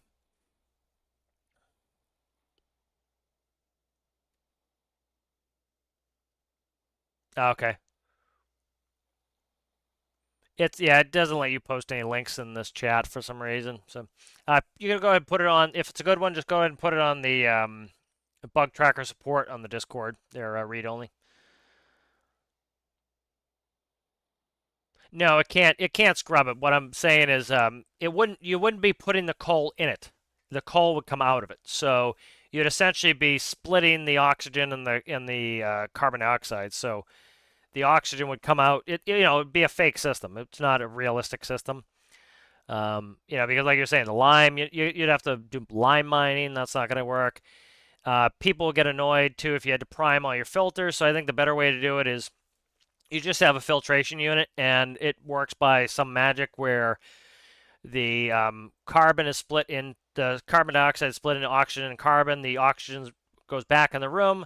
The carbon um, the carbon is turned into those little carbon ores, and after you get to 100%, you pull out 10 carbon ores, and then you can throw them away or you can save them. If you threw, like, say you threw them on the ground, after 60 seconds, they'd all be gone. If you wanted to sell them, you could sell them. So, like, it would make no sense to bring the ones down from space because, you know, you're hauling all this stupid coal around for no reason. So you just throw them on the floor, they'd disappear. And then when you know, if you're on the ground, you're actually doing carbon scrubbing, it could actually make sense, you know. Like, for example, like my oil rig here is pumping away like crazy. Well, I could put a carbon scrubber right here. I could build a station. I could build it on, let's say, our private island, right? So we have our private island. I could build a carbon scrubbing facility here. There's actually a couple islands here that, like, you're not going to buy each of these islands, but let's say this would make sense to buy this island, and all you build is a carbon scrubber on there. So you build this island, put a carbon scrubber on here. So the carbon scrubber on here, and then what do you do? Maybe every once in a while you take a boat and you come over here and you dump the coal into here. So it would just be the carbon from the scrubber would be coal, you know, because we already have that, you know.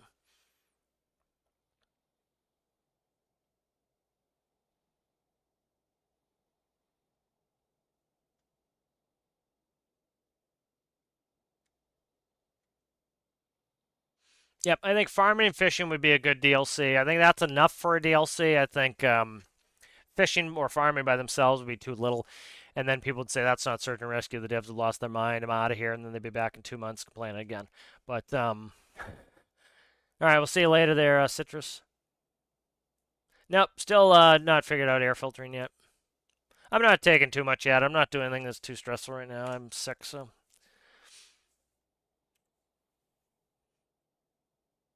Yep.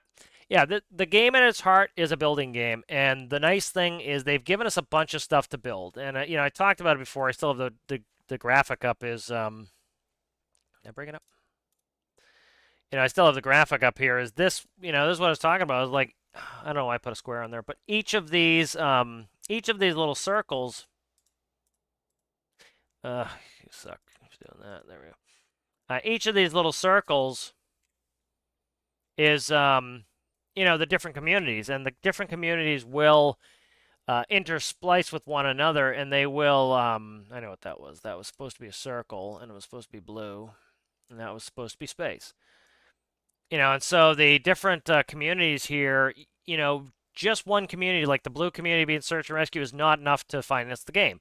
The orange community, the weapons DLC, is not enough to finance the game. The industrial frontier is not enough to finance the game. Space DLC here. Now that you have Space DLC, this is enough to finance the game because, you know, and then each of these communities, you know, they overlap. And so you get some overlap, you get some Venn diagram going on in here. And so each of these communities overlaps with one another. And so you find a niche. Here's a person who likes search and rescue, who likes industrial frontier and likes space, you know, make them all overlap. But this person likes, you know, like this is me right here.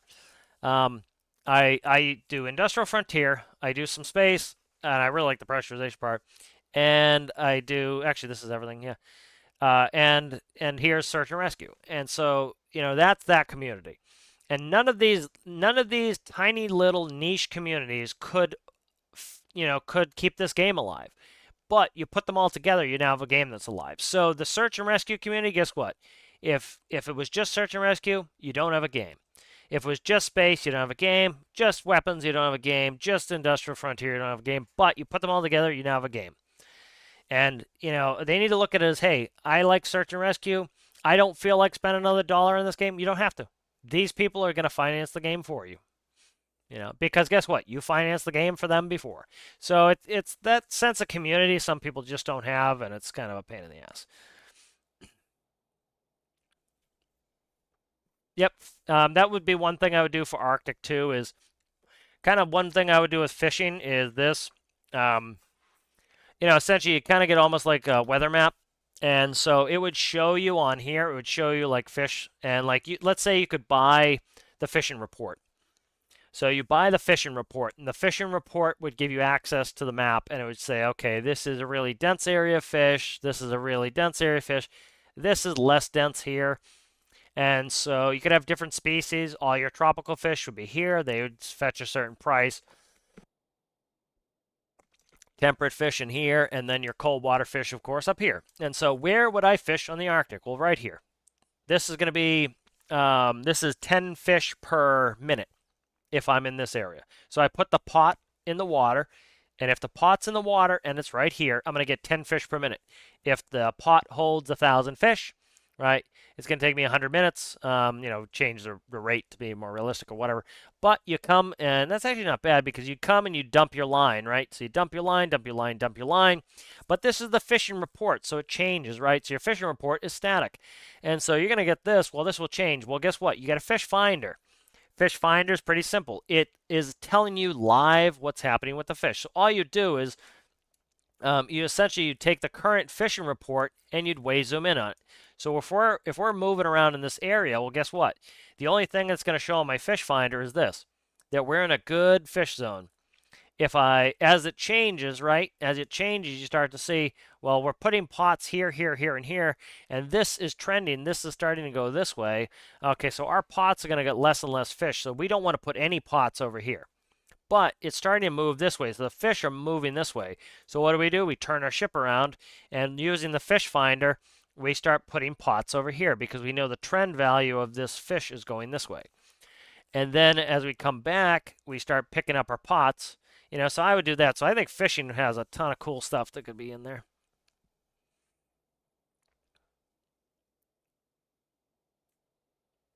Yeah, it's like I still like I saw a complaint like somebody with like, oh, they should have focused on search and rescue. I'm like literally like, what do you want? Like explain to me what you want for more search and rescue.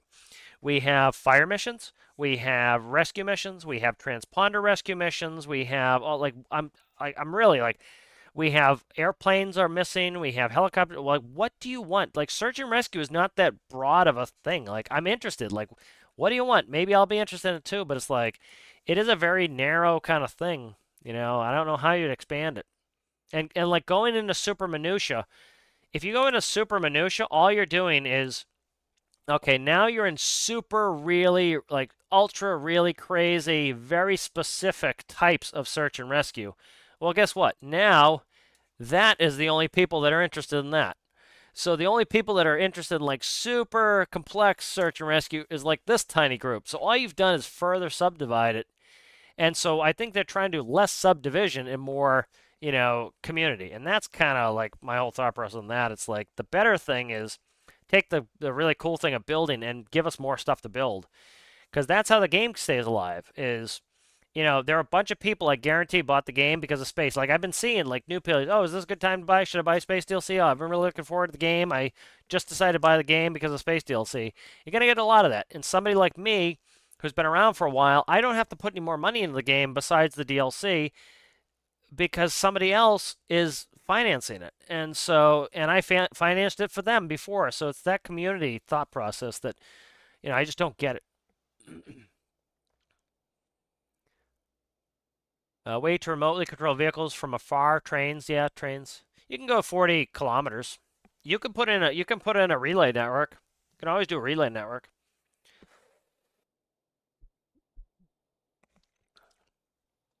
Yeah, centrifuge is not working right. The centrifuge is, I can separate out nitrogen with the centrifuge. So I can pull all the nitrogen out of the air. The problem is the other bottle does not get anything. So I can pull all the nitrogen out. If I then try to further subdivide the air, it is deleting stuff. So it's like the nitrogen has a different density or something, and the other two do not. So can't really get it to work yet. You could eat the horse. I don't eat horse, though.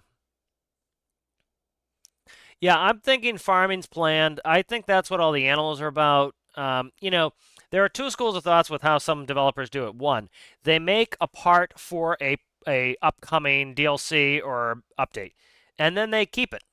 They say, that's my toy. That toy's not ready to be used until I say my toy is ready to be used. There's another school of thought. Hey, we made some horses. We made some bison. We made some X, Y, and Z for an update. instead of holding on to them, we're going to release them so the community can enjoy them. I enjoy the bison. One of my favorite thing about the bison is, and it's funny, it's some of the same people complaining. They say, oh, the arid biome is so boring. There's nothing going on there. There's no detail. There's no sagebrush. True. But as I'm flying over the arid biome, there's little herds of bison walking around. And it's neat. It gives you a little, oh, like in real life. Oh, there's bison. And I do that in the career build series sometimes. I'm flying along, oh, bison, I had a funny one the other day. I was coming up here to Spy Cakes. I came around the corner and there was a badger swimming in the water, and I had to take Triton close to the shore so I didn't run over the badger. We had the video where I was coming up here with cargo, and as I rounded the corner up here, there were a couple goats in the road. I swerved around one and swerved around the other one. And it's like, that is interesting. That's emergent gameplay. That's interesting. Yes, it's not the biggest thing you could have ever done, but the likelihood is they put in goats, they put in these things that can be farmed. It wouldn't surprise me if they do some farming, Superheat the air. I don't know how, well, yeah, I don't know how it works in real life. Do that.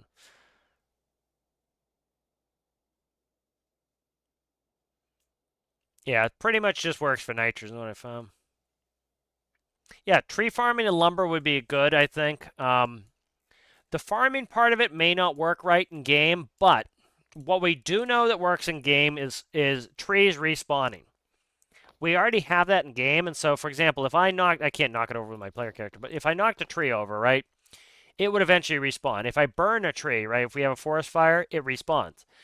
So the ability to, for example, like I talked about, Farming Sim had very basic forestry in the start. If you cut over a tree, right, you take a chainsaw, you cut it, it falls over. In Farming Sim, the way it worked was when it as soon as you cut it, all the branches disappeared, and now you have a log. So you take the log, you grab it with a grabber or with a magall, put it on a trailer, go sell. Eventually, they respawn. The way a lot of games do it is this tree is its own certain tree entity, and then as soon as you cut it, it instantly disappears and a new entity pops in its place. Farming Sim later on, what they did is you cut the tree, it tips over, you then kind of work the chainsaw a little bit on the cut over tree, and the only thing that will come off is all the branches are gone. Now you have a log, and you put it on top of, you put it on your truck. They could further do it where once if the condition is the branches are gone and you put the chainsaw at it again, it just splits it in half. That's it.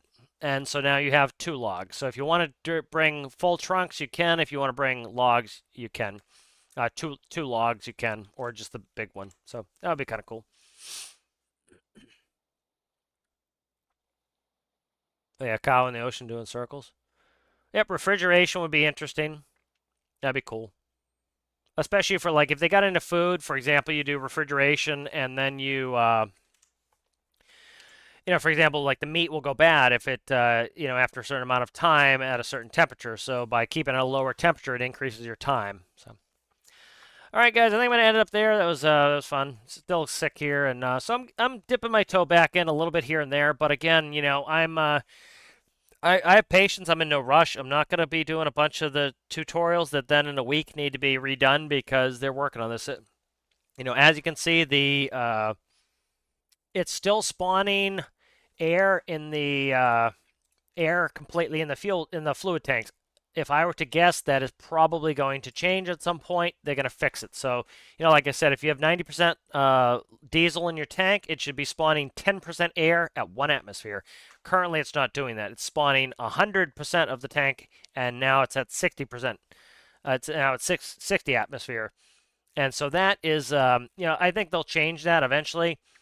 And so I'm not really in a big rush to go redo everything and play some other games, and I'll get back to it and I'll enjoy it. And I only usually play when I'm having really itching to play, and so I was itching to play a little bit today, and we'll kind of do that. So thank you to Cider Mountain, FS Gamer, Connor O'Boyle, Danny, Miles World, Sergeant Chaos, Aaron Repairs, all in Citrus for being members. That's down in the description if you'd like to become a member.